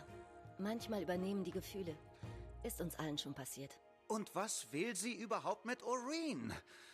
Ich muss mit Timmy sprechen. Oh, sie wird mich anbrüllen, nicht wahr? Hätte nie gedacht, dass ich Kanta mal zu sehen bekomme. Einverstanden. Eine Forschungsangelegenheit wie diese bietet sich einem nur einmal im Leben. Ich finde ihre Technologie faszinierend. Wie dieser Apparat, mit dem ihr in der Zelle verbunden wart. Ich habe die Wachen dauernd danach gefragt, aber sie drohten, ihn an meinen Mund anzuschließen, wenn ich nicht aufhöre zu reden. Er erinnert mich an eine Golem-Modifikation, die Timmy und ich konzeptionierten, kurz bevor ich ging. Ich hoffe, dieses Debakel hat ihr nicht zu viel Ungemach bereitet. Wir sehen uns, Gorik. Yakira, doch, es gibt einen Phönix, einen... wie hießen die? Sula? Pilzsula? Und ich glaube noch 2 andere Tiere für Waldläufer hier auf Kanta. Und damit sind wir in der Provinz Seitung angekommen. Wie schön. Und die Musik und einfach... Oh. Sie haben den Kommandeur freigelassen. Gorik auch. Gut. Ich freue mich schon darauf, Gorik zu erzählen, was er für ein Shoya-Hirn war, Anka zu vertrauen. Um fair zu sein, wir alle haben dem Plan zugestimmt. Wenn ihr mit bereit erklärt meint, dass er mitgespielt, aber euch die ganze Zeit erklärt hat, das sei eine ganz schlechte Idee. Aber ihr habt recht, so war's. Trotzdem müssen wir noch mal reden. Kommandeur, Aureen hat eine hübsche kleine Meereshöhle zum Ausruhen gefunden. Sie hätte zu gerne, dass ihr vorbeikommt. Ich bin mit einem hiesigen Fischer rausgefahren. Ich wette, das könnt ihr auch, wenn euch ein paar neugierige Fragen nichts ausmachen. Vergesst nicht, mit Detektiv Rama müsst ihr euch auch treffen. Oh, so viel zu tun, so viel zu tun. Das ist dann die Provinz Seitung. Ist das die ganze Map, die wir erforschen werden? Da haben wir echt viel zu tun. Bis wohin wird die gehen? Hier so vielleicht? Krass. Einfach gerade mal 12 Jahre zurückgebeamt, ja. Der Hafen von Seitung. Okay, Shin Jea, danke für den Hinweis. Wir haben erstmal nur das Angeln. Das werden wir leveln. Auch die 2 Beherrschungspunkte. Das ist cool. Dann werde ich die Gruppe hier einmal in einen Einsatztrupp umwandeln. Und alle, die schon auch in der Provinz Seitung angekommen sind. Hier, ich sehe auch schon ein paar Leute sind noch in der Haftanstalt. Dann können wir uns gleich hier an diesem schönen Kirschblütenbaum sammeln und dann Kanta erforschen gehen. Das wird mega. Ist das schön hier. Oh, die Musik ist auch so beruhigend. Das erinnert mich auch so ein bisschen an Breath of the Wild. Ja, End of Dragons, Provinz Seitung. Leviathan? Ist das Leviathan Event hier? No way. In Seitung?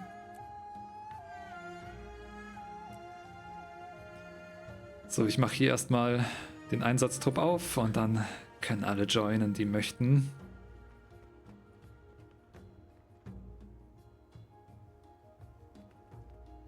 Und schauen wir uns hier einmal das Vista an.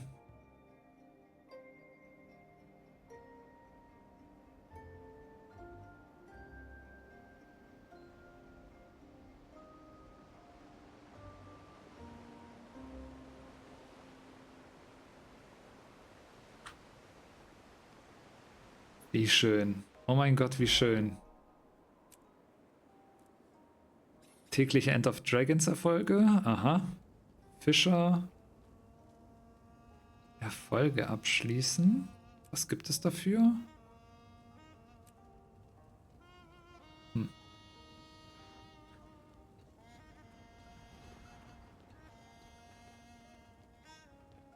Okay, dann können wir gleich auch die Buffs und alles benutzen. Wenn ich die Story mit einem Charakter gemacht habe und kann ich dann mit einem anderen Charakter per Teleport zum Freund dahin? Ja, ich glaube, Teleport zum Freund müsste dann gehen. Das ist auf jeden Fall möglich, glaube ich. Also es war ja zumindest bei den anderen Maps auch so.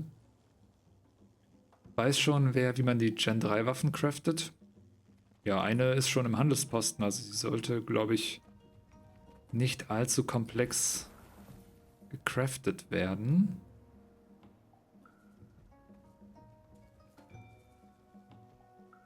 Weißt du eigentlich, was man mit der DirectX 12 Proxy jetzt machen sollte? Sollte man die vorher runternehmen? Ja, würde ich sagen.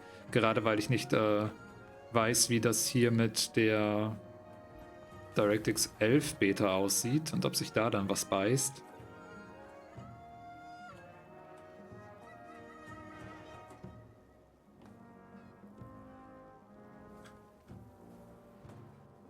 Cool, also wie fangen wir dann gleich an?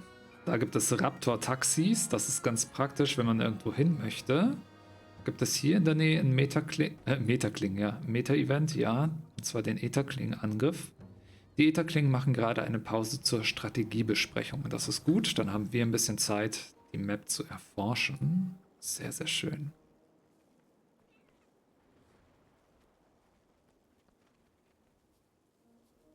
Okay, ein paar sind noch in der Haftanstalt. Gute Bloody und Meister Sei.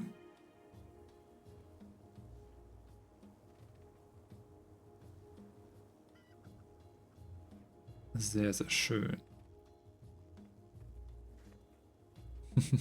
Fleckenblüte, das ist ja ein schöner Name.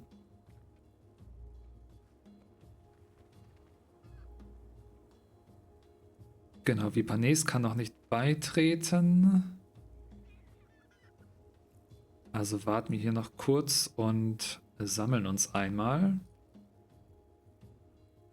Weil wir schon einmal kurz gucken können. Ja klar, Maren, darfst du dem Squad beitreten. Hier haben wir dann dieses kleine Dörfchen. Wie werden wir am besten losziehen? Einmal hier hoch.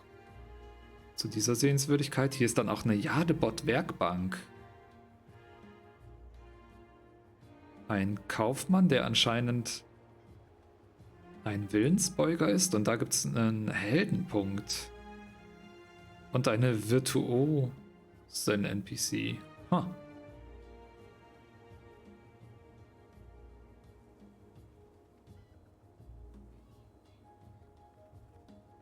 Ja, ich würde sagen, wir begeben uns so in diese Richtung und dann wahrscheinlich irgendwie hier so hoch und dann auf die östliche Seite. Hier müsste ja dann auch irgendwo Sendaijun sein. Dieses heilige Tal.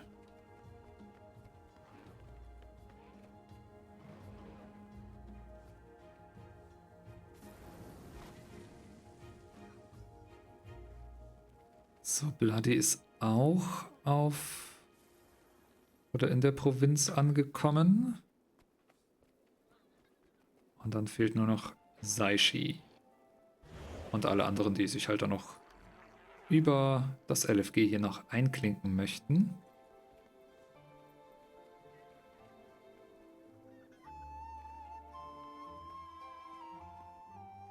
So lange kann man echt die Musik genießen. Und wir können ja uns einmal hier in diesem kleinen Bereich umschauen. Ziel identifiziert. Es gibt hier irgendwelche Ressourcen. Lotus.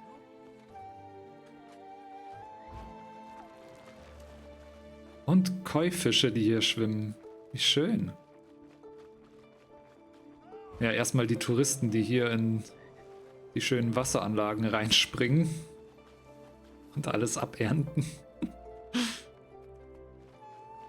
Ist das schön gemacht. So richtig entspannend.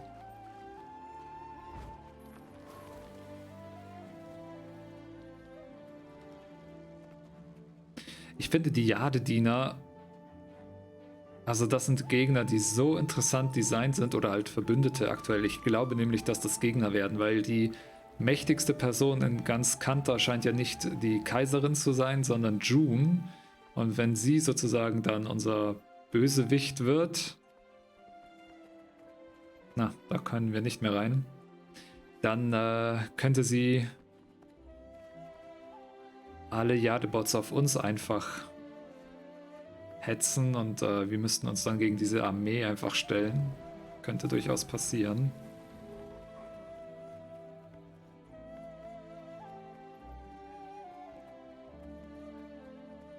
Okay.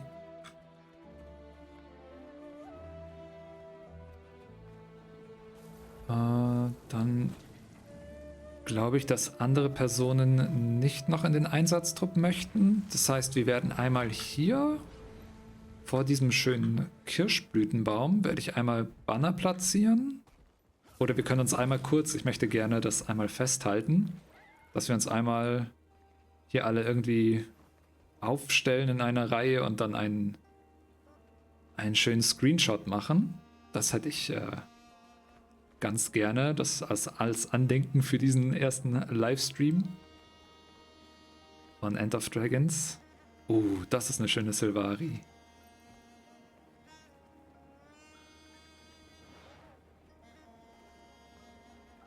Sehr, sehr schön. Da kommt auch jemand noch mit der Himmelsschuppe angeflogen. Oh, jetzt ist gerade der Jadebot hier. Kann er wieder verschwinden? Sonst kommen nicht alle aufs Bild.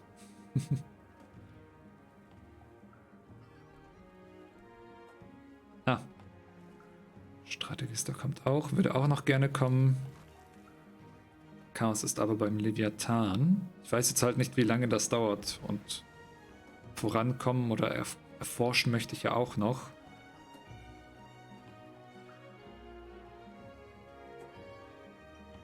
Okay. Sehr schön. Wie schön. Was für ein toller Moment. Da drüben ist Susi. Hat sie sich zum Baum gestellt. Wunderbar. Ist das toll. Vielen, vielen Dank für diesen tollen Moment. Dann, ja. Gibt's einmal Buffs für uns alle. Und zwar hier ist ein Heldenbanner. Da wird das Jingle auch abgespielt. Cool. Und daneben ein Geisterbanner. Dann haben wir hier schon mal ein paar schöne Buffs. Schnappen wir uns die einmal und dann... Genau, die sind ja noch aktiv. Den kann ich nochmal zünden. Und dann kann man die ja auch noch ein bisschen stacken.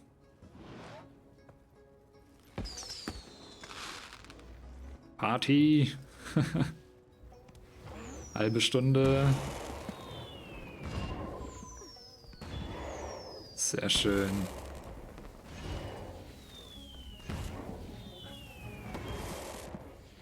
Ist das cool. Dieser Moment einfach. Das macht MMOs doch einfach so toll. Hammer. Okay. Dann sind wir bereit aufzubrechen und ich würde sagen, als erstes schauen wir uns dieses Event an und das Dorf da unten. Ich werde auch gucken, dass wir jetzt die Himmelsschuppe nicht so aktiv nutzen, sondern erstmal ein bisschen viel laufen. Dann kriegen wir auch ein Gefühl einfach von der Karte. Das sind also kantanische Wegmarken. Wie cool. Schön. Shing Jea. Genieß es. Was haben wir hier? Suppe? Verkauft gar keine Suppe. 32 Platztaschen? Zwergen-Handwerksspezialist? Die verkauft 32 Platztaschen? Und schwarze Diamanten. Okay.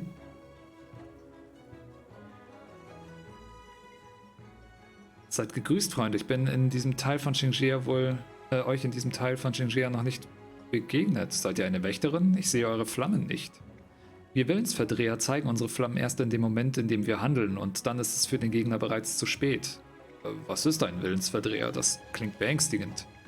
Wir sind die vorbestimmten Wächter des kantanischen Throns und jener, die wir als Veno-Su betrachten. Es ist eine Ehre für alle, die zu dienen, die auserwählt wurden. Es ist Tradition. Ich habe noch nie von Willensverdrehern gehört. Für lange Zeit operierten wir hauptsächlich in den Schatten. Als Beschützer des kantanischen Throns bewegten wir uns insgeheim. Wir machten einen kurzen Prozess mit den Feinden des Kaiserreichs, still und leise. Was unterscheidet denn einen Willensverdreher von einem anderen Wächter?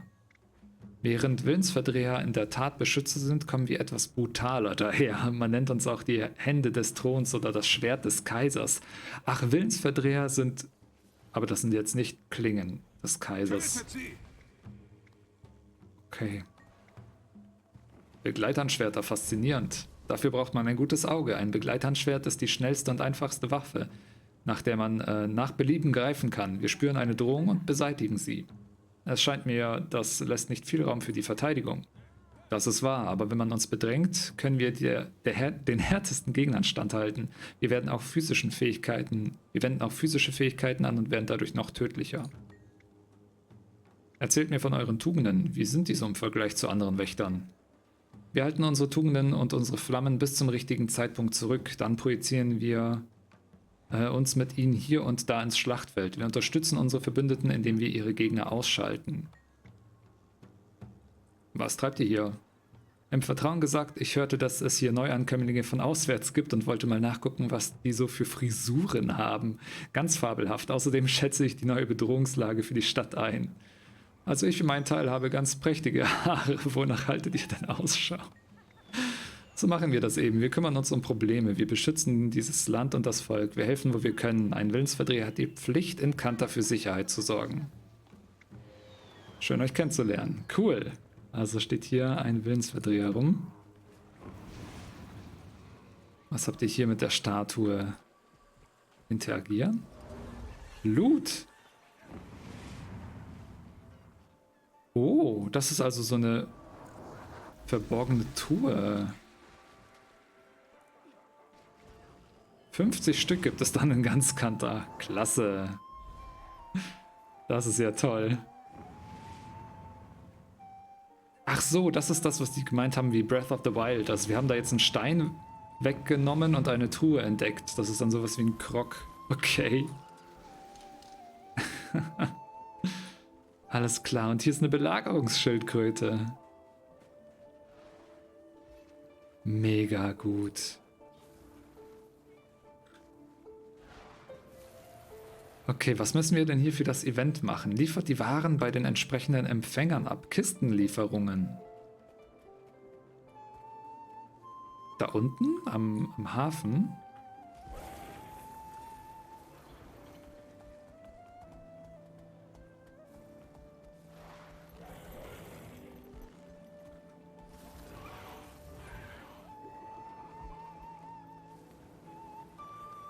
Diese Bestellung besteht aus ein paar kleinen Kisten.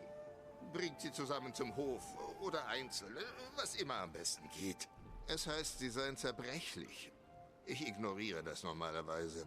Aber da sie von Junlei kommen, solltet ihr wahrscheinlich vorsichtig sein. Okay, danke für den Hinweis. Oh, man kann die hier dann einfach stapeln, oder? Ihr tragt schon etwas. Wie cool.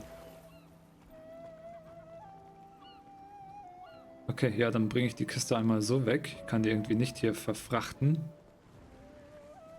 Aber es gibt immerhin Speedbuffs. Ist das witzig. Krass, das sind hier viele...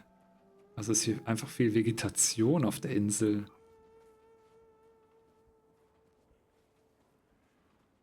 Oh, Bloody, du kommst nicht rein? Klar.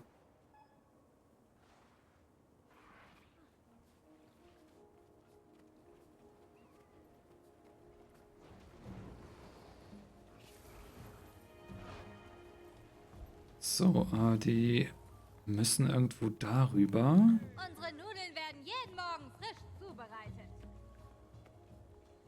Bitteschön. Es wird aber auch Zeit, dass ihr auftaucht. Und wehe, ihr habt was zerbrochen, dann setze ich mich sofort mit eurem Vorgesetzten in Verbindung. Oh, okay.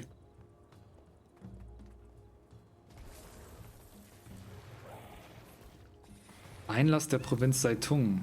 Oh, das ist eine Währung. Doppelklicken, um eurer Geldbörse 5-mal kaiserliche Gunst hinzuzufügen. Ihr könnt sie bei Händlern in der Provinz Seitung ausgeben. Alles klar. Schauen wir uns dann auch mal an. Gibt es hier sonst noch was? Ja, hier oben gibt es noch ein paar Sehenswürdigkeiten. Lasst uns mal alle zu dem Kirschblütenbaum hier drüben hinschwimmen und uns den Beherrschungspunkt oder die Heldenpunkte holen.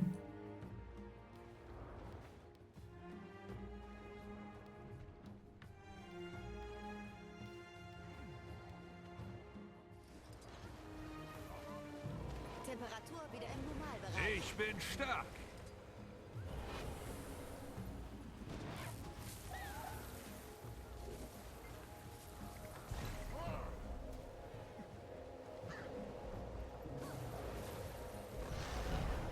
Und dann ist hier auch noch ein Virtuose. Ist das ein Silvari? Wie ist der denn hierher gekommen? Willkommen in Shing Jea, Mitreisender. Ich wollte gerade mit meinen mentalen Übungen beginnen. Mentale Übungen? Oh, ihr seid dann wohl ein Mesmer. Das bin ich. Im Kloster praktizieren wir eine sehr präzise Kunst. Anstatt Trugbilder herbeizurufen, erschaffen wir virtuosen Manifestationen unserer Dolche, die uns im Kampf unterstützen. Das erfordert jahrelange Übung. Oh, ein Virtuose ist also eine besondere Art Mesmer?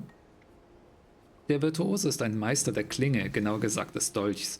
Wir haben gelernt, alle unsere mentale Magie auf unsere Dolche zu konzentrieren und sie sind so einzigartige Trugbilder, die wir hervorbringen und nutzen können.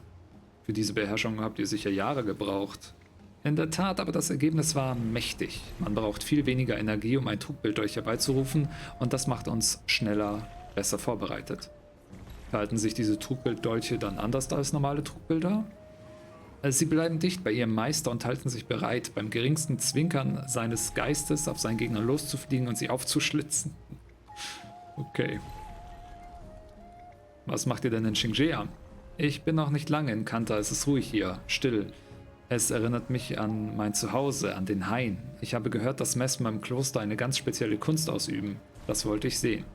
Shing Jea ist sehr schön. In der Tat, und es ist nicht voll von den Technologien oder Schrott, so wie Neukaineng oder Echowald. Shing Jea ist perfekt für die Ausübung mentaler Magie. Hier kann man sich leicht konzentrieren. Mega. Ja, hier sind doch schon welche beim Angeln, stimmt. Wir haben ja die Angel schon freigeschaltet. Die haben wir ja schon freigeschaltet. Das ist echt cool. Jetzt muss man, glaube ich, warten, bis der... Ja.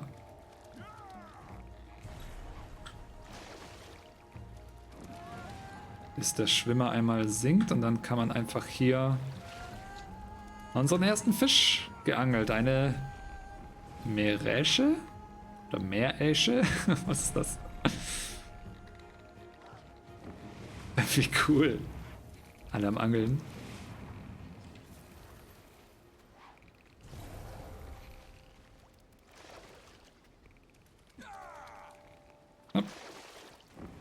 kein Fisch angebissen. Und was ist das hier auf 4? Die Schnur neu auswerfen. Okay.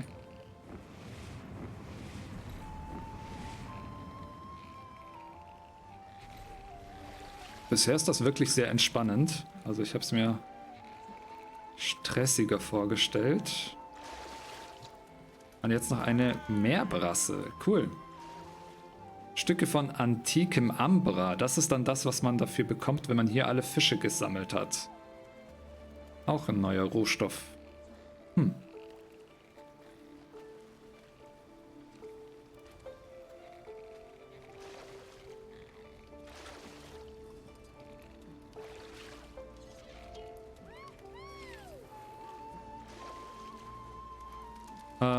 Unter dem Waffenwechsel ist die Angel als Beherrschungs-Item sozusagen zu finden.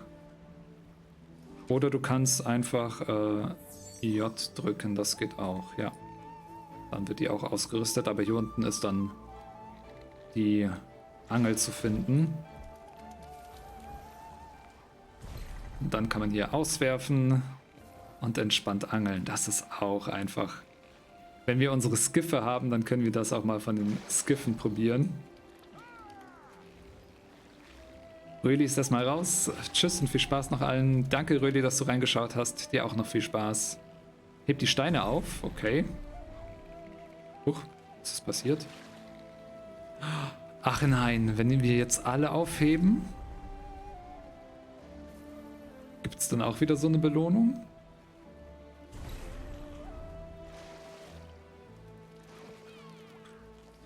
Ja! Das ist cool. Ungewöhnliche Münze. Was ist das? Behalten wir auch mal.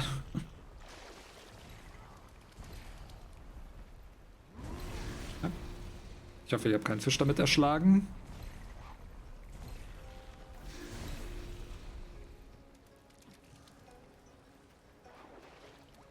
Wie cool. Oh, das ist ein langsamer, kleiner Fisch wahrscheinlich.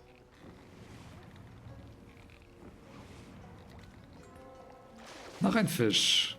Corvina. Okay, dann haben wir hier ein bisschen geangelt.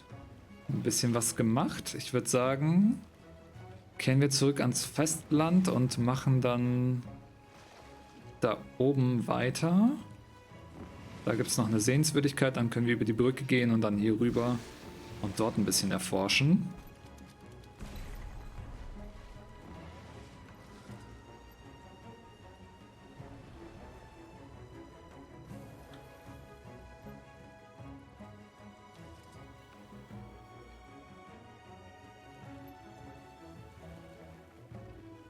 Und habt ihr sie gefragt?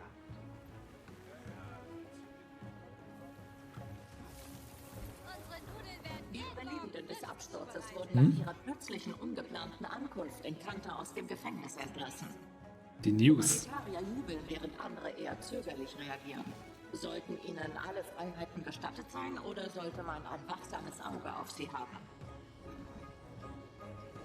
Wir können ja Freiheiten haben und es gibt ein wachsames Auge auf uns. Das ist doch völlig in Ordnung. Oh, ich hätte nicht gedacht, dass wir da weiter können. Ja, Sendaijun. Okay, dann gehen wir erstmal hier lang. Wir sind jetzt in dem heiligen Tal.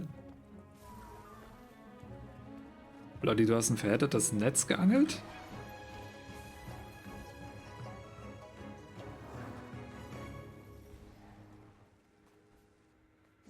Die Musik einfach. Da oben sind Geister, okay.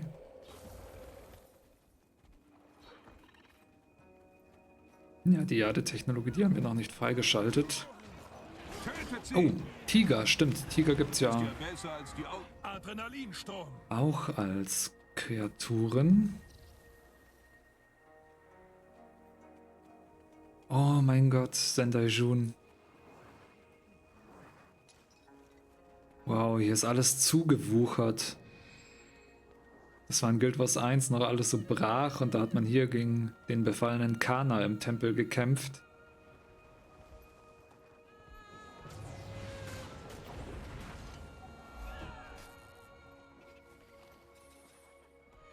Wie cool. Nehmt das! Und die Musik hat sich auch verändert.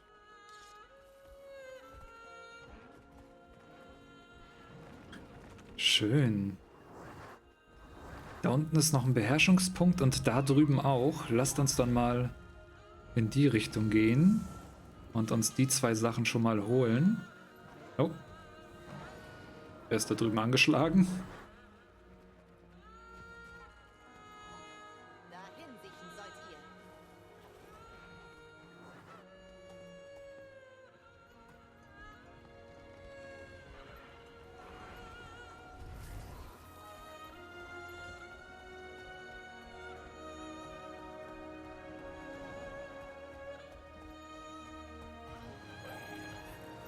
Ein Kirschblütensetzling.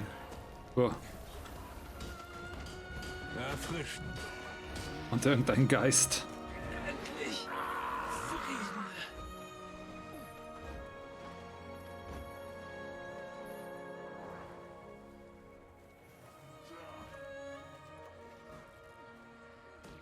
Das heißt, wir müssen irgendwo da oben hoch auf den Felsen. Für den Beherrschungspunkt. Oder ist der unter uns? Ne, Moment, der war unter uns. Da ist eine Seilrutsche.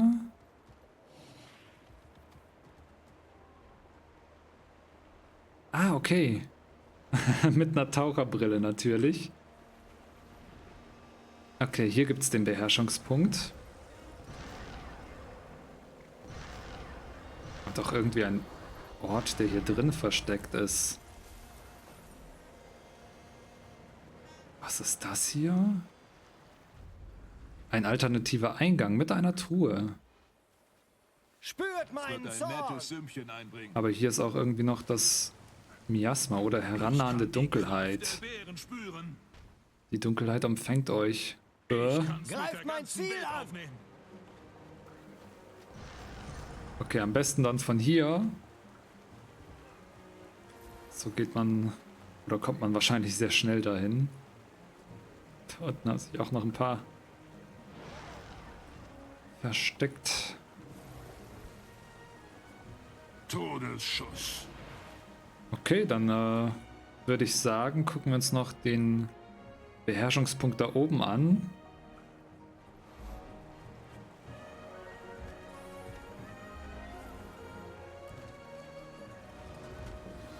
Cool, dass man da auch über diese Hängebrücke hinlaufen kann.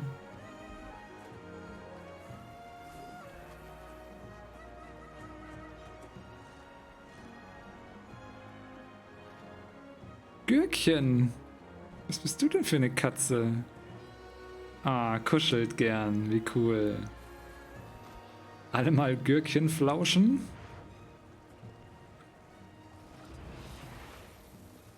So, Cherubin hat geschrieben, mein Computer ist abgeschmiert. Wünsche euch noch einen schönen Abend. Dankeschön. Müsst die Truhen jetzt selbst finden. Ja, das wird noch ein Akt. Ja, noch ein Beherrschungspunkt. Ich bin der Meister des Lebens. Das ist cool. Dann, oh, da drüben im Wasser ist auch gleich der nächste. Vielleicht können wir dann hier runterspringen und uns einmal den noch schnappen und dann hier so eine große Runde drehen an der Küste. Ich glaube, darauf habe ich irgendwie Lust. Das heißt, wenn möglich... Hopp. Ich schau mal, ob das Wasser tief genug ist. Ist es. Zum Glück. Auf der Himmelsschuppe runter zu fliegen ist wahrscheinlich die klügere Art. Es gibt viele Seilrutschen, das finde ich gut.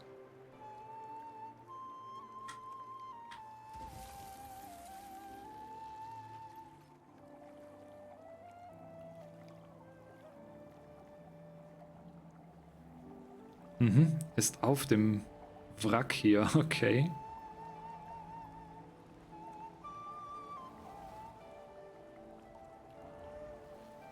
Ja, ich glaube, hier kann man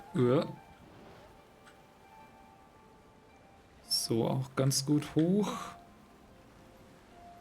Oder man benutzt das hier als Jumping Puzzle, richtig.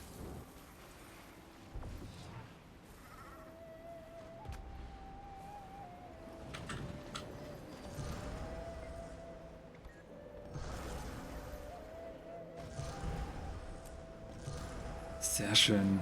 Dann sammeln wir hier erstmal einen Beherrschungspunkt nach dem anderen ein.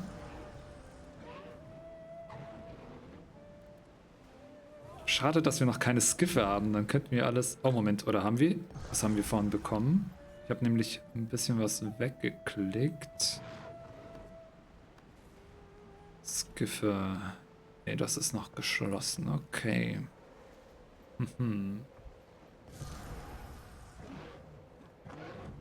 Die Map geht oben auch weiter. Ja. Das ist einfach die ganze Insel hier. Oh mein Gott. Okay. Ja, dann machen wir hier mal fleißig weiter. Da drüben ist der nächste Beherrschungspunkt auf dieser kleinen Insel.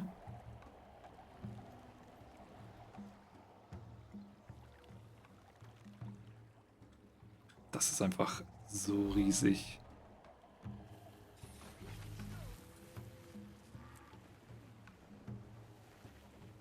Ja. Es sind noch ein paar fiese Nagas. Oh, ein Naga-Boss. Besiegt den Naga-Gezeitenpriester.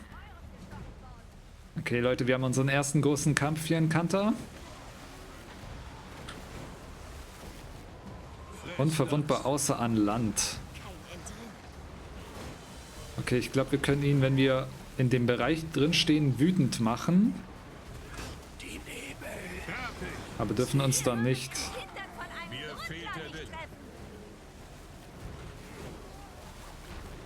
Okay, verstehe, verstehe.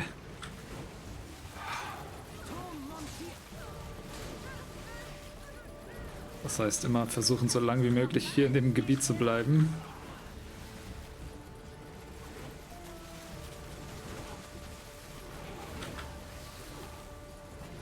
Ärgern wir mal diesen Priester so ein bisschen. Ich glaube, hier ist ganz gut, wenn wir einfach nur immer kleine Sidesteps machen.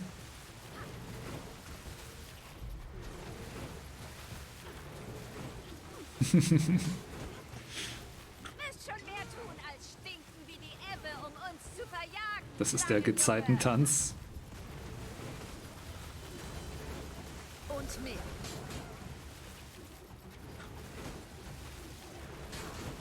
Bin schon von Quallen mit mehr Rückgrat als eurem gestochen worden. Der Dialog.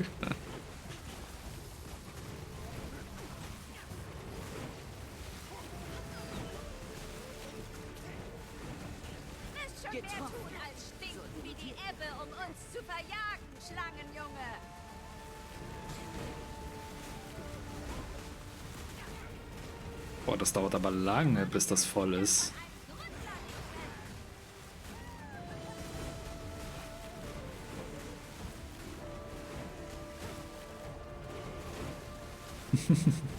Eins, zwei oder drei, ja.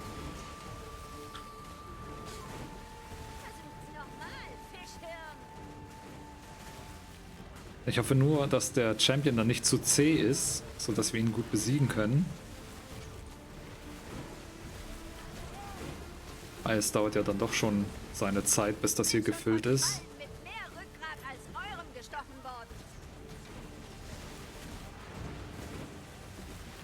Ich würde sagen, wir nutzen die Zeit hier auch mal, solange wir warten. Oh! Server Crash! Was soll das denn? Moment, war da gerade noch der Lornas Pass? Irgendwas ist gecrashed. Ich wollte gerade sagen, nutzen wir die Zeit doch für das nächste Giveaway. Mist, und alle sind noch da drüben. Ich schaue, dass ich so schnell wie möglich zu euch aufschließe. Da werde ich natürlich dann ein bisschen abkürzen. Ach, wir wurden alle gerade gekickt. Ja, das ist natürlich schlecht. Gerade wo wir so gut im Rhythmus waren.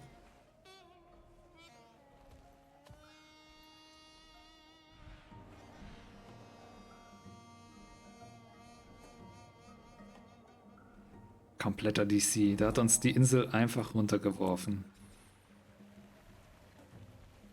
Ich würde sagen, dafür machen wir jetzt erstmal das Community Chest Giveaway. Das werde ich einmal starten. Und alle, die mitmachen wollen, können sich dann mit dem Giveaway-Befehl dafür registrieren.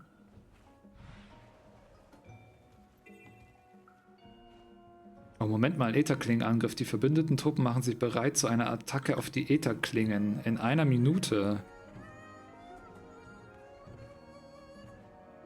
Wo ist das dann?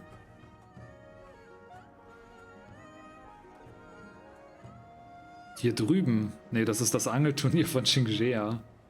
Ich würde gerne das Meta-Event dann auch mitnehmen. Aber ich komme jetzt erstmal dorthin, wo wir aufgehört haben gerade. Oder wo wir rausgeworfen wurden.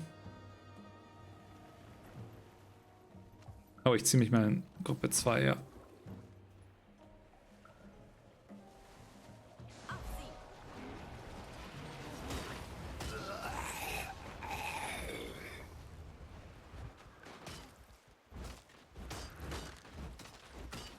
Ich kann die Kraft der Bären spüren. Es ist vorbei. Die Map ist schon wieder voll. Wir wurden doch gerade alle gekickt. Auf jeden Fall ist hier drüben noch ein Beherrschungspunkt.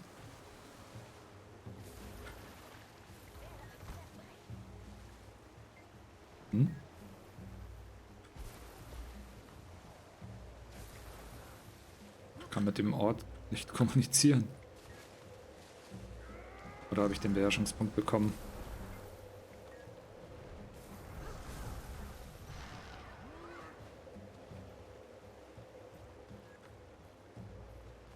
Ich sehe jetzt nicht, ob ich den schon habe.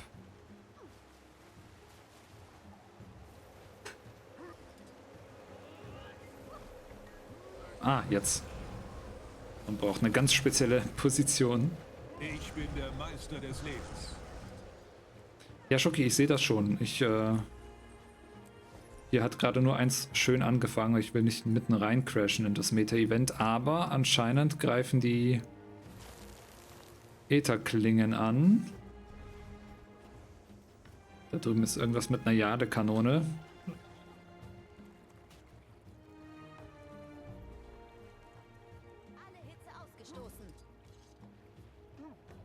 Ich würde sagen, wir arbeiten uns mal da hoch und gucken, ob wir da das Event dann irgendwie sehen, weil die Ätherklingen da anscheinend die Dörfer angreifen.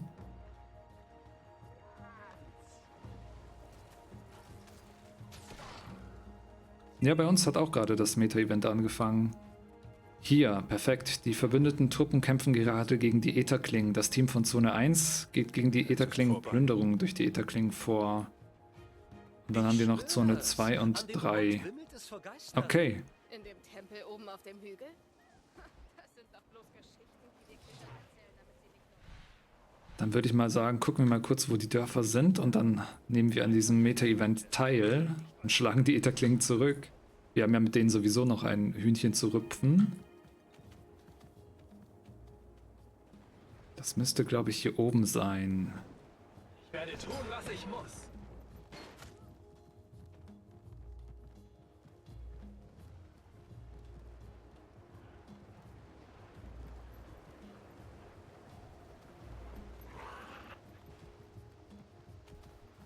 Schade, dass uns das hier irgendwie nicht angezeigt wird.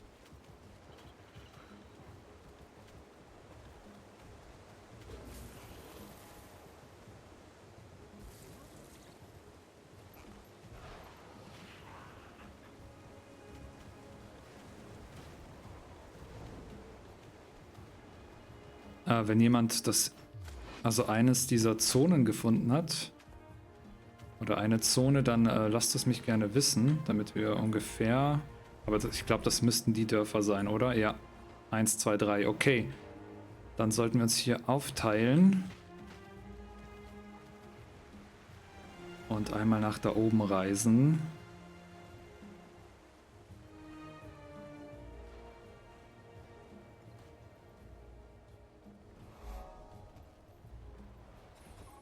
Ist ja auch noch eine Beherrschung, ja.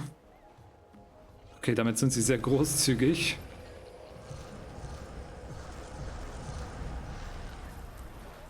Das muss man sagen. Die gibt es hier zum Glück gut verteilt. Können wir hier über den Berg einfach drüber?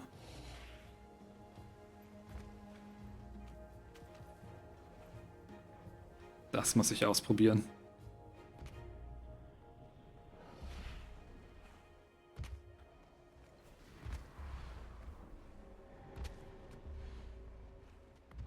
Ich glaube, das wäre möglich.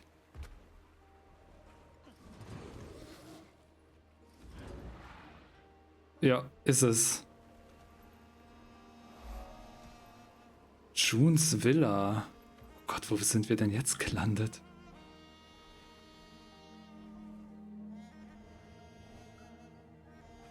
Oh mein Gott, das ist ein riesiges Anwesen.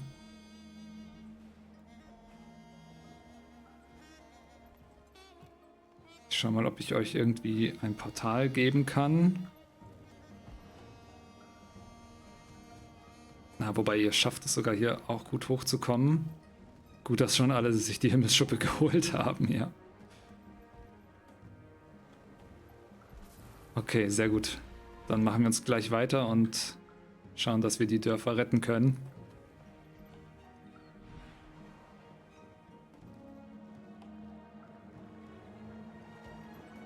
Hey, die ganzen unterschiedlichen Soundtracks, die nebenbei laufen. Ah, da ist schon was. Macht dem Plündern ein Ende. Okay, let's go. Die erste Gruppe der Ätherklingen wird gleich mal aus dem Weg geräumt.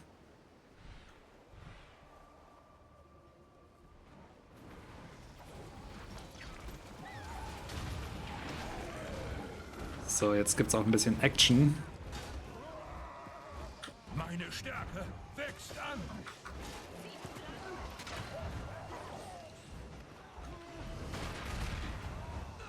Der Flintensäbel. Ich bin bereit, alles zu bezwingen. Konzentriert.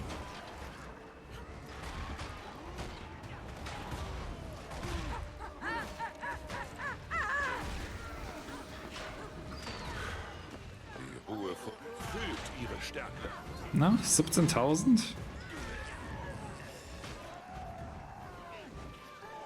Let's Fetz Blaumann Abend, lol. Ich habe die ganze Zeit auf YouTube auf dich gewartet. Oh nein, das ist natürlich schlecht. Das ist angenehm. Ja, wo rennt die denn hin? Es ist vorbei. So, Dragon Trigger. Drachenhieb. 53.000 One-Shot. Mega. Schneller. Ich kann's mit der ganzen Welt aufnehmen.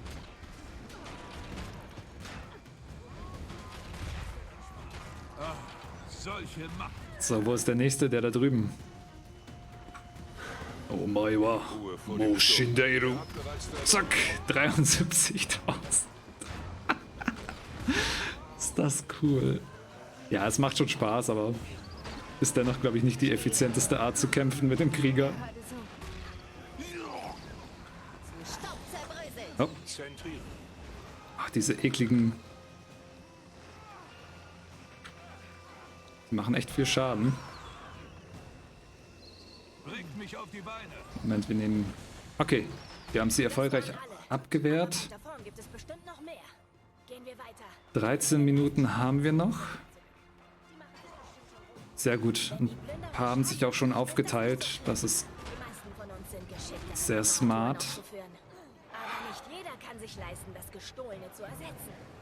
Im Westen wird anscheinend Hilfe benötigt. Das heißt, wenn noch ein paar in den Westen gehen könnten, wäre das ganz cool. Tötet sie!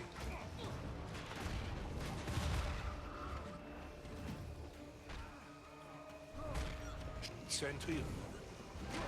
So, laden wir nochmal ein bisschen den Fluss auf. Oh, da sind viele. Zack. Der Cleave einfach. Das ist ja besser als die Ausbeute beim Bierer.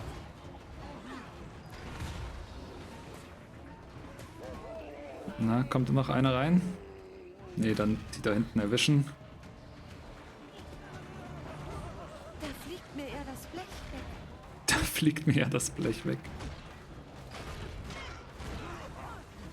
Okay, Giveaway wurde beendet. Gewonnen hat Maren. Herzlichen Glückwunsch, du kriegst eine Guild Wars 2 Community Chest. Herzlichen Glückwunsch. Du hast auch schon ein paar Mal gewonnen jetzt mittlerweile, oder? Ich glaube es zumindest. Aber ja, so funktioniert es mit dem Lack.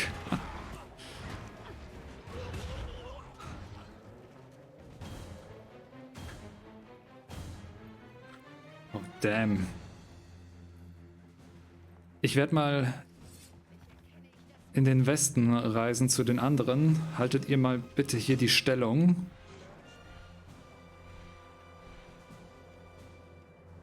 Damit wir das halt auch abschließen können, erfolgreich.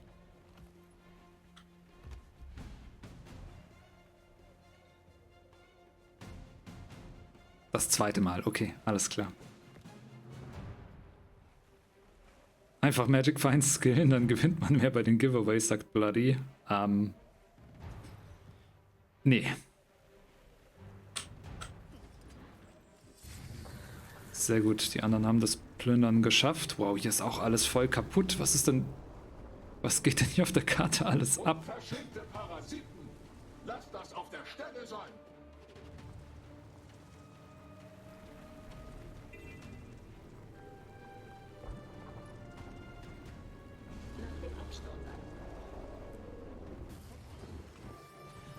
Hey, ich bin da.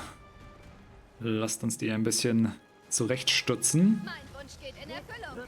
Jetzt stopfen wir ihnen die Gerechtigkeit vorne und hinten rein. Konzentriert. Adrenalinstrom. Bereit.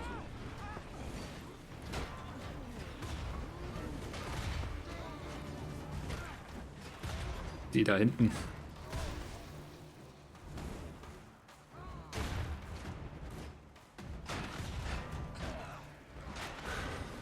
Dragon Trigger. Gesichert. Kraft. Zack. Na gut. Den haben wir erwischt.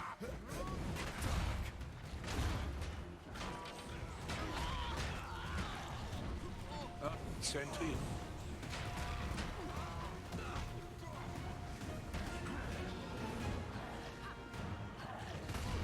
Bam. Und jetzt beginnt das Thema auch noch. Weil Arthur raidet. Ich dachte schon, wie passend ist das denn jetzt? Hey Arthur, vielen Dank. Wie cool ist das denn? Ihr habt euch einen sehr, sehr guten Zeitpunkt ausgesucht. Seid ihr dann schon alle gut in Kante angekommen? Oh Mann. Ja, wir haben uns gerade hier aufgeteilt und machen das Meta-Event oder eines der Meta-Events hier. Und heizen den ganzen Ätherklingen ein bisschen ein. Scheint noch gut zu klappen. Wie sieht es in den anderen Dörfern aus? Soweit erstmal ruhig. Ich glaube, wir sind die Einzigen, die noch hier aufräumen müssen. Mega. Ja, ich hoffe, dass wir hier wirklich auch heute fertig werden mit der Map, weil jetzt ist 9:15. Ich wollte so bis 10 Uhr machen, aber hier gibt es einfach so viel zu tun. Konzentrieren. Wir kriegen das schon irgendwie hin.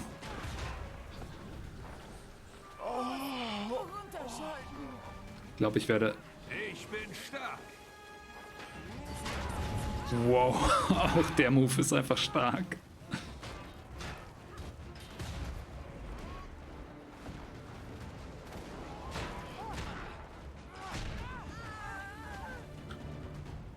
Sehr schön. Viele sind hier nicht mehr.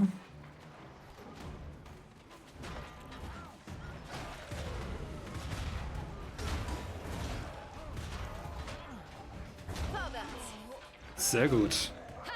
Lauft nur! Es ist vorbei. Das Gesetz hat einen langen Arm, ihr Schmarotzer!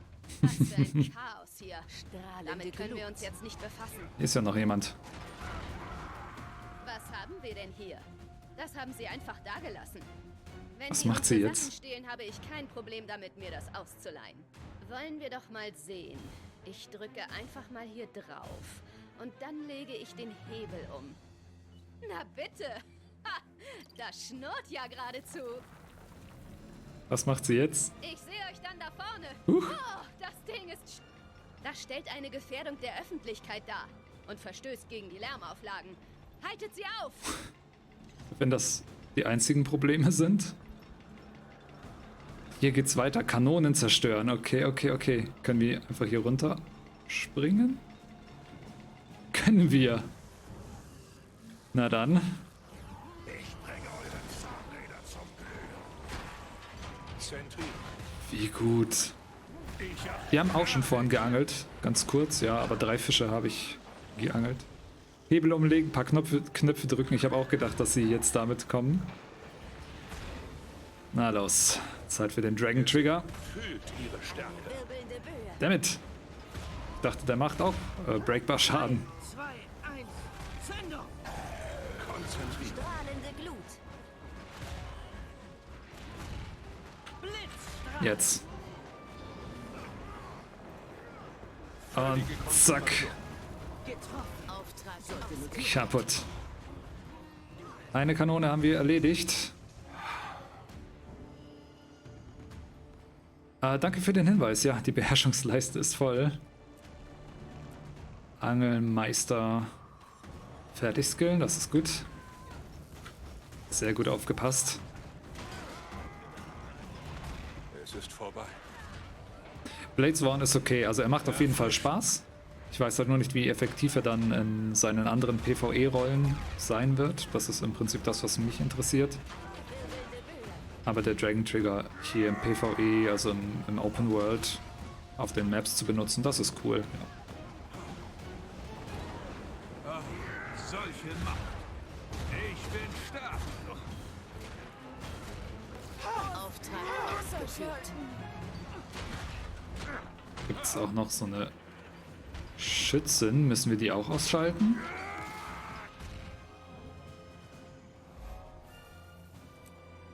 Dreadlord, Moment, ist alleine im Osten? Und da sind noch Events? Dann sollten wir ihm auch aushelfen. Möglichst bald.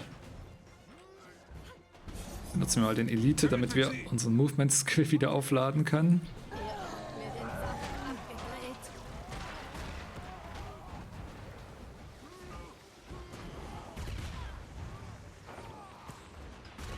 Ach, solche Macht. Das ist angenehm. Boah, okay.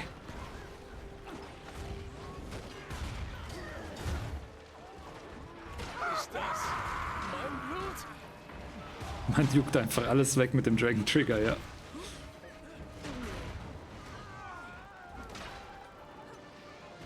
So.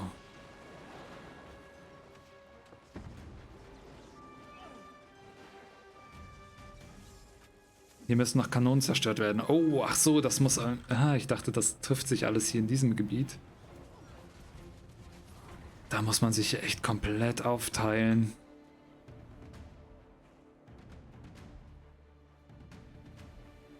Oh je, oh je. Okay, verstehe.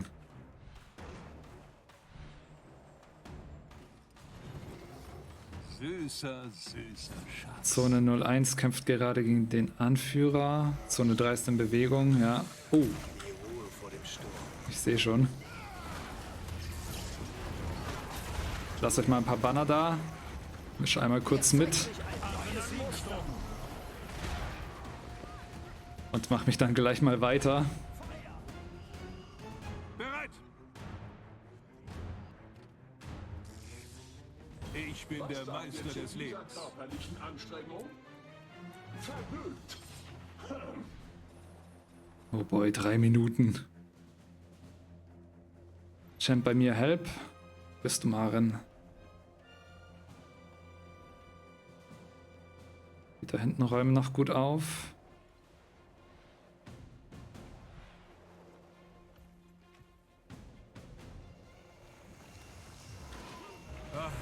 Solche Macht. Wir zerstören schnell. Ja, sorry. Ich hatte nicht gedacht, dass du einfach hier im Osten alleine gelassen wirst. So viel Energie. Rest mal kurz unseren Gefallenen. Alter, die Partikeleffekte. Huch. Was war das denn jetzt? Irgendwas hat uns gewone-shottet. Wissen ist Macht. Noch 2 Minuten. Ihr seid ja nicht mal aus der Puste. Das wird stressig. Dass die aber auch so krass hier angreifen, die Ätherklingen. Konzentrieren. Mehr Munition. Ach, wir können ja im Kampf nicht die Waffen wechseln. Stimmt, das habe ich ganz vergessen als Klingengeschworene.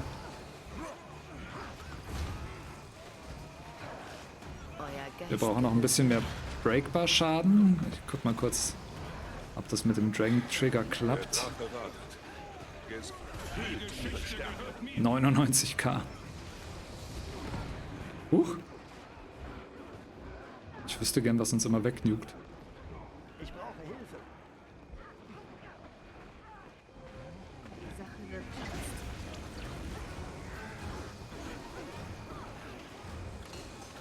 Feuer.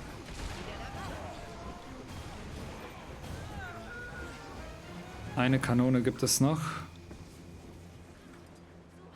Und dann noch ein Champion. Das wird in einer Minute, glaube ich, nicht möglich sein.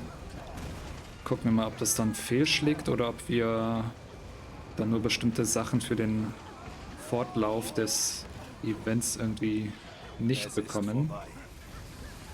Da ist die Schützin.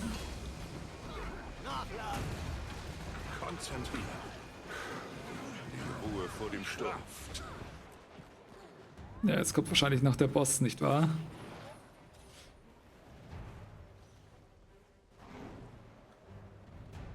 Oh ja. Genau, weil sie jetzt erstmal mit dem Ding noch wegfliegt. Ja.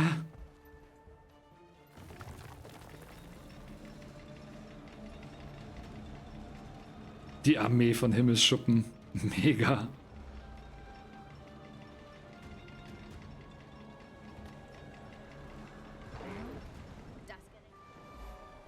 Schert euch fort, oder ihr endet wie eure Freunde. Nein, das ist fehlgeschlagen. Euer Mumm gefällt mir, Kleine. Mal sehen, ob eure Fertigkeiten eurem Mundwerk entsprechen. Okay, die haben ihre Position in der Umgebung verstärkt. Okay, okay. So funktioniert das dann hier also. Das heißt, okay, lasst uns mal kurz einen Plan dann für das nächste Mal machen, wenn das wieder läuft. Dann werden wir 3 Gruppen bilden. Eine für den Westen, eine für Zentral-Haiju-Ebene und eine hier für die Lagune. Und dann gucken wir einfach, dass wir uns gut aufteilen und dann sollten wir, glaube ich, alle 3 Bereiche relativ parallel abschließen können. Ja, beim nächsten Try kriegen wir das hin.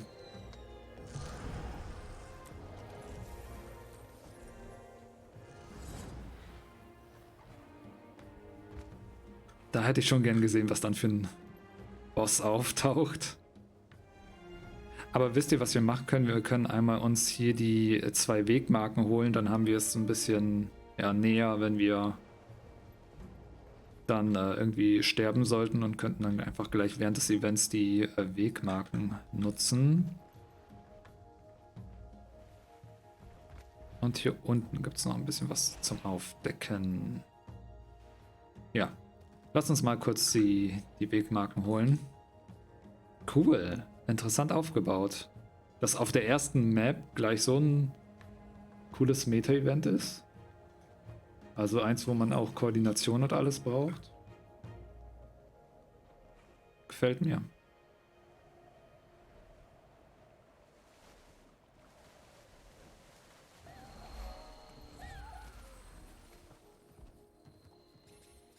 So, dann haben wir hier das schon mal.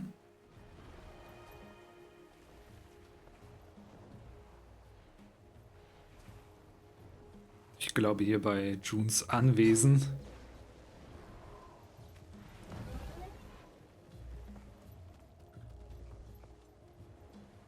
Da gab es, glaube ich, auch ein... Man wird wahrscheinlich einfach hier durchs Tor laufen können, richtig, ja.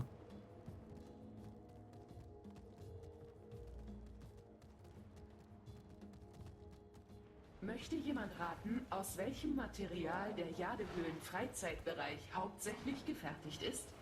Kann jemand machen, dass das Ding die Klappe hält? Unter seiner linken Achselhöhle müsste ein Hebel für die manuelle Abschaltung sein. Es tut mir leid, aber alle Leistungsstufen, einschließlich der manuellen Regelung, sind vorübergehend abgeschaltet. Möchte jemand raten, wie viel Wasser man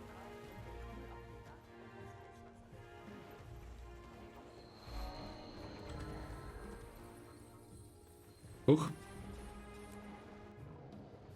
Die Map hat sich irgendwie verschlossen. Shinja schreibt, so war eine Weile weg, wie läuft's? Nimmst du dir morgen alleine nochmal Zeit, um alles genau zu erkunden? Ich bräuchte jetzt einen Burger King, if you know what I mean. Ja, also für Seitung vielleicht. Abends geht's dann da weiter, wo wir hier aufhören dann heute. Es ist schon heftig, Und hoffentlich dann auch mit der zweiten Map. Über das, was unsere Vorfahren durchgemacht haben. Das Jade-Denkmal. Wenn ich selbst in dieser Lage wäre, hätte ich dann die Kraft, es durchzustehen? Ich bilde mir ein Ja. Dieses Denkmal steht hier zur Erinnerung an all die tapferen Kantaner, die vor uns gelebt haben. Ihre Gedenken leben fort wie der beständige Jadestein und erinnert uns an die wertvollen Erfahrungen, die nur die Zeit uns schenken kann. Während wir als Nation immer weiter voranschreiten, wollen wir auch unsere Vergangenheit betrachten. Nicht als eine Schande, die unter den Ruinen der Geschichte begraben werden sollte, sondern eine Grundlage, von der wir lernen, die wir verbessern und auf der wir aufbauen können. Möge uns unsere Vergangenheit in eine noch reichere und verständnisvollere Zukunft führen. Wir wachsen zusammen als Bewohner der kantanischen Nation. Die Nacht weicht dem Tag, der Sommer vereist, doch ewig wie Jade lebt weiter der Geist. Schön.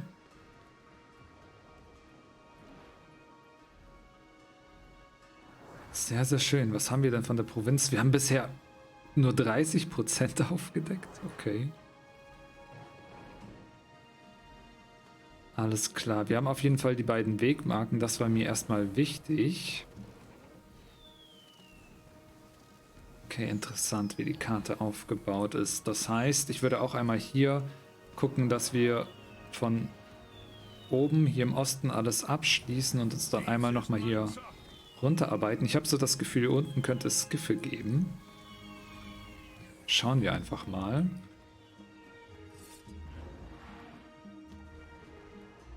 Genau, und oh. Banner. Hat jemand Banner gestellt? Ich wollte gerade sagen, wir könnten auch da nochmal gucken. Die sind wahrscheinlich ausgelaufen. Ich stelle hier noch einen Geisterbanner. Also wenn ihr möchtet, hier unten beim Jade-Denkmal gibt es Helden- und Geisterbanner. Arthur muss dann auch schon wieder weiter. Ich wünsche euch noch einen schönen Abend. Bin dann mal los. Bis dann, Arthur. Mach's gut und wir sehen uns dann und hören uns morgen.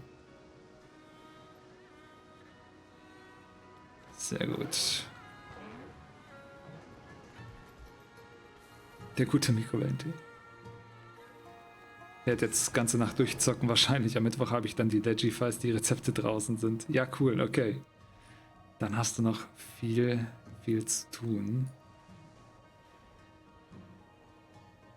In der Stadt hat sie mehr Möglichkeiten. Funktion von Jade-Technologie hat das Handelsministerium neue Untersuchungen eingeleitet. Ein Repräsentant von Junlai sprach Anfang der Woche über dieses Thema und bezeichnete die gefährlichen Fehlfunktionen als isolierte Einzelfälle.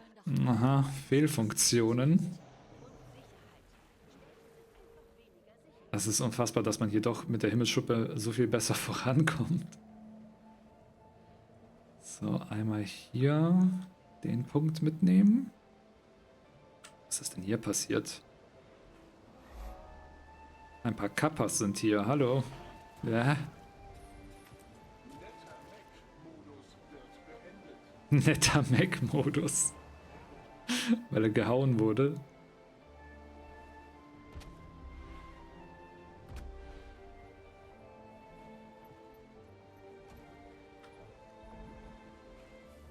Okay. Dann lasst uns doch auch nochmal ein Giveaway starten. Wir haben noch 800 Edelsteine, die einmal rausgehen. Und an denen ihr teilhaben könnt. Und währenddessen schauen wir uns hier einmal das Anwesen von June an. Krass. Einfach mal hier so im Hafen von Seitung angebaut. Oh. Jetzt habe ich keinen Screenshot gemacht.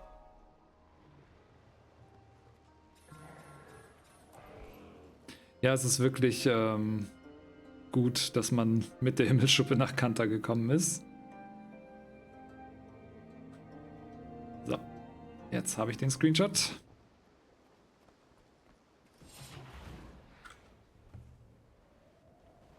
Und dann haben wir noch ein paar Heldenpunkte und da drüben, oh, bei euch geht's ganz schön ab.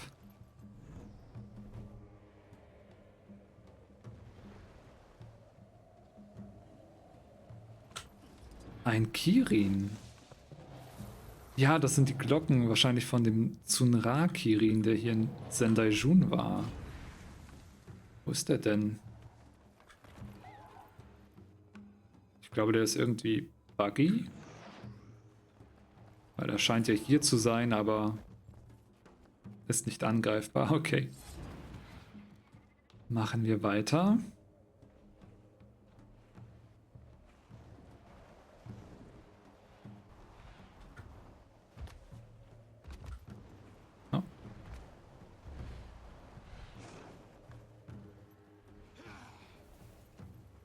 Was habt ihr da hinten entdeckt? Bei dem schiefen Turm dort?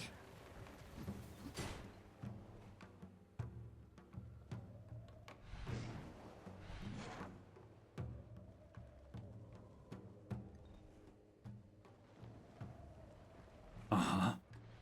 Nordhalbinsel. Verlassener Leuchtturm. Was ist denn hier passiert? Untote. Danke für den Hydration Reminder. Immer genug trinken. So viel Energie. Das ist wichtig. Ich kann's mit der ganzen Welt aufnehmen. Okay, was habt ihr denn da unten? Entfesselte Verwüster. Event zu Ende, okay. Habt ihr es schon geschafft?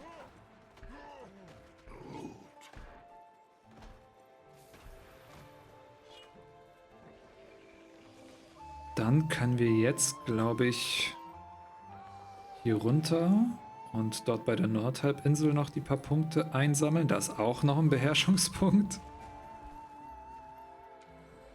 Krass, dass die da einfach so viele haben. Fehlgeschlagen. Oh, das ist für uns heute aber gar keine gute Statistik dann. Aber ich hoffe schon, dass dieses Ätherklingen Event nochmal losgeht. Wollen wir uns schon mal präventiv irgendwie aufteilen? Na, das machen wir, sobald wir sehen, dass das beginnt. Das kriegen wir hin.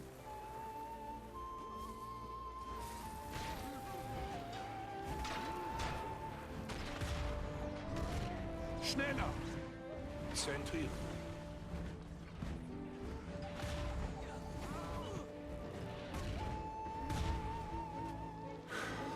Die Ruhe vor dem Stahl des Drachen. Die Sprüche sind cool. So viel Energie. Ah, fertig.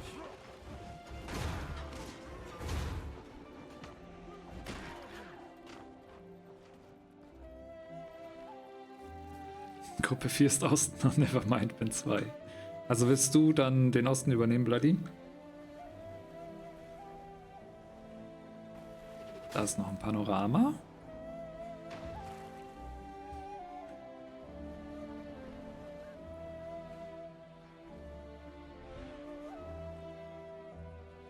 Svandales schreibt: Hi all, hallo, schön, dass du reinschaust.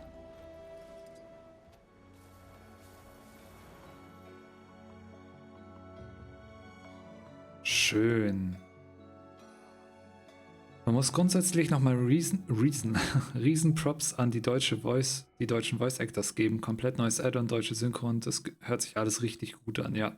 Gerade die NPCs und so weiter, die Dialoge, die wir am Anfang hatten in dieser Haftanstalt, mega gut. Ihr seht so aus, als könntet ihr einen Kampf bestehen. Oder zumindest so tun. Mögt ihr uns vielleicht aushelfen? Ein Event, klar. Es widerspricht den Vorschriften, aber wir können nicht länger auf Verstärkung warten. Je weiter sich die Entfesselten ausbreiten, desto schwerer wird es, sie wieder auszumerzen. Wenn ihr uns unterstützt, können wir den Turm zurückerobern. Glaube ich, seid ihr dabei? Oh, lasst uns mal den Turm zurückerobern. Seht ihr? Bittet um Hilfe, dann bekommt ihr vielleicht welche. Ich glaube, wir sind dann soweit. Der verlassene... Können wir denn einem Fremden mit so etwas Wichtigem trauen? Was, der hier? Na klar, ich kenne den Typ. Gibt sich hart, ist aber innen weich wie Butter. Zuerst müssen wir zum Wachturm. Unterwegs können wir versprengte Entfesselte unschädlich machen. Draco Sapiens, Nabendauer, hallo. Teil. Dort sind die Entfesselten im Vorteil. Erhöhtes Gelände, ein enger Zugang. Ah, okay. Jetzt versuchen wir den Turm nochmal einzunehmen und da steht Usokus Wachturm. Das heißt, das war mal irgendwie dem Kaiser gewidmet.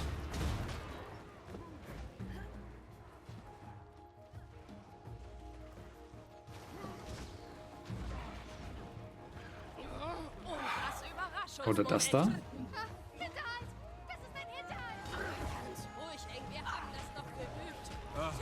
Ich kann's mit der ganzen Welt aufnehmen. Ich hab vergessen, was das ist. Ihr Götter. Macht sie einfach fertig, wie ihr nur könnt. Ihr entkommt mir nicht. Senti. Oh, das ist ein Elite-Magier. Gucken wir mal kurz. Der Drache wartet. Der kriegt den vollen Dragon Trigger. Okay, 76k. Der hat noch gar keine Banner verteilt. Die packen wir hier auch mal hin. Dann probieren wir das gleich nochmal. 44%, 19%. Mega gut. Ja, manche Elite-Gegner hatten auch vorher schon Breakbars, ja.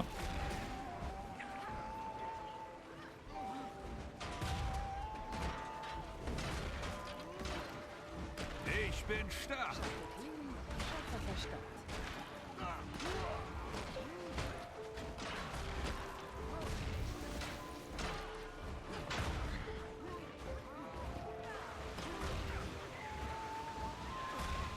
Oh, da ist ein Champion. Na dann. Na, kein Crit. Schade.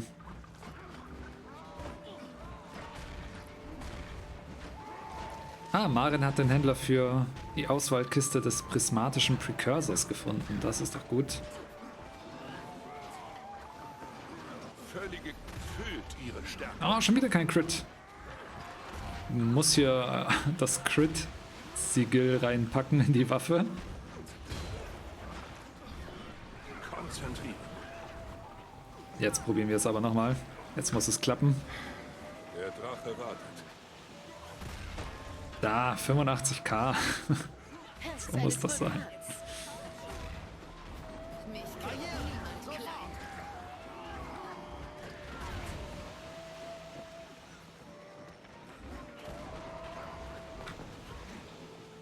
Nein, schon wieder ein Crash. Ich wollte gerade wieder Dragon Trigger raushauen. Schade.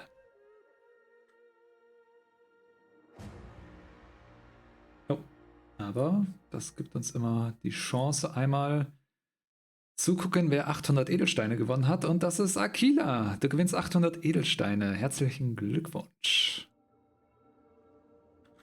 Oh Mann, dass man immer hier drüben wieder startet. Das ist ja doof. Ich komme mal schnell zu euch. Oder hat es uns alle rausgekickt? Ei, das kann auch passieren. Die Bürger von Echowald fordern Ja, klar kann ich dich einladen, Manu. Kein Problem.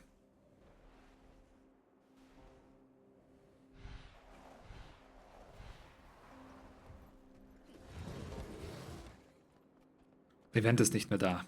So ein Mist. Oh, ich habe aber gesehen, wir haben einen Beherrschungspunkt in dem...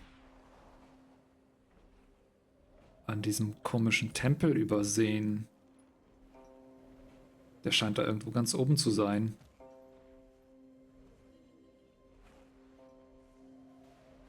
Ja, ganz oben auf der Spitze.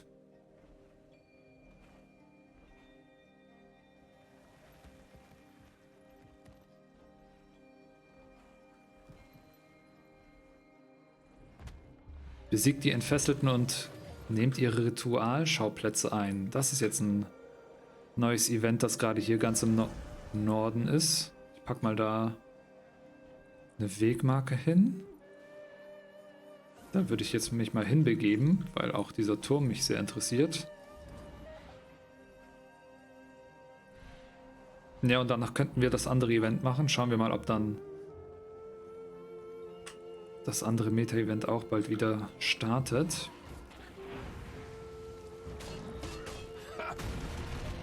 Mehr Munition.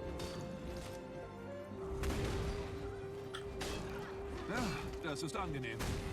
Voller Adrenalin.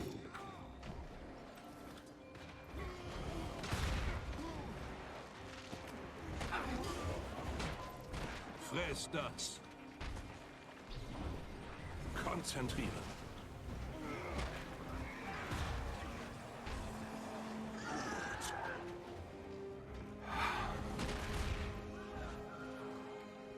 Alles, was ich in den Minuten zuvor gemacht habe, ist weg. Ja, es kann zu kleinen Rollbacks kommen. Das ist durchaus möglich.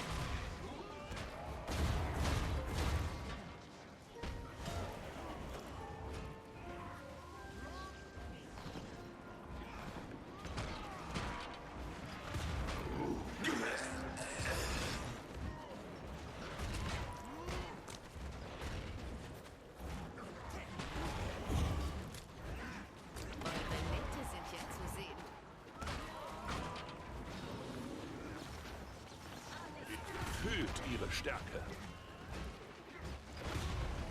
Konzentrieren. Gerechtigkeit. Die Ruhe vor dem Sturm. Boah, 123. Ei. Da ist mir gerade ein Schwarzlöwen-Truhenschlüssel gedroppt. Wetten, gleich kommt ein Server-Crash und der verschwindet wieder.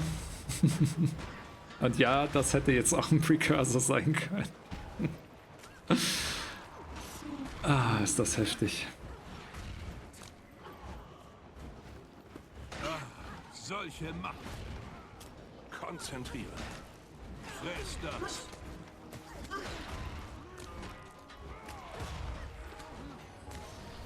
Mir tut hier etwas weh. Ach, deswegen haben wir dann die Beherrschungspunkte verloren, oder? Die anderen sind aber noch da.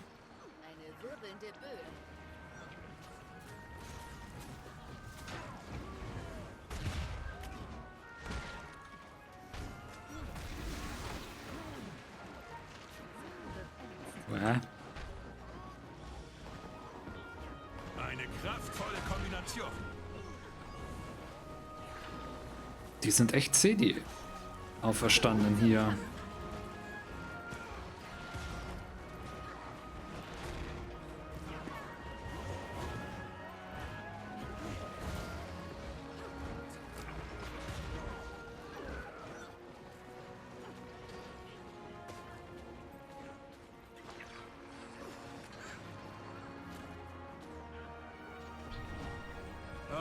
Solche konzentrieren.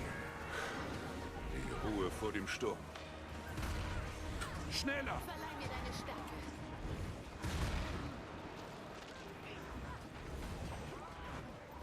Könnt ihr Hilfe gebrauchen? Fühlt ihre Stärke. Huch.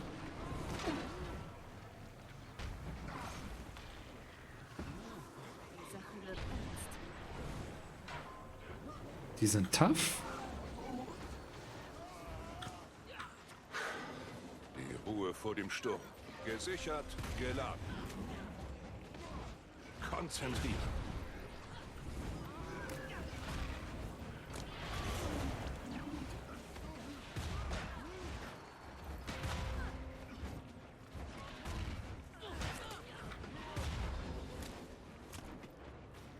Fühlt ihre Stärke. Wieso weichen die ständig aus? Sind wir durchgehend blind?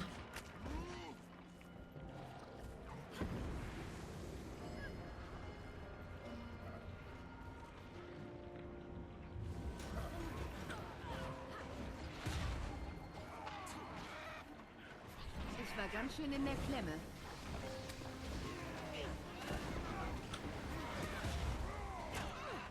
Herz eines Vulkans. Ich könnte ihr Hilfe gebrauchen. Schwere angestaubte Beutel, ja, das ist so ein Fluchküsten-Flashback. Ihr habt bereits verloren. Wow, 101k. Verbrennt euch nicht.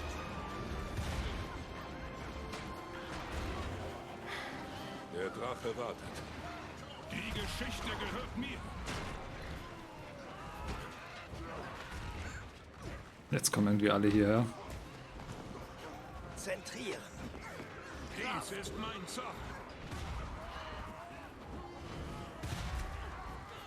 Mich kriegt Die sind echt zäh. Also die Events, die kann man hier auf der Karte nicht unterschätzen. Dadurch, dass es die erste, ja, Anfangskarte ist. Oh, und da hinten sieht man Neu Kaineng.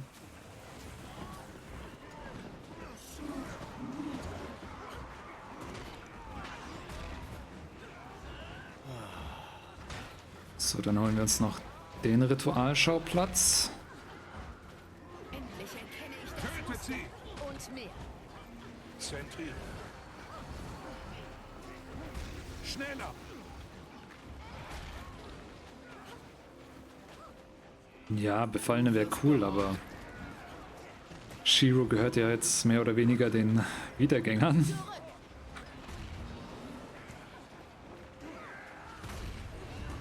Zerschlitzt sie alle.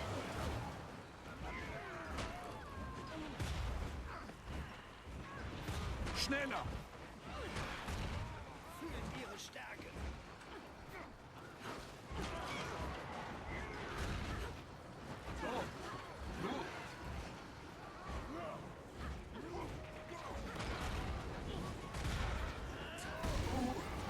Schön konzentrieren.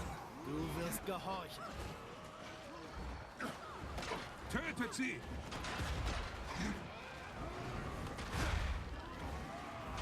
Strahlende Glut. Es ist vorbei.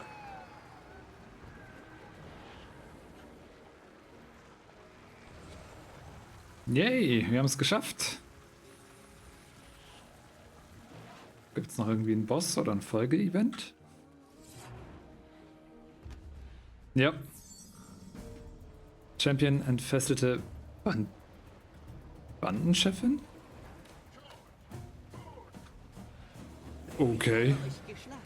Ihr wisst es nur noch nicht.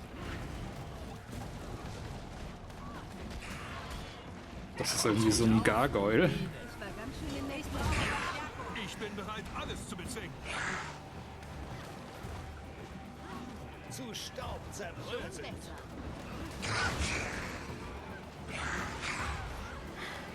Der Drache wartet. Zack. Dicken Dragon Trigger ins Gesicht. Sein, dass ich es nicht schaffe. Scharfer Verstand. Boah, die ganzen AOE-Felder. Schneller! Schütze uns! Ja.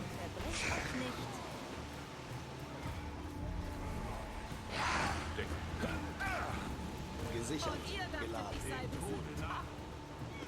Ja, HP.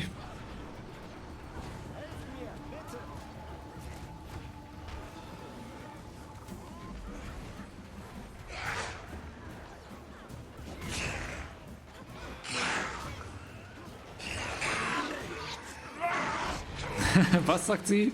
10247112? Wie kann diese Bandenchefin es wagen? Ein Sturm zieht auf, aber es bleibt noch viel mehr Forschungsarbeit. Hätten sie das Ritual zu Ende gebracht? Sie ziehen Magie aus dem Boden. Todesmagie. Was tun sie da? Das ist die Frage.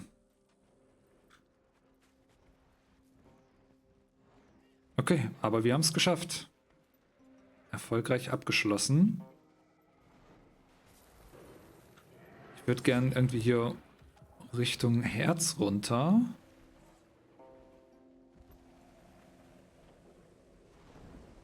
Und uns hier noch runterarbeiten und die Punkte holen. Da sind nämlich noch 2 Sehenswürdigkeiten, ein Beherrschungspunkt und das Herzchen und der Heldenpunkt da unten.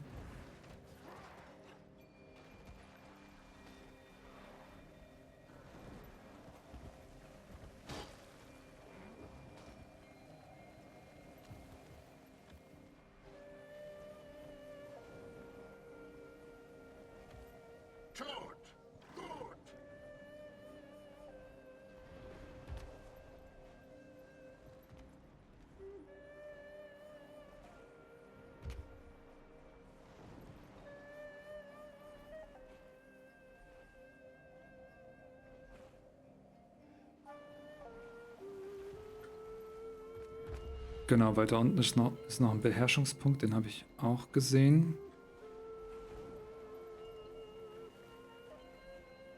Ist noch so ein schöner kleiner Tempel.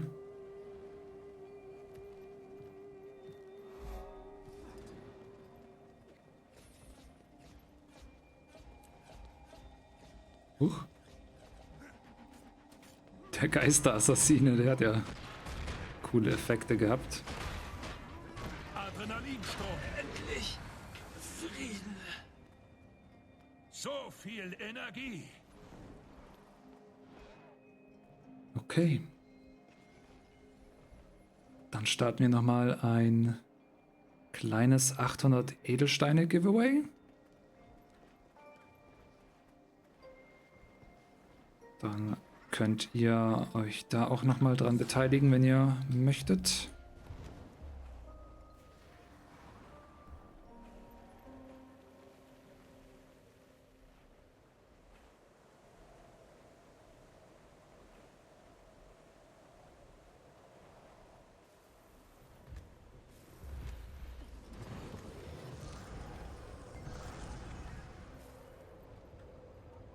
Eine Herausforderung weniger. Schön. Dann haben wir noch einen Beherrschungspunkt. Wie viele Hand of Dragons Beherrschungspunkte haben wir mittlerweile? 8. Damit sind wir doch schon mal gut aufgestellt. Dann holen wir uns da drüben noch die Heldenpunkte, machen das Herzchen. Können dann da nochmal nach den Heldenpunkten suchen. Oh, hier gibt es echt viel. 41 Sehenswürdigkeiten.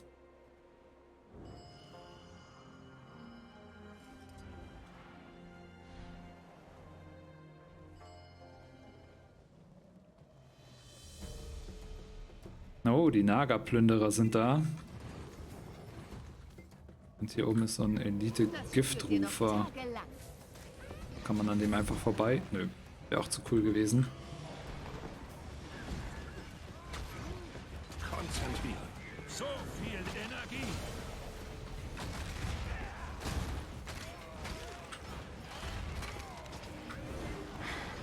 Der Drache wartet.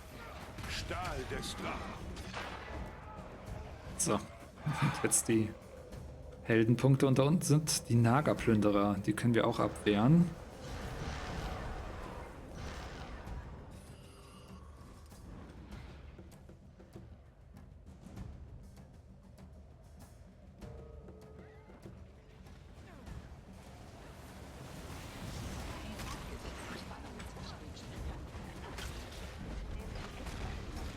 Adrenalinstrom.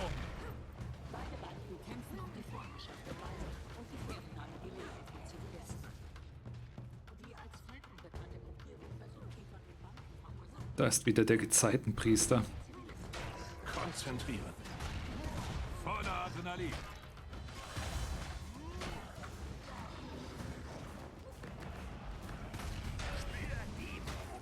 Die sind zäh.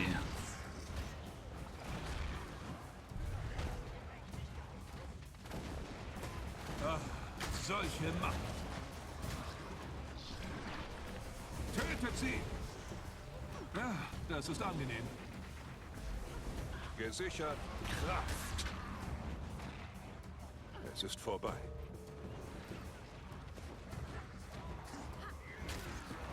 Zentrieren. Steh auf und diene.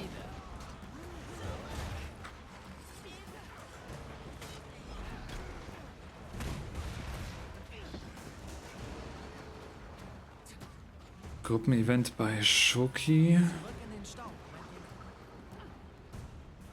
Da oben. Ja, wir sind leider hier auch gerade wieder mit den Nagas am Kämpfen. Da kommt was Großes, glaube ich.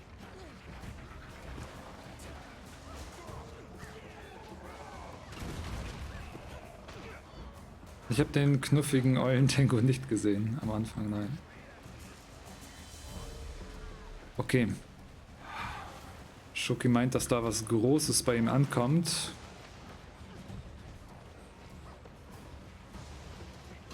Dann sollten wir da auch gleich mal vorbei gucken gehen. Zentrieren.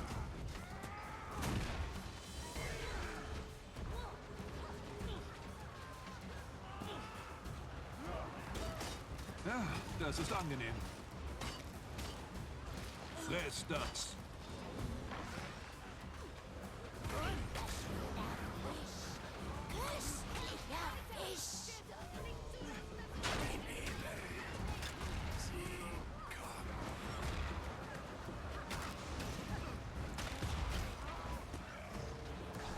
Zentrieren. Der Drache wartet. Tötet sie!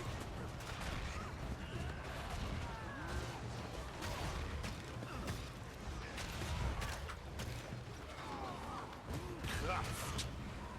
Boah. Ihr hattet zurück zum Kasten. Du wirst gehorchen.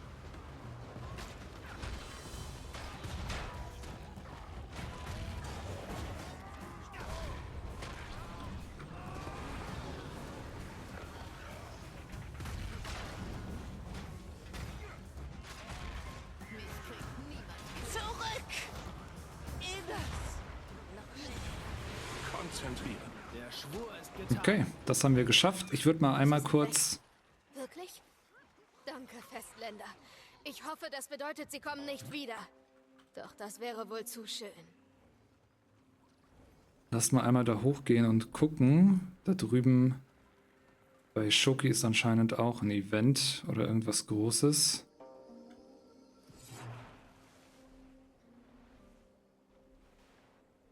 Da möchte ich auch mal gucken, was sie da gefunden haben.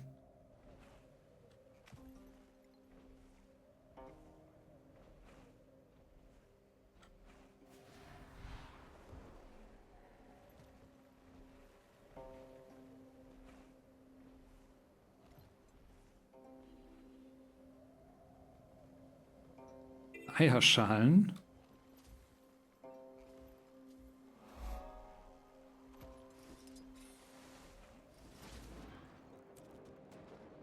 Hier muss man unter Wasser kämpfen. Oh, wir können den Flintensäbel unter Wasser benutzen. Das wusste ich gar nicht. Wie cool ist das denn?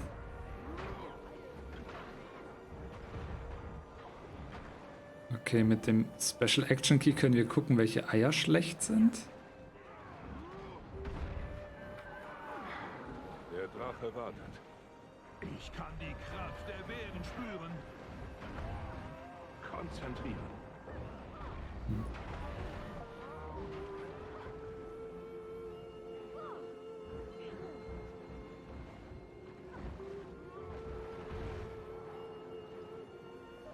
ist vorbei.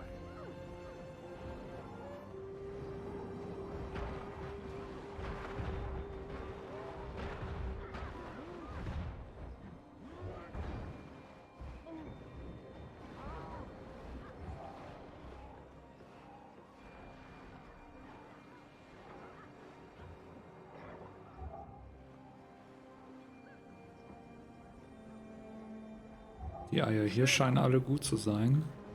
Oh, da hinten.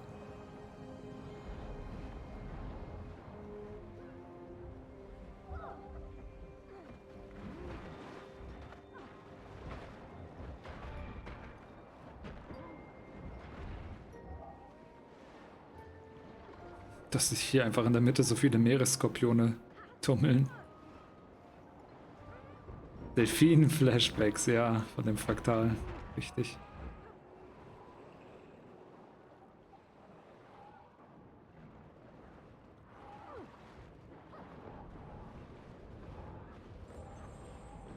Yay. Brutstättenhelfer.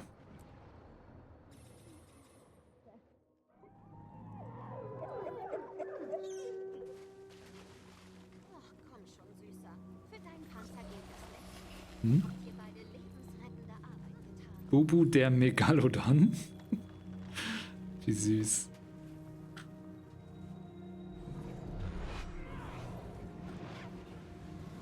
Jetzt gibt es da unten aber auch noch Heldenpunkte, die wir mitnehmen können.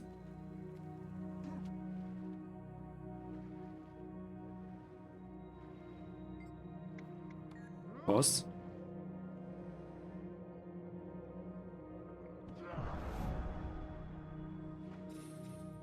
Spawnt bei euch ein Boss?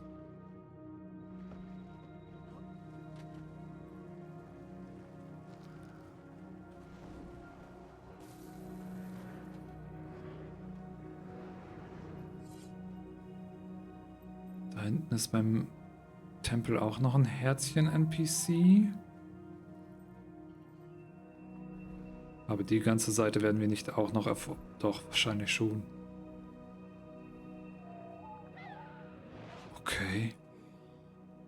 Tja, was haben wir denn noch offen? Hier in der Mitte sind noch ein paar Heldenherausforderungen verteilt. Und da sind 2 von den 3 Herzchen.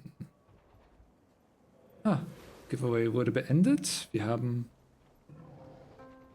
Schoki als Gewinner. Herzlichen Glückwunsch, Schoki.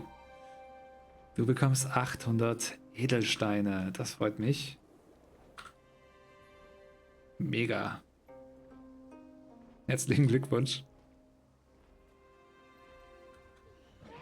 Und hier oben ist auch noch eine Sehenswürdigkeit. Dann so eine kleine Runde zu der Sehenswürdigkeit und dann rüber nach Westen.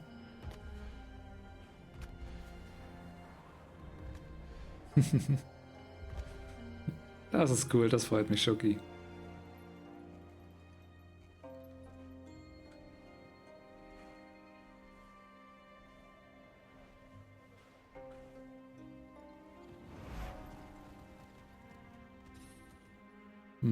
Hier ist also die Position oder die Zuflucht der Ätherklingen. Die scheinen irgendwie Junes Anwesen angreifen zu wollen. Also dadurch, dass sie die Kanonen hier direkt davor platziert haben. Oh, da ist auch ein Event. Habt ihr gerade den Ätherklingen-Grenadier auseinandergenommen? Sehr gut.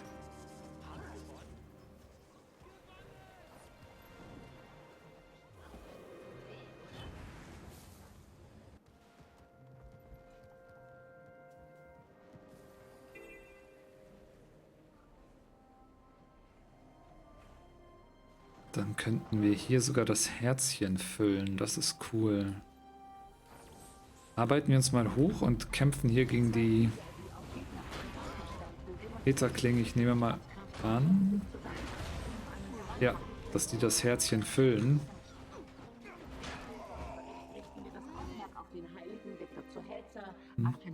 Und ihren andauernden Einfluss auf Kanta.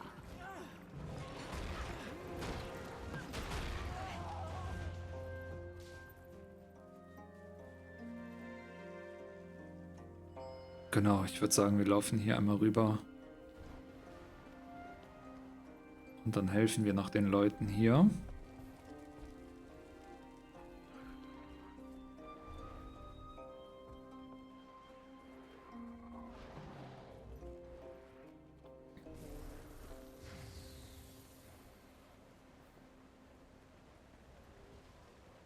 Ja, Kira schreibt, Takeo, kann ich auf deine Karte kommen, sofern nicht voll. Mein Charakter ist irgendwie leer und eure Gruppe ist irgendwie nicht mehr gelistet. Ach so, hoppla.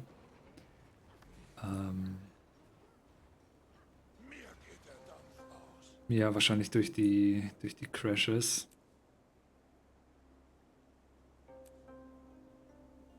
Hier, ich habe die Gruppe nochmal gelistet, wobei der Stream ja an sich noch für eine halbe Stunde ungefähr geplant ist. Ist hier Schnee? Oh, ich weiß, wo wir sind. Hier habe ich Federn gefarmt. Und das ist der Tempel, wo man gegen die Befallenen einmal kämpft. Krass. Jotuns, ja, genau, hier sind auch die Yetis. Tut weh, oder?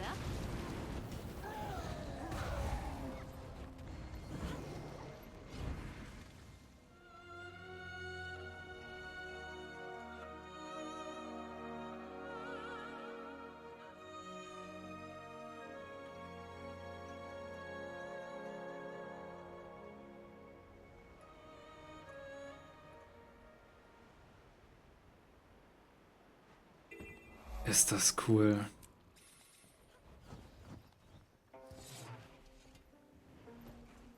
Ich bin mal gespannt, ob die anderen Karten sich dann komplett anders anfühlen, weil das hier ist wirklich noch sehr relaxed. Gut, die Events sind heftig, aber von der Musik her und von der Location wirkt Shing Jea hier erstmal sehr, sehr entspannend. Es ist vorbei. Schneller!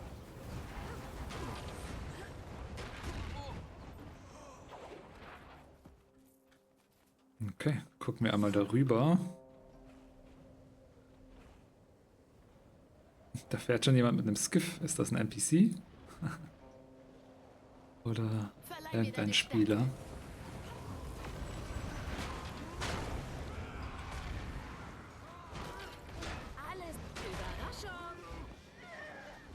Mhm, ja, ich dachte mir schon, also das haben sie ja gesagt, dass es irgendwo ein Herz gibt. Da, wo ich gerade bin, das hier oben. Perfekt. Das ist doch gut. Ich kann's mit der ganzen Welt aufnehmen. Ja, räumen wir mal hier mit den Ätherklingen noch ein bisschen auf, dann können wir das Herz hier auch füllen. Konzentriert.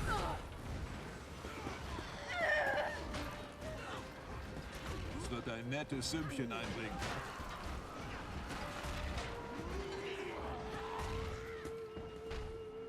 Sind da noch mehr? Ja. Die haben hier echt alles eingenommen.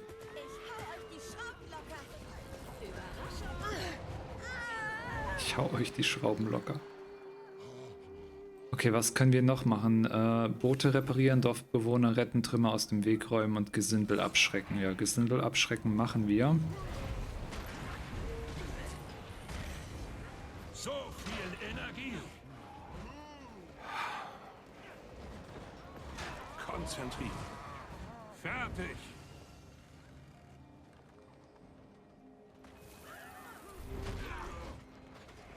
Meine Stärke wächst an. Da im Haus versteckt sich noch einer.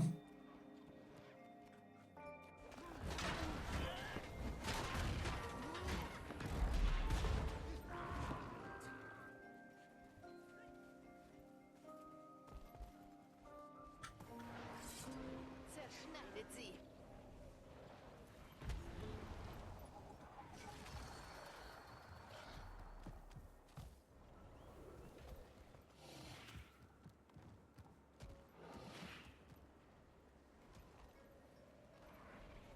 Oh, und hier unten sind auch noch einige. Ha!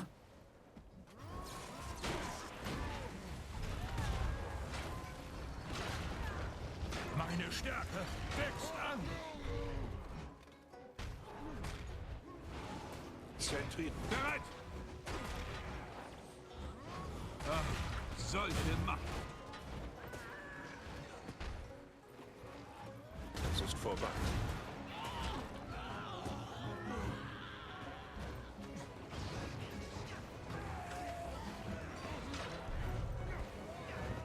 Eine Jadetech-Truhe. Oh, dafür brauchen wir Jadetechnologie, okay.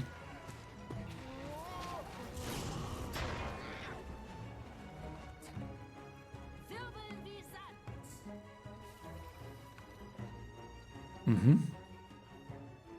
Ich glaube, wenn wir jetzt einmal noch zu dem...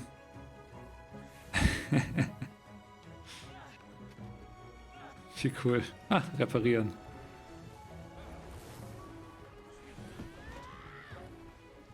Oh, welche? Blau? Blau und Rot war das, oder? Ich habe jetzt nicht gesehen. Gelb, Rot, Blau. Okay, verstehe.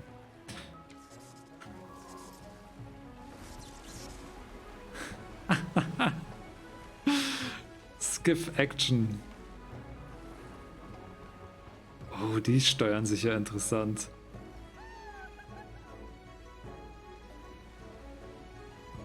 Das ist ja cool. Besondere Anlegestelle? Rückwärtsgang, das gucken wir uns einmal an.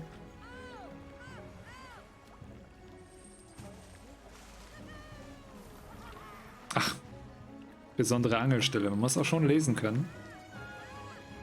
Aber wenn wir schon mal hier sind, dann kann man auch einfach vom Skiff runtergehen, ja. Einen Moment. Kann ich auch jetzt tauschen? Ne, wir sind hier noch am Fahren, okay.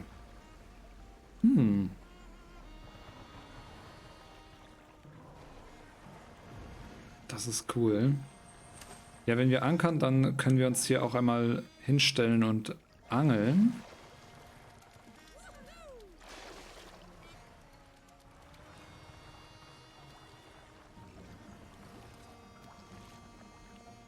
Wie cool. An die Arbeit. Was gibt's denn hier für einen Fisch?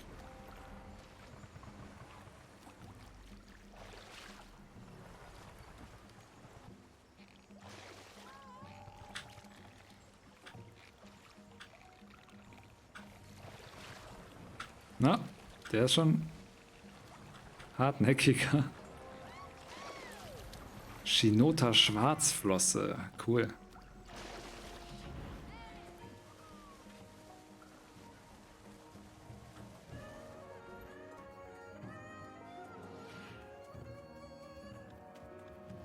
Ich werde noch da ein paar Ätherklingen ärgern, weil mein Herz ist noch nicht ganz gefüllt. Mehr Munition. Er hat mir den Sack abgedreht. Der Drache wartet.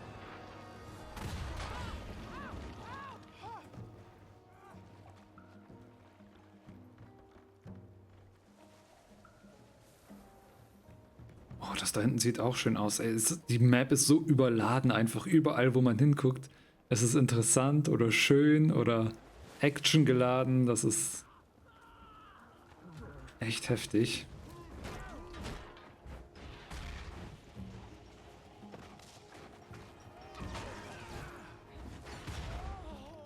Ein Landbewohner. Tötet sie! Was für eine Überraschung. Eure Sorte sehen wir hier selten. Ich nehme an, ihr fürchtet euch nicht vor Wasser. Vielleicht solltet ihr das aber. Anders als ihr kann ich die Bosheit im Gezeitenwechsel spüren. Wer sagt das? Eine Bedrohung, die uns beide betrifft.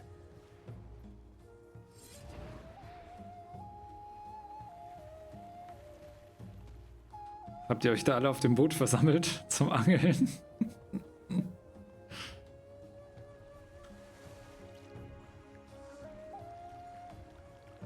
Ist das cool. Sammelt Bewerbungen für eine kommende Verbraucherstudie. Testet die neueste und beste Jade-Technologie. Und zwar jetzt. Cool. Können wir hier irgendwie rein? Nein. Ist für uns anscheinend gesperrt. Ergibt aber auch Sinn, dadurch, dass hier einfach so viele Ätherklingen unterwegs sind.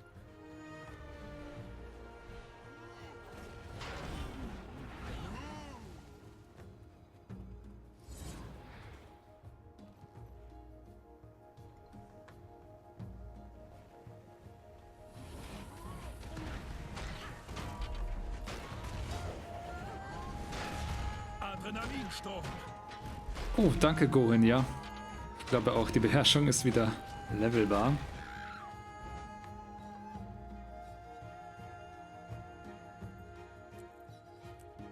Jetzt können wir nämlich Angelstellen in der Nähe erkennen. Cool, super. Und wir haben immer noch 5 End of Dragons Beherrschungspunkte.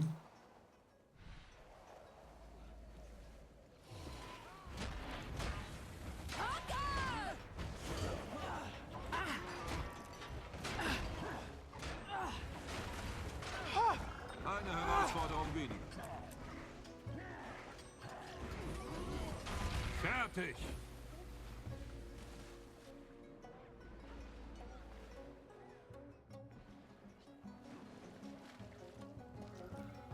So, und hier gibt es also unser eigenes Skiff.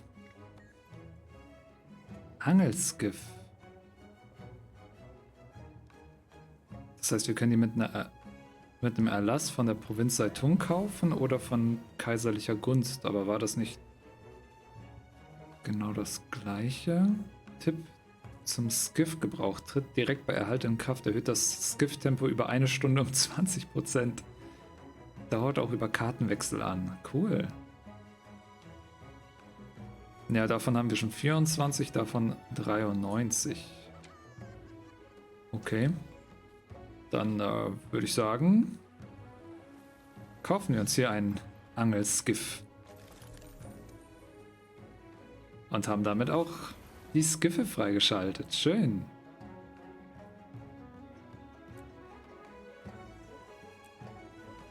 Lebt wohl. Und ihr habt alle auch schon eure eigenen Skiffe.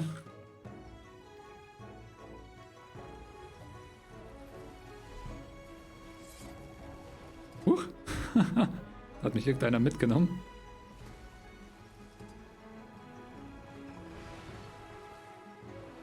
Wie cool.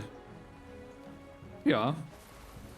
Jeder hat sein eigenes kleines Boot und da muss man sich mal vorstellen, wenn irgendwann noch eine Erweiterung kommt, die halt mit größeren Schiffen oder so auf großen Meermaps daherkommt, das wäre auch interessant. So, wir haben noch einen Beherrschungspunkt hier oben.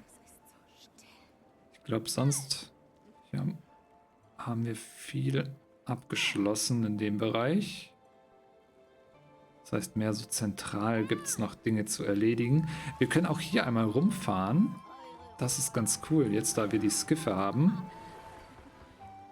Lasst mal da drüben diesen kleinen Fluss entlang fahren.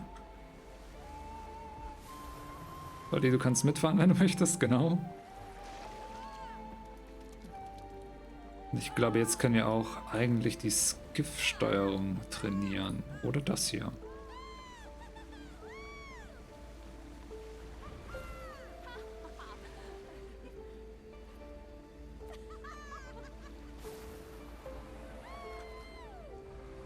Leviathan Event im Dorf. Ja gut, da fahren wir sowieso hin. Perfekt. Dann auf zum jungen Leviathan Event. Das ist mitten im Dorf.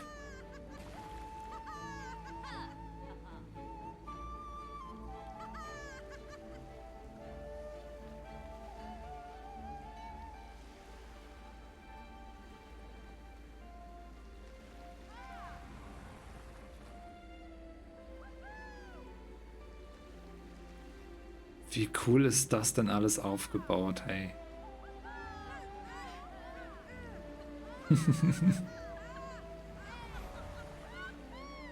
Die Glockenpassage.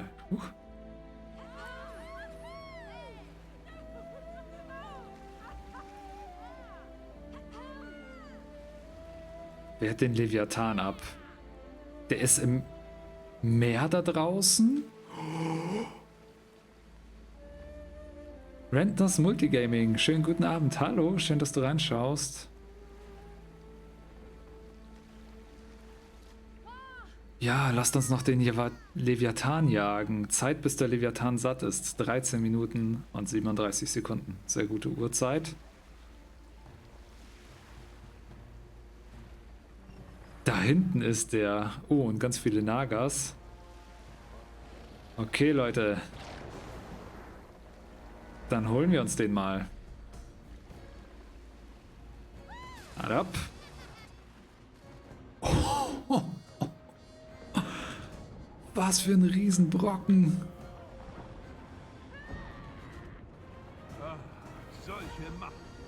Was hat der dicke Haut? Reduziert den erlittenen Schaden um 10% pro Stapel. Alle paar Sekunden wird ein Stapel hinzugefügt. Anfällig für Wasserbomben? Gibt es irgendwo Bomben?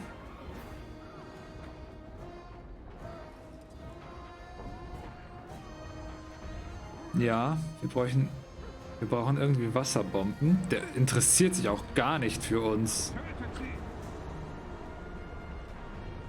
Oh, ich glaube, den muss man so bekämpfen wie ein Dodongo. Und die Bomben ihm irgendwie ins Maul werfen. Wo gibt es die? Wo gibt es die? Entkommt aus dem Inneren des Leviathans. Der kann einen auffressen? No way.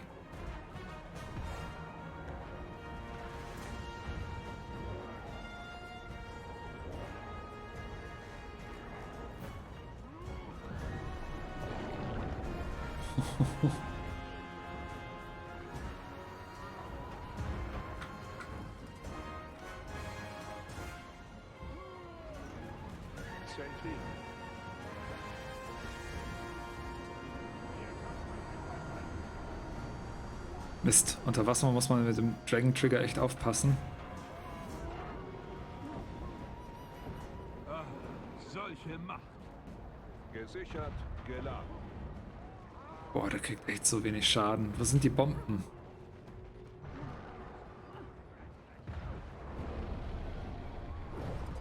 Autsch! Da hat er nach uns geschnappt. Gebt mir Deckung. Hat irgendjemand schon gesehen, wo es die Bomben gibt?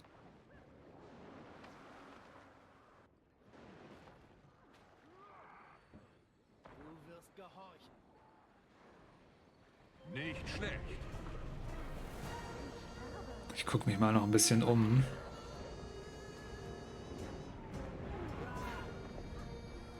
Ich kann die Kraft der Bären spüren. Wo gibt es Wasserbomben? Na. Wirklich? Wurden wir jetzt alle wieder gekickt? Den hätten wir locker geschafft, wenn wir Wasserbomben gefunden hätten.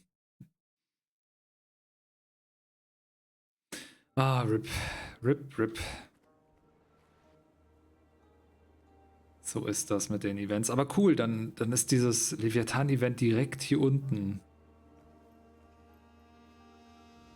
Okay. Server laufen stabil, ja. Hoffen wir mal, dass das morgen besser ist. Ich denke bei ArenaNet, da sind die auch an Hochtouren am Arbeiten. Auf Hochtouren. Lost my mastery.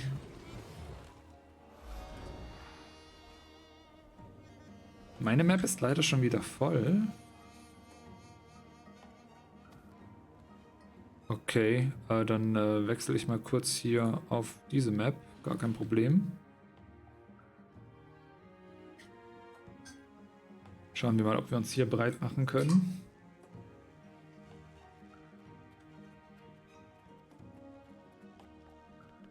Oh, der junge Leviathan ist auch hier aktiv, aber das Event endet in einer Minute.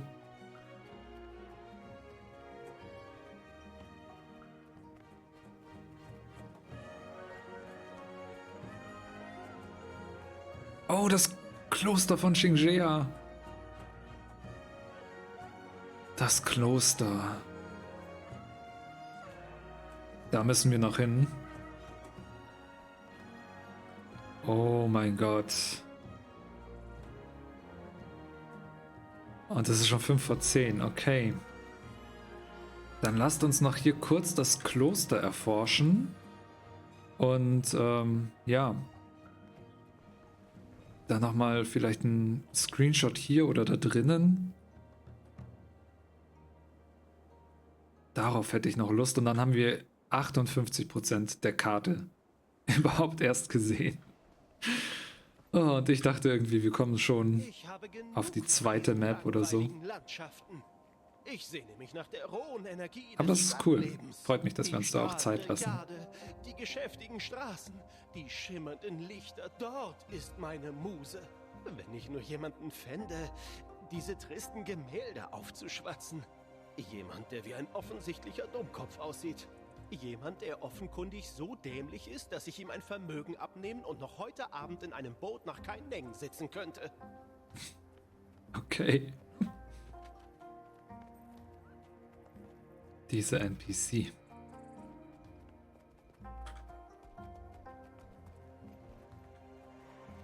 Das ist also das Kloster von Shing Jea heute.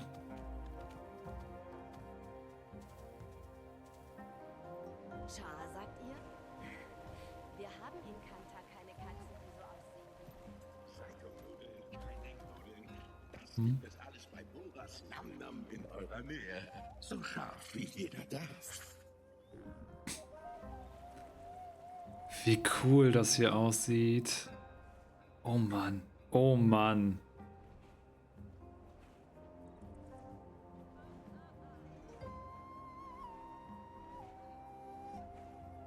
Also das sieht doch echt mega aus. Dann würde ich hier so langsam den Stream beenden, aber wir haben noch ein Precursor-Giveaway zu verteilen. Das werden wir jetzt natürlich noch kurz machen. Das heißt, das Precursor-Giveaway ist gestartet und ihr könnt mit Ausrufezeichen Giveaway dann noch dran teilnehmen und ja, mega. Hier können wir dann noch ein... Bloody, du hast den Greifen auch schon? Holy, was hast du gemacht in den letzten Tagen? Okay, ja, Precursor-Giveaway. Da könnt ihr noch dran teilnehmen. Und hier, das ist doch ein optimaler Zeitpunkt noch für einen Gruppenscreenshot. Und dann werden wir morgen hier auch weitermachen und gucken, dass wir noch ein bisschen was vom Kloster von Shing Jea fertig kriegen.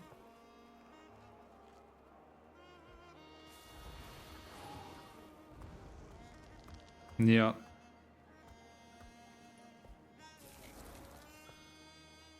Das machen wir auf jeden Fall und dann schauen wir, wie wir mit Arthur weiter vorankommen. Irgendwie so werden wir das schon hinkriegen.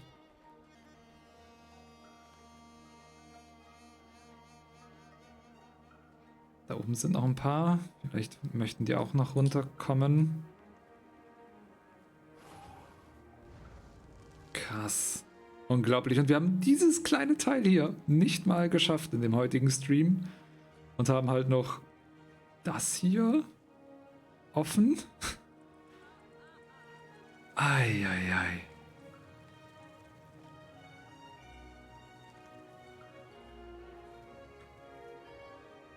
Na, mit dem Aureen Funko Pop. Das ist auch cool. Sehr, sehr schön. Wirklich schön.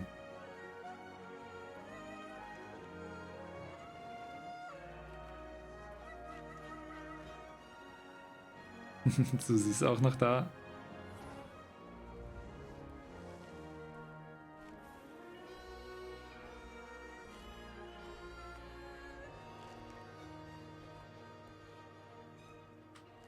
Da oben fliegt noch ein Jadebot. Schön, also ich habe viele coole Screenshots gemacht. Vielen, vielen Dank. Ja, und dann gucken wir einmal noch kurz. Der Gewinner des Precursor-Giveaways ist Stokey Official. Herzlichen Glückwunsch, du gewinnst einen Precursor, den du dann auswählen kannst. Ich werde also ihr könnt mir hier schon mal auf Twitch schreiben und ich werde morgen Vormittag mich dann um die Giveaways kümmern und die unter euch bringen. Herzlichen Glückwunsch dazu und damit haben wir es auch geschafft. Und heute tatsächlich alle Giveaways veranstaltet. Und durchgeführt. Zeitlich sogar perfekt hinbekommen. Schade, dass es jetzt mit den beiden Events nicht geklappt hat. Also hätten wir jetzt noch die Ätherklingen besiegt und den Leviathan. Wobei wir bei den Ätherklingen ein bisschen Pech hatten mit der Aufteilung. Und beim Leviathan können wir das auf den Server schieben. Aber alles andere war schon sehr, sehr cool. Also die Map zu erforschen, die Story, den Auftakt zu spielen. Und jetzt hier im Kloster anzukommen, das ist ein wirklich guter Punkt, wo wir erstmal dann morgen weitermachen können. Ja, und dann bin ich sehr, sehr gespannt, wie unsere Reise noch weitergeht. Und ich habe so das Gefühl, dass wir donnerstags und freitags, also jetzt kommen dann Donnerstag und Freitag auf jeden Fall auch noch weiter streamen müssen, weil sonst wir wahrscheinlich überhaupt nicht vorankommen. In Guild Wars 2 End of Dragons. Krass. Shinja schreibt noch am Ende eine Kleinigkeit. Hoffe, es ist okay, dass ich einen Link teile. Der komplette End of Dragons Soundtrack ist inzwischen auf Spotify verfügbar. Lohnt sich gerade, um den Abend ausklingen zu lassen, mal reinzuhören. Vielen Dank, das ist mega. Und dass die den ganzen Soundtrack auf Spotify hochgeladen haben, finde ich auch. Vielen Dank, ArenaNet. Das ist mega. Also eigentlich als Stream-Highlight müsstest du noch die Löwentruhe öffnen. Damit ich zur Hand Gambling XP... Ah, okay. Weil wir von den Truhenschlüssel bekommen haben, meinst du? Ich weiß halt nur nicht, ob ich den noch habe. Oder ob der durch den... Doch, da ist er. Okay, dann machen wir das noch zum Ende hin einmal. Ich glaube, ich habe aktuell nur keine Truhe am Start. Doch, irgendwo im Inventar liegt eine. Das heißt, ein Schnipsel gibt es auf jeden Fall, ein Figürchen und dann gucken wir mal. Süßer Seht her. MSP bei der Arbeit. Aureen-Farbkit und 2 schwere Handwerkstaschen. Ja, das lassen wir so mal stehen. Schau mal in deine DMs. Ah, hätte auch dein Precursor sein können. Ja, dankeschön. Nehme ich. Ja. Ich hatte noch eine. Sorry, Bloody. Wahrscheinlich wäre die wesentlich besser gewesen, aber vielleicht mit dem anderen Schlüssel werden wir die dann aufmachen. Auf jeden Fall geht es morgen dann um 18:30 Uhr hier weiter. Und dann, vielleicht sollte ich doch um 18 Uhr anfangen. 18:30 Uhr. Ich will den Plan jetzt nicht über den Haufen werfen und dann gucken wir einfach mal, wie weit wir weiterkommen und machen dann hier an der Stelle weiter. Ich bedanke mich für die rege Teilnahme und hoffe, ihr hattet viel Spaß hier mit dem Auftakt von Guild Wars 2 End of Dragons vom 3. Addon und würde jetzt auch einmal noch gucken, wer von den ArenaNet-Partnern und von den Guild Wars-Leuten noch unterwegs ist und die dann halt auch noch am Stream sind, falls ihr noch weitermachen möchtet und noch irgendwie mehr von Shing Jea sehen möchtet oder von End of Dragons, dann werden wir einfach mal gucken, dass wir noch irgendwie jemand anderen raiden. Darauf hätte ich Lust auf jeden Fall.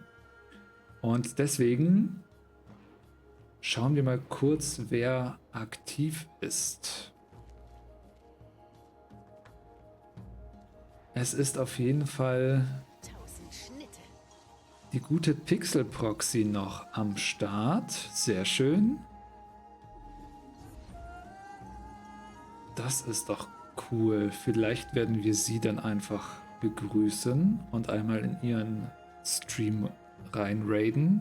Ja, das machen wir. Das machen wir. Und dann, ja, morgen gibt es wieder End of Dragons hier um 18:30 Uhr, auch wieder bis 22 Uhr. Vielleicht schauen wir mal, ob wir morgen dann ein bisschen länger machen. Je nachdem. Und dann auch wieder mit den gleichen Giveaways. Das heißt, 4x800 Edelsteine gibt es auch morgen wieder zu verdienen. Sowie eine Community Chest, beides von ArenaNet gesponsert. Und dann auch wieder 2 Precursor. Und ja, deswegen schaue ich mal, dass wir jetzt einmal den Raid vorbereiten. Und dann der lieben Pixel Proxy noch einen Besuch abstatten. Ich hoffe, ihr seid alle bereit. Und gucken dann gleich mal und beginnen mit dem Raid in 10 Sekunden. Ha, das wird was. Ich denke, da freut sie sich sehr. Und ja, dann würde ich sagen, bis morgen, Leute. Macht's gut. Ciao. Raiden!